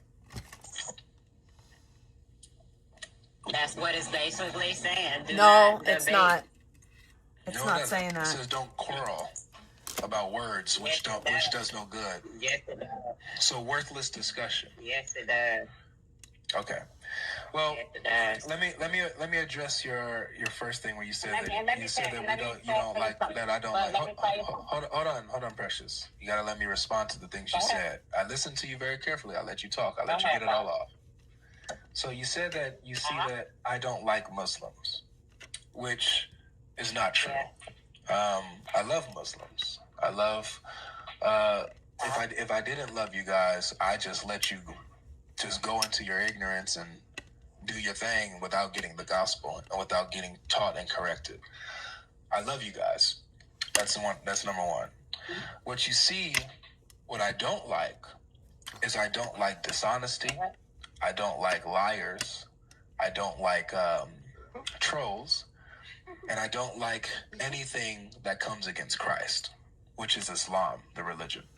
So there's a difference. I make a distinction between Muslim people and the Islamic religion, which a lot of Muslims would show off. Okay? But, you know, I understand, but, you know, I have, like I said, I grew up in church my whole life. And, you know, it's a lot of stuff that the Bible says that as Christians should do. And I have passed by in many church stands to where I told them to stop, and I gave a homeless man some money. And the mother of the church said that I would never give nobody homeless nothing. You supposed to give. You supposed to love. You supposed to care for people. Yeah, that's not a reflection on Christianity, right? I'm just saying, yes, it is. That's a reflection of Christianity. So that's what the Bible teaches, not to give to the poor? The Bible teaches don't give to the poor? Oh, they don't give. Trust me, I have seen it a lot. Is that well? So my dad is a pastor, and he does regular food drives and regular toy giveaways for the poor and the homeless throughout the year. Mm-hmm. So would that show that Christianity is true, since we know personally a church that does that? Oh, I'm just saying, people do what they want to do. Everybody is human. Nobody in this world is gonna be equal to God. Period. That doesn't deal with what you just said, sister. That's not dealing with what you just said. Not gonna happen. Okay, I just gave you an example where an entire community of Christians are giving to the poor and going out of their way to do food drives. I know him personally, my father. So would you say that Christianity is true now because we have examples of entire Christian communities giving to the poor exactly how the Bible teaches? Yeah, it's some examples, but at the same time, God, you look at us as Muslims like as if we are nasty people. Like I don't look at you as a nasty person, but the religion that you believe in is nasty. It is. It's just okay, and I can say the same thing about Christianity. Which is why we're here. The ones that they Holy Ghost filled. They sister, love the Lord. No, you're not talking about Christianity, Precious Nicole. You're not talking about Christianity. You're talking about human beings that are flawed that you've come in contact with that seem. Hold on, allow me to speak, please. They stand on the word of God. Enjoy Islam, sis. Enjoy Islam. Just go ahead and enjoy Islam. Waste of time. And you better have that same energy when you see those hypocritical Muslims smoking outside the masjid and going out partying and having sex and listening to music. Have that same energy for those Muslims and say, you know what? I'm going to leave Islam because Muslims have been hypocritical to the Sunnah. Show that same energy to those hypocritical Muslims. Andre, you're on stage. Hey, Are you Muslim? Yes, I'm Muslim. Awesome. Which is true, Christianity or Islam? Islam is true. Islam is true. How so? It's the final revelation from the creator of the worlds. How so? What do you mean, how so? How is it the I don't understand the question. How is it the final revelation? How do you know that? How do you know that it's a revelation from God? You can just read it. Yeah, when I read it, it tells me that it's supposed to be in line with previous scriptures that came before it. But then I read the previous scriptures that came before it, and then it's false. That's your interpretation. For some reason, that's what you're saying. For some reason, you cutting me right off on what I'm talking, bro. That's rude. Because you started off with your normal. So now you're about to justify why you're being rude.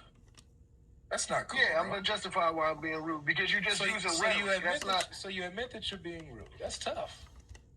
I don't want us to have a rude conversation. I want us to have a respectful conversation. Is that cool? Where you speak and I listen, I speak and you listen. Is that cool? Oh, that's fine. But I would appreciate if you're going to say something about the Quran, what the Quran says, not to use your interpretation. That's a good point. Would that be fair? That's fair. Would you follow the same standard? Sure. Okay. So, chapter 2, verse 41 says, "Believe in what I have revealed, confirming that which is already with you."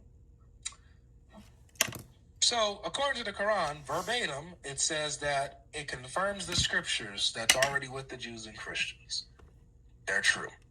But then it contradicts them at a lot of places. This ain't my interpretation. This is just what it is. Okay, so you said it confirms what is true.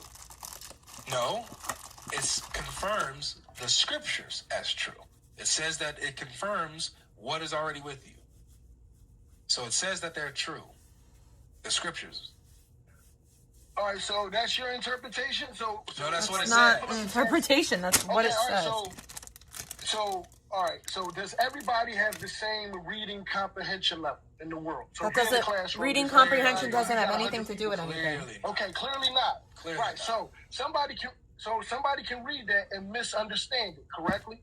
No. Yeah, even though they read English or whatever. Yeah, Muslims do it all the time. That's why I got to teach them the Quran, what the Quran says. Wait. So you're not a Muslim and you're teaching Muslims what it really says. Absolutely. That's just how the nature of the game is. Let me tell you. Okay, the reason why Muslims don't understand the Quran, it's really a simple thing. The reason why Muslims don't understand the Quran is because they don't have the Holy Spirit, man. You need the Holy Spirit to understand the Quran. It's really telling. Why do you need the Holy Spirit? Okay, why do you need the Holy Spirit to understand the Quran? Because the Holy Spirit is who guides you into truth and breaks things down for you and opens your mind up for understanding and clarity.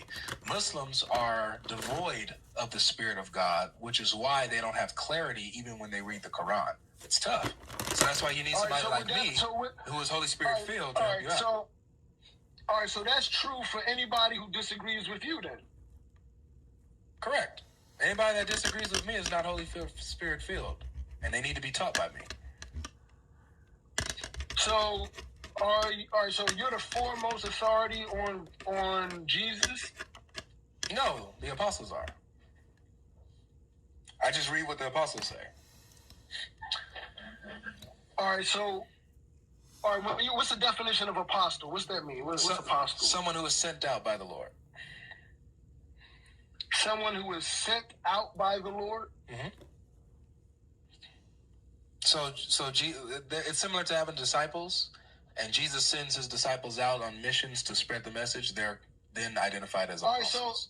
All right, so by your definition, Jesus was an apostle. Yeah, in a way, yeah, he was an apostle of the Father. Mm-hmm. He was an apostle. He got sent by the Father. Yeah. Right? Mm-hmm. And Jesus didn't come into existence until the first century, correct? No, he's always existed.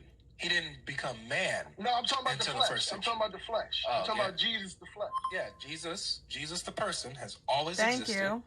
He took on flesh. I'm talking about the flesh. Let me finish. He took on flesh in the first century. But how does this help? Okay, how does this solve the problem of the Quran supposedly being the last revelation, but contradicting the scriptures that it says are true? All right, it confirms what is true. You know that. Even when you had the conversation with the computer sciences guy, and he told you, when you're confirming something from previous program, you're just confirming what is good. What is not good, you're leaving that off. I agree. It confirms what is true. Yeah. So this is my thing, though. The Quran the Quran never says that. It never says it's confirming what is true in the previous scriptures. It says it's confirming the previous scriptures. So when it confirms the previous scriptures, that's them as a whole. It's saying that the previous scriptures are true, not nitpicking what's in them. Okay, so are you nitpicking with the Quran at this point? No, I'm taking the Quran for what it says. So is it true in the Quran that it says that the people who had the scriptures changed it? No, the Quran never with says their that. mouths. Oh, yes, it does. It says they changed it with their mouths. Sure, it says they distort with their mouth. Yes. Exactly. So they can actually read it and then tell you it says something else. That is correct. And if your reading comprehension level is not up to theirs, or you don't read that language, then you just have to take their word for it. Or not take their word for it, like Muhammad says. Muhammad says, don't believe what they say or reject what they say. Just say we believe in what was revealed to you and what was revealed to us. Okay, so according to the Quran, it is confirming what is true, correct? No, it's confirming that the scriptures are true. It's confirming the Wait scriptures. a minute, wait. So, all right, so are you only taking some of the Quran and leaving some of it, or are you taking the whole of it? Taking the whole of it. All right, so when you say you're taking the whole of it, what does that mean? It means that I'm taking what the Quran says as a whole regarding the previous scriptures, and as a whole, what the Quran is very consistent on, and it never shies away from it, is that the previous scriptures are true, authoritative, and preserved. That's the message of the Quran as a whole. Okay. Read the whole Quran. So according to the Quran, what is the Injil? The Quran doesn't tell us. It does tell us. Not really. What was revealed to Jesus. That's what the Injil is. Yeah, but what was that? You get what I'm saying? Wait. I just said it. What was revealed to Jesus? When you say what was revealed, that's his message, right? When you say what was revealed to Jesus, the question is, what was that? What was that? That's not an answer to the question. Does that look like a kitty cat? The good news of what? I'm gonna put a little. If you believe in the messenger, which is Jesus, that's the best I got. That's the best I got, girl. So if you don't like that kitty, that's the only kitty I got for you, girl. Somebody asked for a kitty. Wait. That's what the Injil is. Where does the Quran say that? It's what was revealed to Jesus. Yeah, where does the Quran say that what was revealed to Jesus is the good news, that if you believe in him as the messenger of the Father and obey the commandments, then he'll lead you to the Father? Where does the Quran break it down and say that that's what the Injil is? Remember, we said we're not gonna go with our own interpretation, right? Listen. Wait. I cannot give you. You said we not gonna go with our own interpretation. I'm answering you. Stop. I cannot give you a specific ayat without leaving and getting it. Okay? So for right now, without leaving and getting it, acceptable. No. Yeah, leave and get it. I'll wait. You will not leave your spot. I'll keep your spot for you. Okay? Okay. Thank you. All right. Yeah. In the meantime, let's go ahead and read some. Let's put some resin. Oh, how do we reach these kids? How do we do it, y'all? How do we reach these kids? Make sure you guys are hitting the like button, man, if you're liking these conversations, if you're enjoying them. Make sure you guys hit the like button. We got 3,100 people watching right now on YouTube. We got 770 on TikTok right now. Everybody hit the like button on YouTube. Tap the screen on TikTok if that works. I don't know if that does a difference, but go ahead and tap the screen. I don't know. But let's go ahead and read some super chats. Let's see. Where did I leave off at from the Netherlands? All right. I just read this already. Yep. Said he was the son of man. Okay, here we go. Be the Iron says, I wrote an ebook, quote, The Death of Allah, 100 Dilemmas That Disprove Islamic Theism, which is free on Amazon. How could I send it to you? Email me, and I can give you an address. Can we be honest? Says, can we be honest that the claim the Gospels are not the Injil is beyond stupid? Yes, I can be honest and say that is beyond stupid, that saying the Injil is not the Gospel. 61.6. 61.6.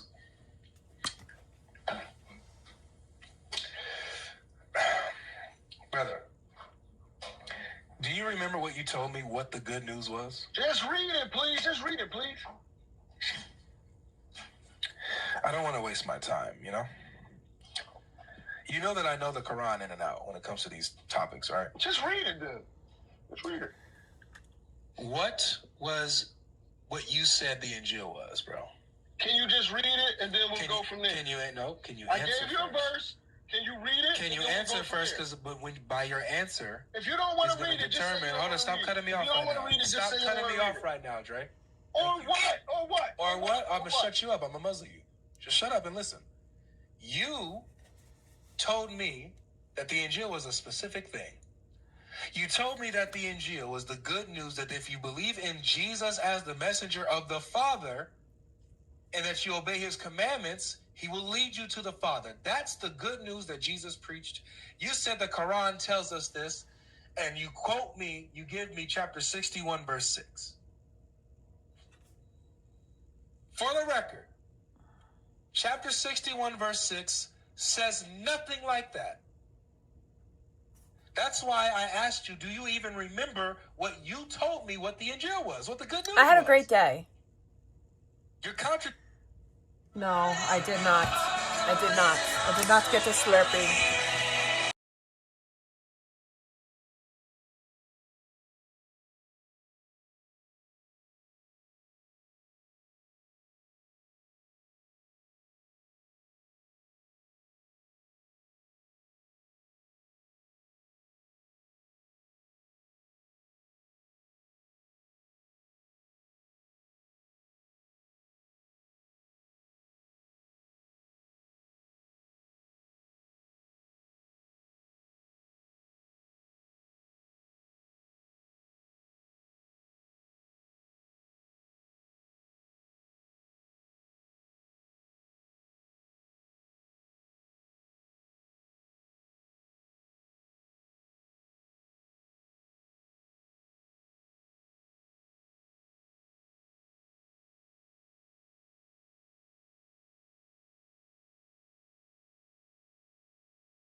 Legend has it, ladies and gentlemen, he doesn't know My dad. he's muted. It was my dad. He's muted.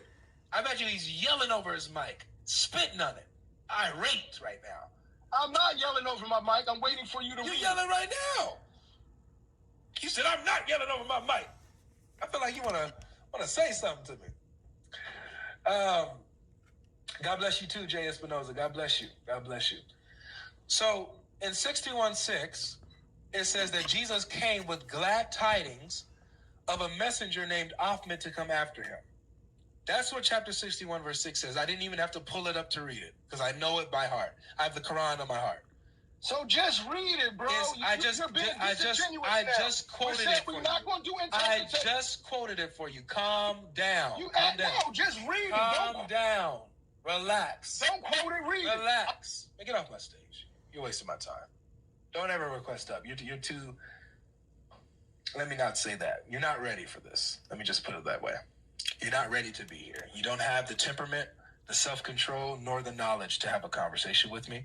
I don't mean that in a demeaning way. I mean that in a truth and loving way. Don't come up here until you've done more study and until you've sought the Holy Spirit to calm you down, to calm your spirit down. Because when you're yelling and irate like that, then the plot gets lost, you know? Nobody can really understand your argument. What's up, DJ? You Muslim? Yeah. So, would you say that Christianity would still be true if Jesus isn't God? No. Perfect. So, is it okay if I ask 2 clarifiers? So, help me out if that's okay. Sure. Thank you. So, when we say that alone the Father is God, I'm not using John 17:3. I'm just asking clarifier. Would it be problematic if we're referring to the person or the essence? What? I don't understand your question. When we say, like, for example, when we say, like, the Father alone is God, right? Would that be problematic if God is picking out person or the essence? Would that be problematic if we're picking out the person or the essence? Yep. If I say, for example, if I say the Father alone is God, if I say that the Father here is picking out the person, if I say the person alone is God, i.e. the Father, would that be problematic? No. That wouldn't be problematic? Is Jesus the Father? No. So if I say the Father alone is the Yahweh, meaning the person, that would be problematic since he's in the same person. Because you'll be referring to the Father as the source of the Godhead, the one from whom the other persons proceed and are begotten from. So it's not a problem in using that language as long as you. Okay, what is source picking out? Yeah. I need to know. Do you hold to monarchical Trinitarianism? Yeah, I do. Okay. So when you say source, what do you mean by that? You're being ambiguous. I thought I did just break it down, didn't I? No, I didn't hear your explanation. My bad. I said that he is the one from whom the other 2 persons come forth from. Okay. So when we go to Nehemiah 9:6, it says, "You alone are Yahweh. You made the heavens and earth." And in verse 7 it says, "You gave the name to Abraham." Mm-hmm. Is giving a name an action? Is what? Is giving a name an action? Is giving a name an action? What do you mean by that? Stop being the selfish logic. Come on, you know what I'm talking about. No, you got to break down what you're saying, man. Can you define action for me, please? That's what I just asked you. Action is when somebody. The camera doesn't even make it look right. Simplify like that. It looks so freaking good. No, giving somebody a name. The camera does not even do it justice. Yeah. Okay. And does person do actions or does it is so freaking nice. It is so freaking good. Actions by virtue. The holographic chrome. Thank you. So far as it's that's amazing. Okay. So let me seal the back. Who is Yahweh picking out here? Is that referring to the Father? I got a new sealant. Let's see how this one works. It will be referring to all 3. All 3? Okay.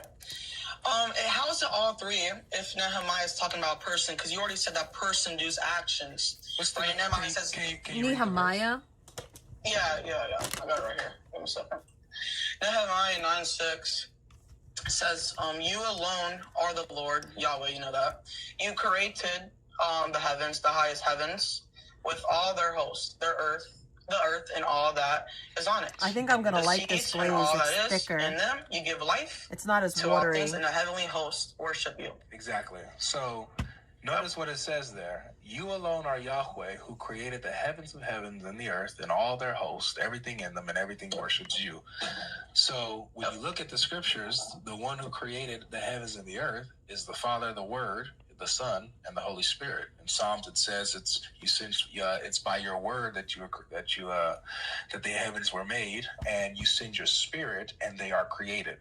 So you have the Father, Son, and Holy Spirit who together as the one God, Yahweh, created the heavens and the earth, and they are the ones who are worshipped. Yeah, good rebuttal. So I would just say to that, right? When the Father creates, when the Father is given the title creator and the Son is given the title creator, that's going to be analogical predicated to Jesus. We know this because in Isaiah chapter 44, verses 24, says, Yahweh alone created.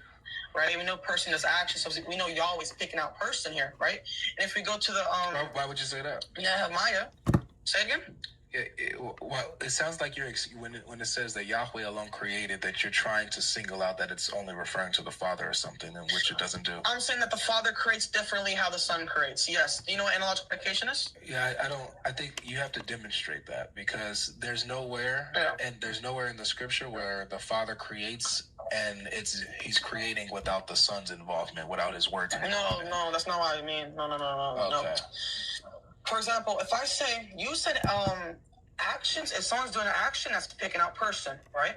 And we know creating something is an action. Yes, you did. You said by virtue of the essence. I said persons do actions by virtue of their essence. That's what I said. Yeah, thank you. So we're going to say that alone Yahweh, he made all things, Isaiah 44. Yeah. That's picking out person in so far as essence. Yeah, which would be referring to the three persons, the Father, the Son, and the Spirit. No, you're presupposing that. So that's what's in question. No, I'm not.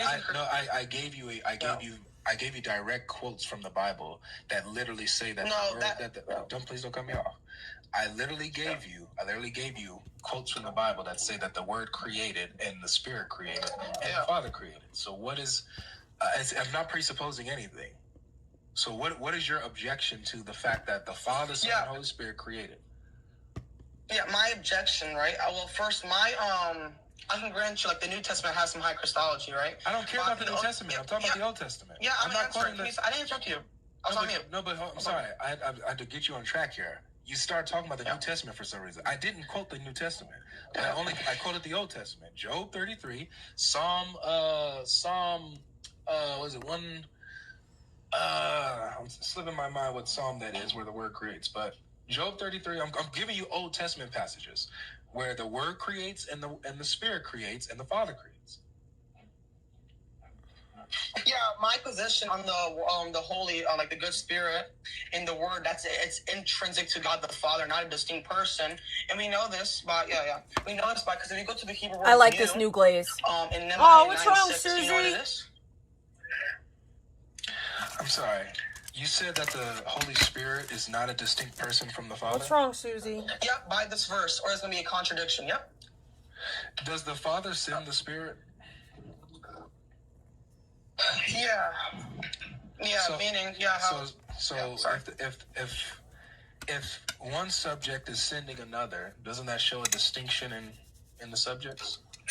No, it just means they dwell in how we see in Ephesians 3:19. No, and we see actually Nehemiah. Yeah. Nehemiah actually talks about this. Not Ephesians 3:19. Sorry, I didn't get the verse up. But Nehemiah 9:20 says that you alone are Yahweh. You gave the good Spirit. If you go to the Hebrew, it says He gave my Spirit. Are you a Muslim? Yeah, I'm a Muslim. Yeah. You are? Yeah. How does that? Why are we going to another topic? What are we doing? We're not on a topic. I'm just trying to figure out who I'm talking to, because. So I'm saying this. Yeah. Your arguments doesn't sound like you're a Muslim. It sounds like you're pretending to be. I'm not. Yeah. So this thing is. So you believe Muhammad's a prophet? Yeah. Let me hear you say your shahada. Ashhadu an la ilaha illallah wa ashhadu anna Muhammadan rasulullah. Okay. All right. So. You said that you said that what should I make now? When something is sent, when one subject sends another subject, that doesn't show a distinction between the subjects? No, not always. That's gonna be a non-sequitur. Yeah, not always. Right. You have to provide that. Should I make a cross out of this color? A subject sends another, and there's not a distinction between the two. Yeah, we see in Nehemiah 9:20 that this alone Yahweh gave the good Spirit, meaning dwells. I think I want to do the black and jade, because I really like that black and jade one that I made. So we're gonna do that. Distinction between no, because we know this is referring to a singular person.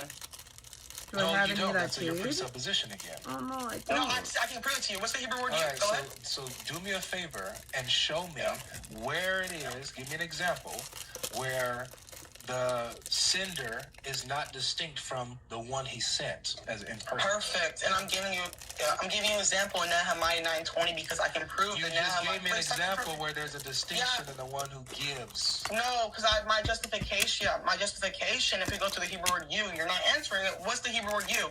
It's referring to a second person masculine singular pronoun. What does that mean? What does that mean, Logic? Thanks for coming, bro. You're wasting my time. Precious Nicole, you can come on up.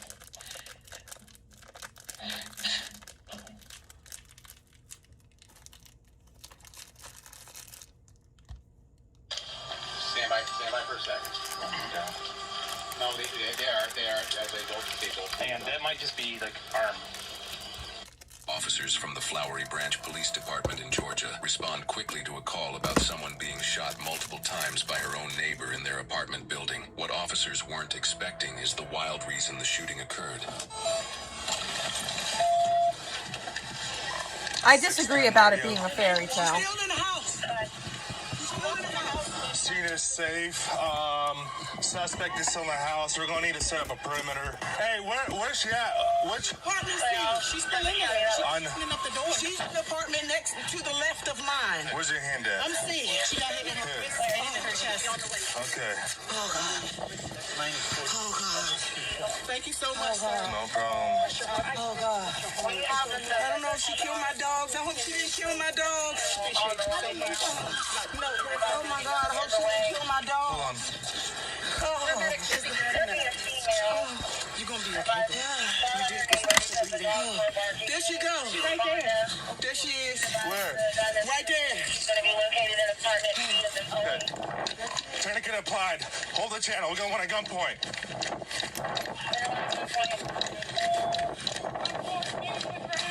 Drop whatever you got. Drop it. Come here. Come towards me. Keep walking. Keep walking. On your knees. On your knees. Keep your hands in the air. You know what's funny is when I did have one of those, this was definitely the color of it.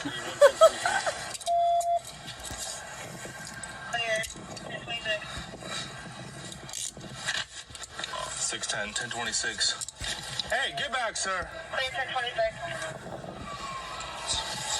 Stand up for me. Where's the gun at? It's in the house, sir. Anybody else in the house? Yeah. Who? She, her daughter. 610 radio. Victim. I applied the tourniquet on the victim. How many times did you shoot? Two. Why'd you shoot? Because the dogs kept barking. You shot her because the dogs kept barking? I'm gonna go back to the victim. They're coming. I didn't drink nothing because I knew this was gonna happen. Is there any reason to smell a strong odor of alcohol coming from your breath? Me? I don't drink. How much have we had to drink tonight? Like 3 drinks. 3 drinks of what? Vodka. Vodka?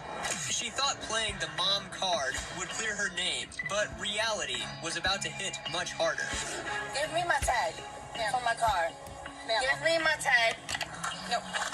Ma'am, we're not using me. Right here, right now, I smell alcohol in your breath. You just move the car away from your house. When driving reckless puts precious lives at risk, no amount of excuses can rewrite the truth.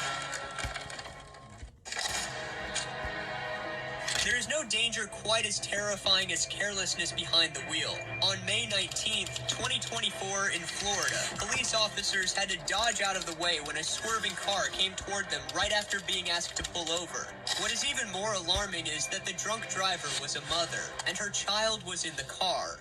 Good evening. How you doing today? Well, how are you? Doing all right. Where are you coming from today? Renegades are chilling and that. Renegades? Okay, did you eat anything there? No, I have nothing. No. Where are you heading today? Home. Home. Okay. Do you take any medications at all?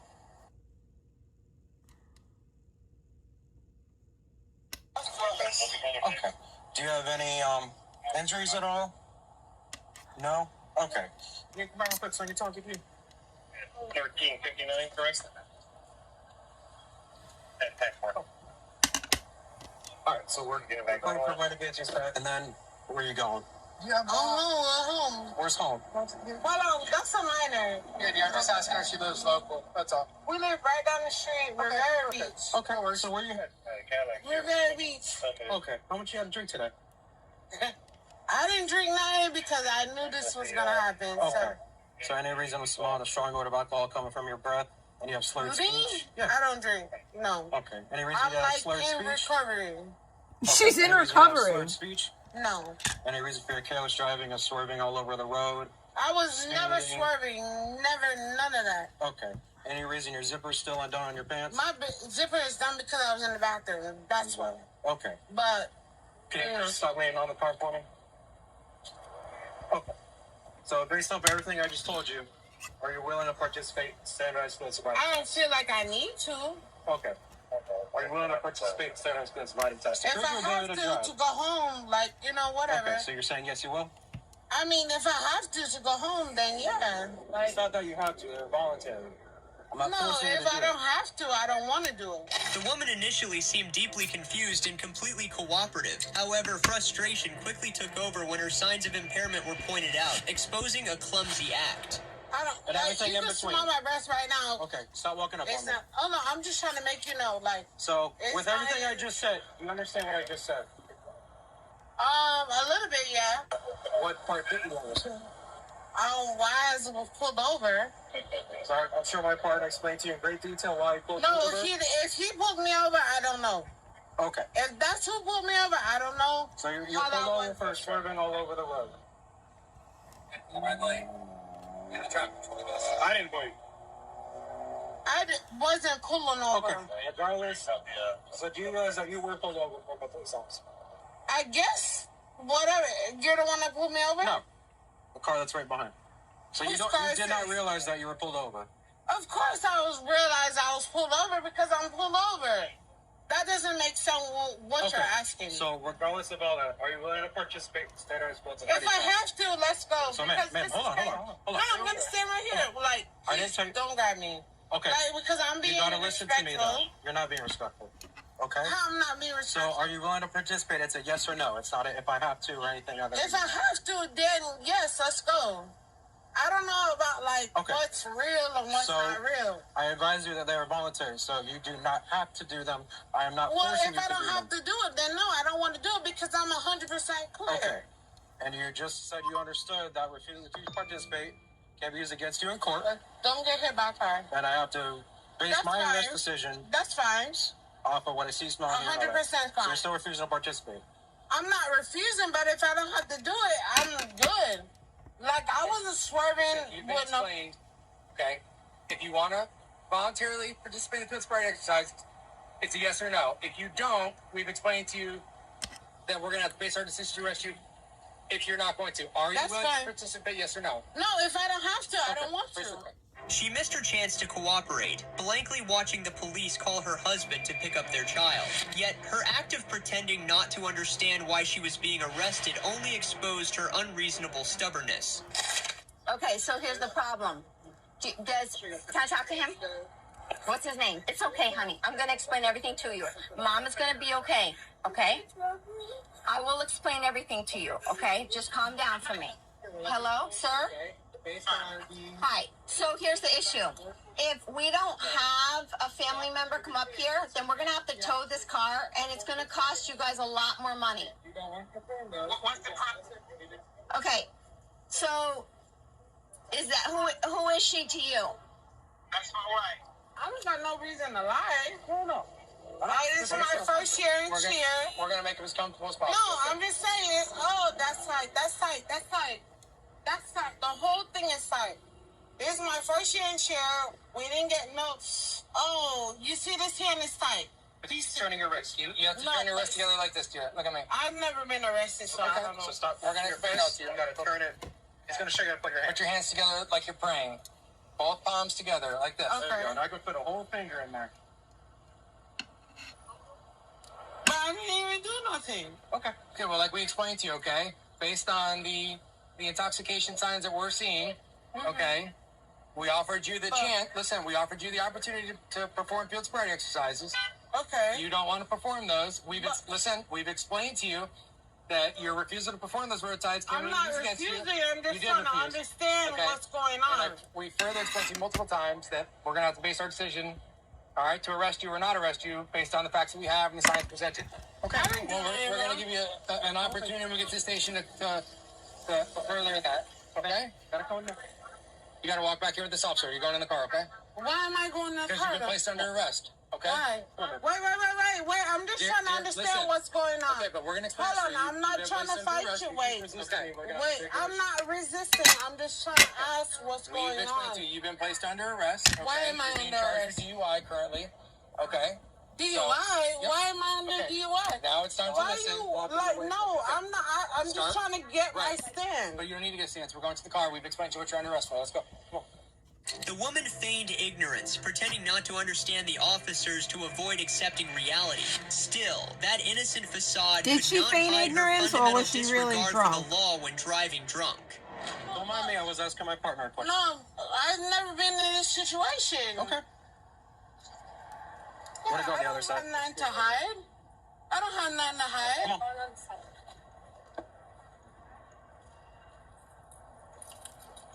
I didn't even. Hey, take the side. Step in. Step in. Can you guys take this off? Is this? I'm gonna give this to your daughter. Okay, your lip gloss. Was in your pocket. So y'all arrested me in front of my daughter? Yes, ma'am. I'm trying to chase that with Paul. I need you to have a seat in the car, please. Most comfortable. It's not, because I've never been in this situation. All right, that's a good thing. There you go. So let me explain something to you, okay? So I can't get into all the details with you, right? But what I can tell you is this. Sometimes even adults make some bad choices, right? And this doesn't mean that she's going to be away long, all right? She could be back tomorrow. Like, she just needs to see the judge in the morning, and then she'll come back, okay? You don't stress yourself out about this. Today, Mom picked you up. So I was at the house. What was the attack? Had a chair thing when we went to the car renegade. And when I was at school and all that, she did have a little bit, just a little bit of tea. Okay. She didn't have a lot. Okay. She just had a little bit. And then there was just outside the house. I don't know if it's hard enough. And all that. And then she was just driving, and then I said, the police lights came. And then I said, Mom, I think they're for you. And then she said, okay, or whatever. That's so she sad. pulled over, and then she asked the guy, she could pull over there. And he said, no, turn off the car, give me your car key. Just stay right there and let her for her license. And then, okay. The daughter confessed that her mother had been drinking alcohol as relatives arrived to take her home, and that honest testimony exposed a profound lack of responsibility. So I can't get into all of it right now, okay? But what we need is you to drive their car, and the daughter, Carly. So I spoke to Carlington Bennett. That's her husband. He gave you permission to take the car and the child back home. Putting on my sister. I can't get into it, but she's under the influence. Okay? That's I know it's not an excuse. Tomorrow's her birthday. My brother, who I'm so sorry. They're both born on the same day, so Where is she? it's tough times, right? Can I see her? No, because she is not happy, and we're just gonna do the car. Oh, yeah. Okay. She's already gone, actually. Yeah. Where is she? She's in that car. She's in a car. She's leaving. So can I ask what exactly happened? I told you that she's under the influence, and that's all that we can say. Okay. She's in the car? She's in No, she's in the back of the police car. She's going to jail. no conditions. When I say like, I'm on. I understand. If it was like, listen, can somebody pick you up? Okay, but no. Alright, can we get her now? I can't. We can't just get her now. Okay, let's get her. No, it's way past that point. Cannot. Get her what? She had her 12-year-old daughter in the front seat while she's driving. You talking about getting her to go home? Absolutely. You can get the child in the car. In the Child endangerment.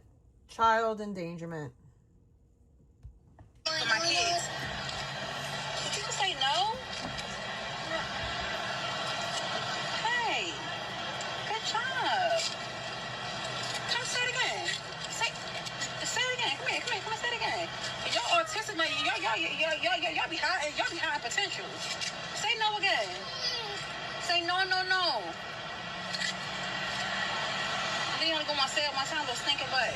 They gonna walk off like you just that autistic girl. Like she on the phone. Hey, oh my God. Sorry, come. Hey.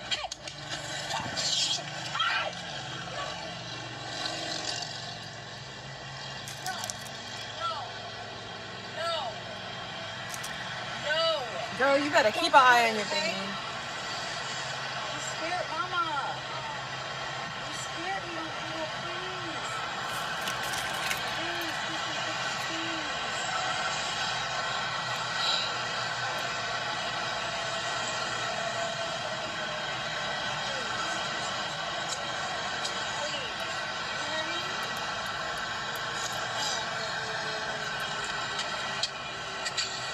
You got idiots in this idiot's chat. You got idiots in this idiot's chat talking about call the police because her daughter ran away. Like, her daughter ran. Her daughter didn't run away. Her daughter just ran a few feet away. Like, y'all are weird. Call the police. Like, this is what's wrong with people on the internet. Too many people people will watch something on the internet and have like a third of the story. They don't know nothing about nothing. And they just, I cannot.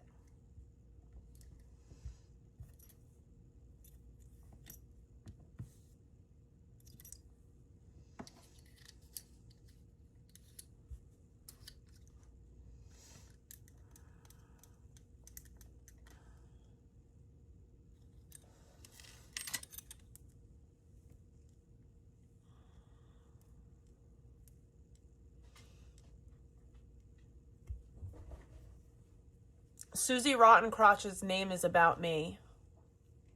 I'm the original Rotten Crotch. I didn't even say it right. Sorry. I thought I was being funny. But I'm the OG Rotten Crotch Brown. Sure. Let's fucking go. Yeah, stop harassing Susie. Leave Susie alone. Susie!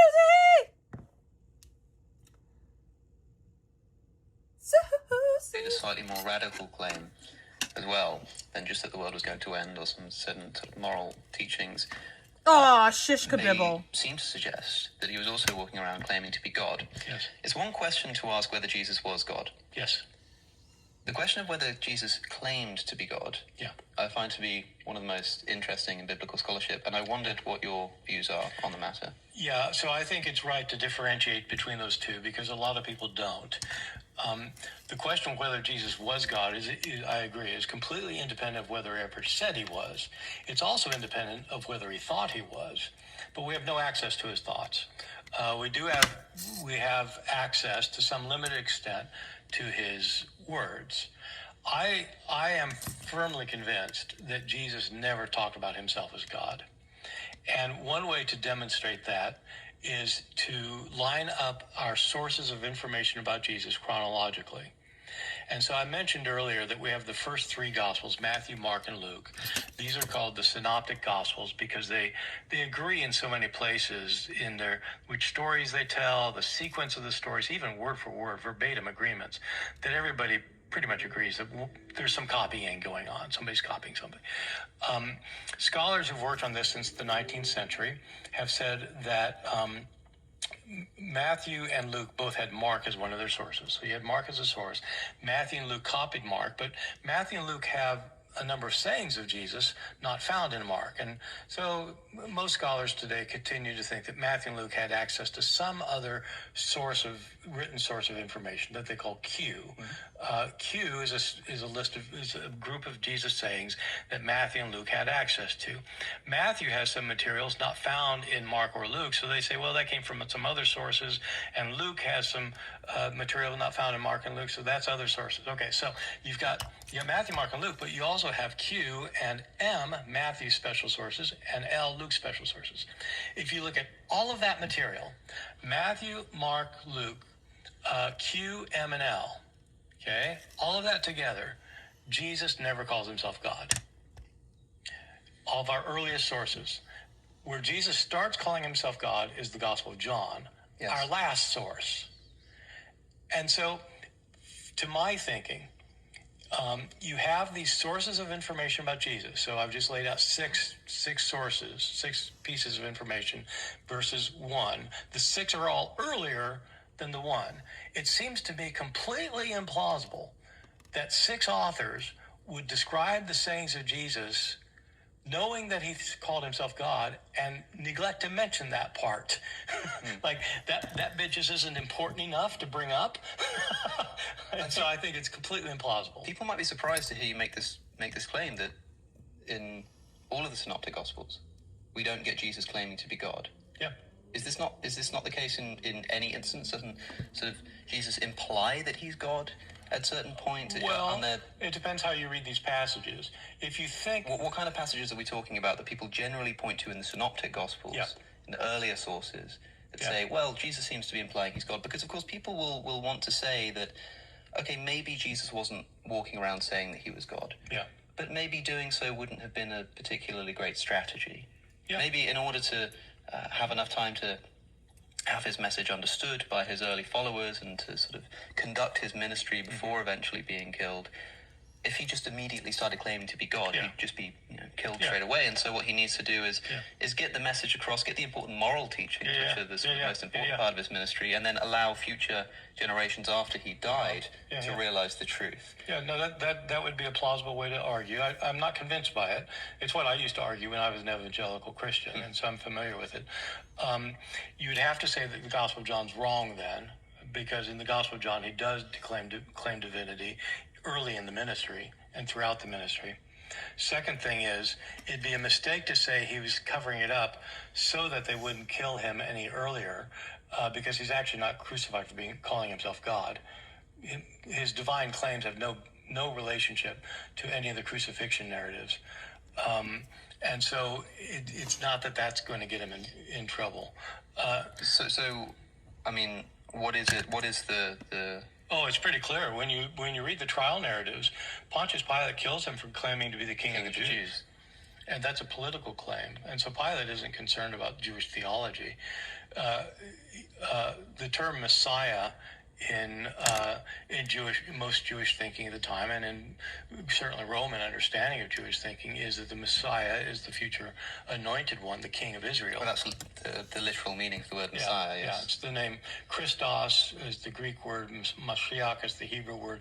It's referring to the king who gets anointed during his coronation ceremony to show that he's the favored one of God. Yeah, in the recent coronation of King Charles, it was chrism oil that was rubbed on his head and breast. None of us knew that was going to happen because it's been over 50 years since we've seen any of this. But so you have this interesting word origin of Christ, Messiah, just means anointed one, and of course this is I suppose Jews at the time would consider the anointed one to be something like an early king of Israel, so they envisioned this Messiah figure not as God. No, not as God. The Messiah was not God. But as a political leader. And this is perhaps where some people might stumble. And I remember when I first started considering the idea that Jesus maybe didn't even claim to be God. Yes. One of the things that I would think about is all of these times that he would refer to himself as the Messiah, the Son of Man, this kind of thing.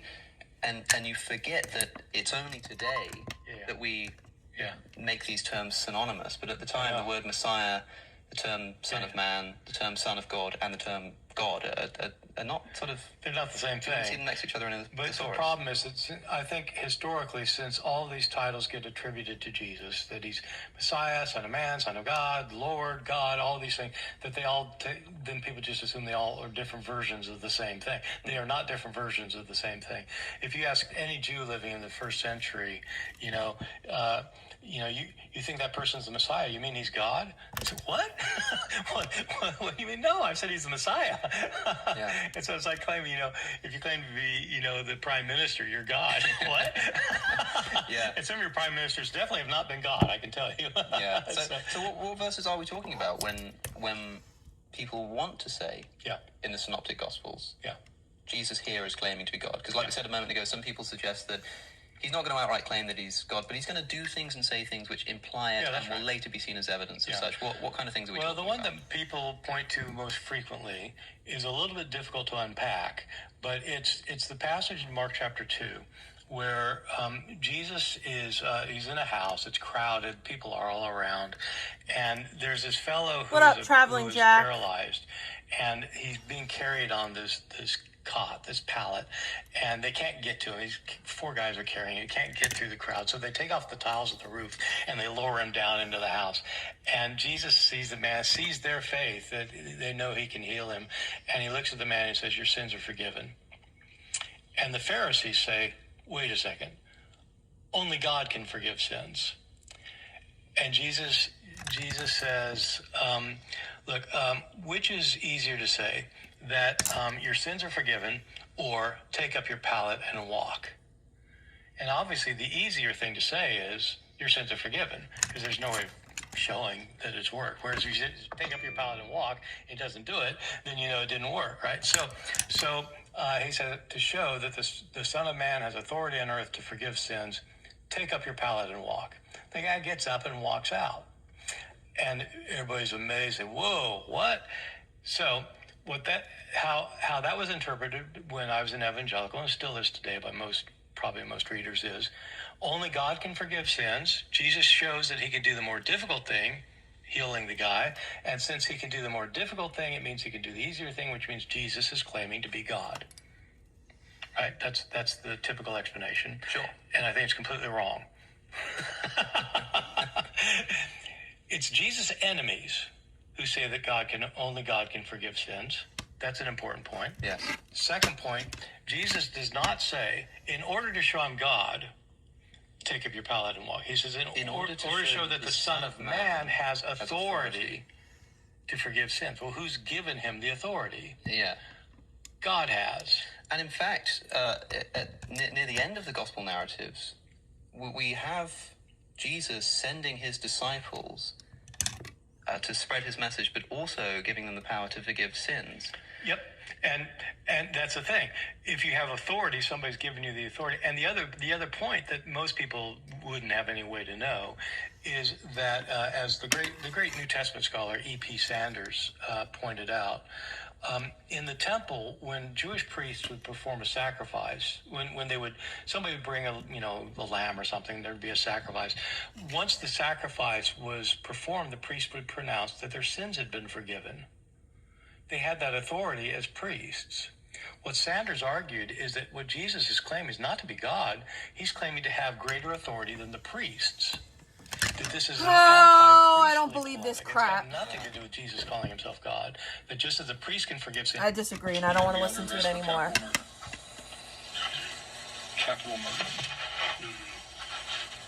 This is Michael Payton, and right here, in this very moment, he realizes the game is over. His secret is out, and he knows he's not going. The moment's changed in a tenth of a second. This is 20-year-old Erin Steele.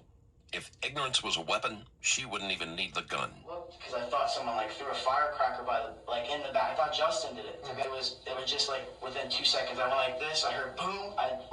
And this is Joshua Henry, self-defense expert, who apparently forgot that sometimes the biggest threat is the person holding the gun. You didn't see what happened? No, I just melted. I thought they were kidding. Okay. At that moment, I realized it was a gunshot. What else am I supposed to do? What's going on? What's going on? Call the cops. Call the cops. Please call the cops. He's dead. He's gonna die. Call the cops. Call the ambulance. Please, hurry the fuck up. My friend's dying. Please get here. Please get here. And then, I tried to give him CPR, and I could tell, there was blood in his lungs because I tried to blow into his lungs, and I could tell, it was, gurgling, and I was like, fuck, something's really bad. I feel horrible about this. And there are 2 more faces in this mix. At some point, you'll realize this group of people couldn't be trusted with a Jenga tower, let alone a loaded gun. On May 15th, 2022, police were called to a small apartment in Springfield. The report said a 21-year-old named Justin Miller had been shot. Now, let me introduce you to the 5 people inside the apartment. 3 girls and 2 guys. One of those guys would end up in the hospital, and one of those 3 girls actually pulled the trigger. But if you were in that room, just watching them, you'd never guess who pulled the trigger.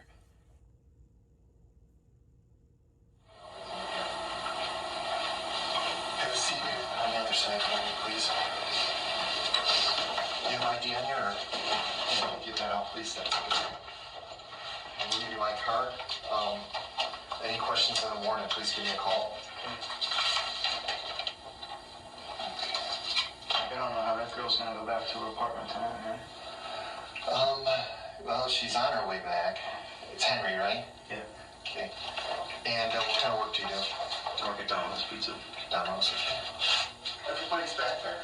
Everybody's back at the house. Back I was taking Andrea home. Did she? Yeah. Oh, you drove her. Yeah, she lives over in Fort Lauderdale. I don't know. I thought she said she had a ride home. Oh, I'm not sure.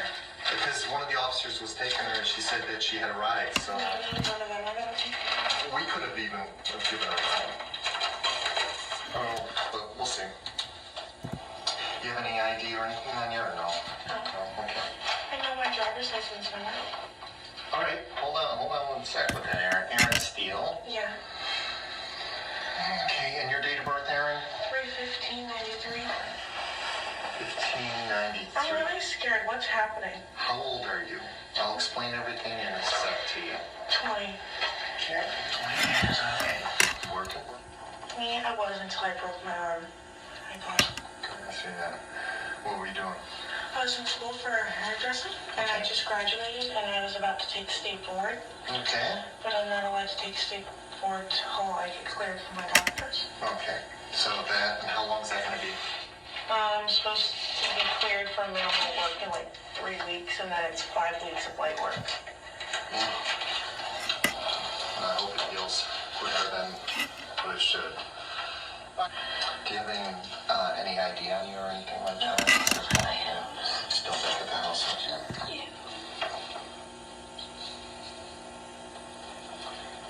Your name? Madison. Madison. M-A-D-I. I-S-O-N. Last name? Flint, F-L-I-N-T. F-L-I-N-T? Yeah. Okay, what's your date of birth? February 7th, 1992. 82? 92. 92. How old does that make you? 21. Are you working? No, I'm full-time in school. I'm about to graduate with my BS and BA in biology and chemistry. Okay, and what school? FAU. Okay, FAU. Okay. The address 21445, that's where we were today? Yes. Okay, and that's your place? Yes. Are you renting it? Or? No, it's my apartment. I pay for it monthly. You mean you purchased it? Yeah, I pay. Okay, so it's not you. Somebody else doesn't own it. You own it. Yeah, I pay $1,000 a month for it. $1,000 a month. Okay. And are you the only roommate? Yes. Okay, so it's just your place. Nobody else lives with you. Okay. Real quick. I'm Detective Claire. I'll give you my card. And you are? April 20th, 1992. 91. 2. That make you 21 or 22? Huh? 21? Yeah. But I was that make you. That's all right. What's your address? I just moved. I don't know my phone. Just moved like 4 days ago. Palmer to Palmer, Cypress Grove, Palmer. Palmer, what is it? What city? It's in Pompano Beach. It's in my phone and I just moved this. And what's your phone number? 954. I just got my phone too. I'm sorry. It's in my purse. You want to take a look? You can pull your phone up. It's okay. Go ahead. Are you a student? Or? Just go. I'm working. Are you working? Where are you working? Carabas. Carabas? Mm-hmm. In what city? Pompano Beach, Florida. The only person who reacts in a way that feels human is Madison, the homeowner. Her reaction may not be purely noble. It's kind of self-centered. almost like she's afraid of what the shooting means for her, but it is absolutely natural. Hi, Aaron. I talked to you briefly out at the apartment, and I asked you to come back, and you agreed to come back, and you're not in handcuffs, you're not under arrest. Okay, you understand that, okay? But we need to know what happened today. Are you willing to tell me exactly what happened? Okay, can you start by saying I swear to tell the truth, the whole truth, and nothing but the truth? I wasn't going to do that, but raise your right hand. Everything you're about to tell me in this statement is the truth, the whole truth, and nothing but the truth. Just swear to God. Okay, so tell me about when you got up this morning. What you do? Let's see. I got up this morning, and Olivia brought the baby to my house, and I was watching the baby. Okay. And then Who's Olivia? Justin's sister. Okay. And I watched her son all day, and we went to Carrabba's, and then we went back to her house, and I was just there, and then everything was fine, and I left to go get Andrea from work. Okay. You got up this morning. What'd you do? I got up this morning. I had to work at 10:30. Okay. Carrabba's? Yeah. You were at Carrabba's from 10:30 till when? Till like 6. Okay. And then I waited my friend Aaron pick me up. Okay. And what time was that? When she picked you up?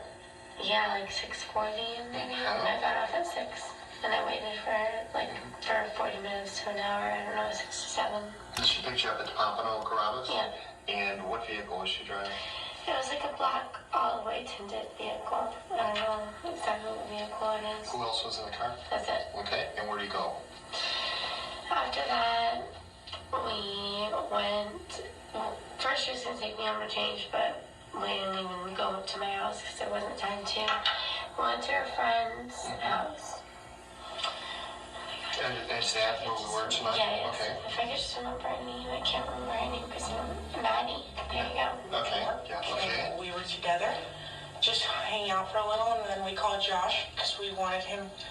Andrea wanted to go to the casino, so I called Josh. I was like, "Oh, do you want to meet us at the casino?" And he was like, "No, I'm at your wife's house." And I was like, "You're at Maddie's? Or we're coming there right now." Okay. So then we went to Maddie's, and we got there, and Maddie and Josh were just hanging out, and Josh was teaching Maddie some defense moves and what to do if somebody charges her and how to defend herself, and everything was fine. And Maddie was like cocking and pulling the trigger on the gun, and everything was fine. She like pointed it at my face and pulled it like 3 times, and nothing happened. Everything was okay. Everything was okay until it suddenly wasn't. And once you ask why they even had a gun, you start realizing something was never okay to begin with. Why do you have that concealed? I mean, just virtually for my own protection, and I do, like, I'm a manager, so I do leave with large amounts of money at nighttime. Okay. And, I take it to the bank, and I just feel like it's a little safer, but... How long have you had it concealed? I think I applied like February, maybe. It's been like 4 or 5 months, 6 months that I've had it so far. Okay. All right, Joshua, you get up, Am I gonna have a ride back to the residence where my vehicle is? Yeah. Matter of fact, the officer just walked in. It was coming over this way. She's going to take you right out of here and drive you right back. What about the stuff that was in the other guy's car? I left my cell phone, my keys, my cigarettes. And what in one of the other gentleman's car, the one who drove me here. He told me to leave my stuff in his car. We'll make sure you remind me when we're done and we're walking out about getting your stuff, and I'll make sure you get your stuff. That's not a problem. Okay, let's start. You get up this morning. What do you do? This morning I wake up. I have my boss calling my phone asking me, "Hey man, do you want to come to work?" And I'm like, kind of like, "No, not really." I guess one of the employees, the other manager, was supposed to close the store tonight. Couldn't come in. He was sick. And it was just like a drive. It was headache. Give me a little bit of a headache. I was like, "Listen, it's my day off. I don't want to deal with this. Find someone else or fire the kid that doesn't come in. Like he shouldn't have a job if he keeps calling out sick every day."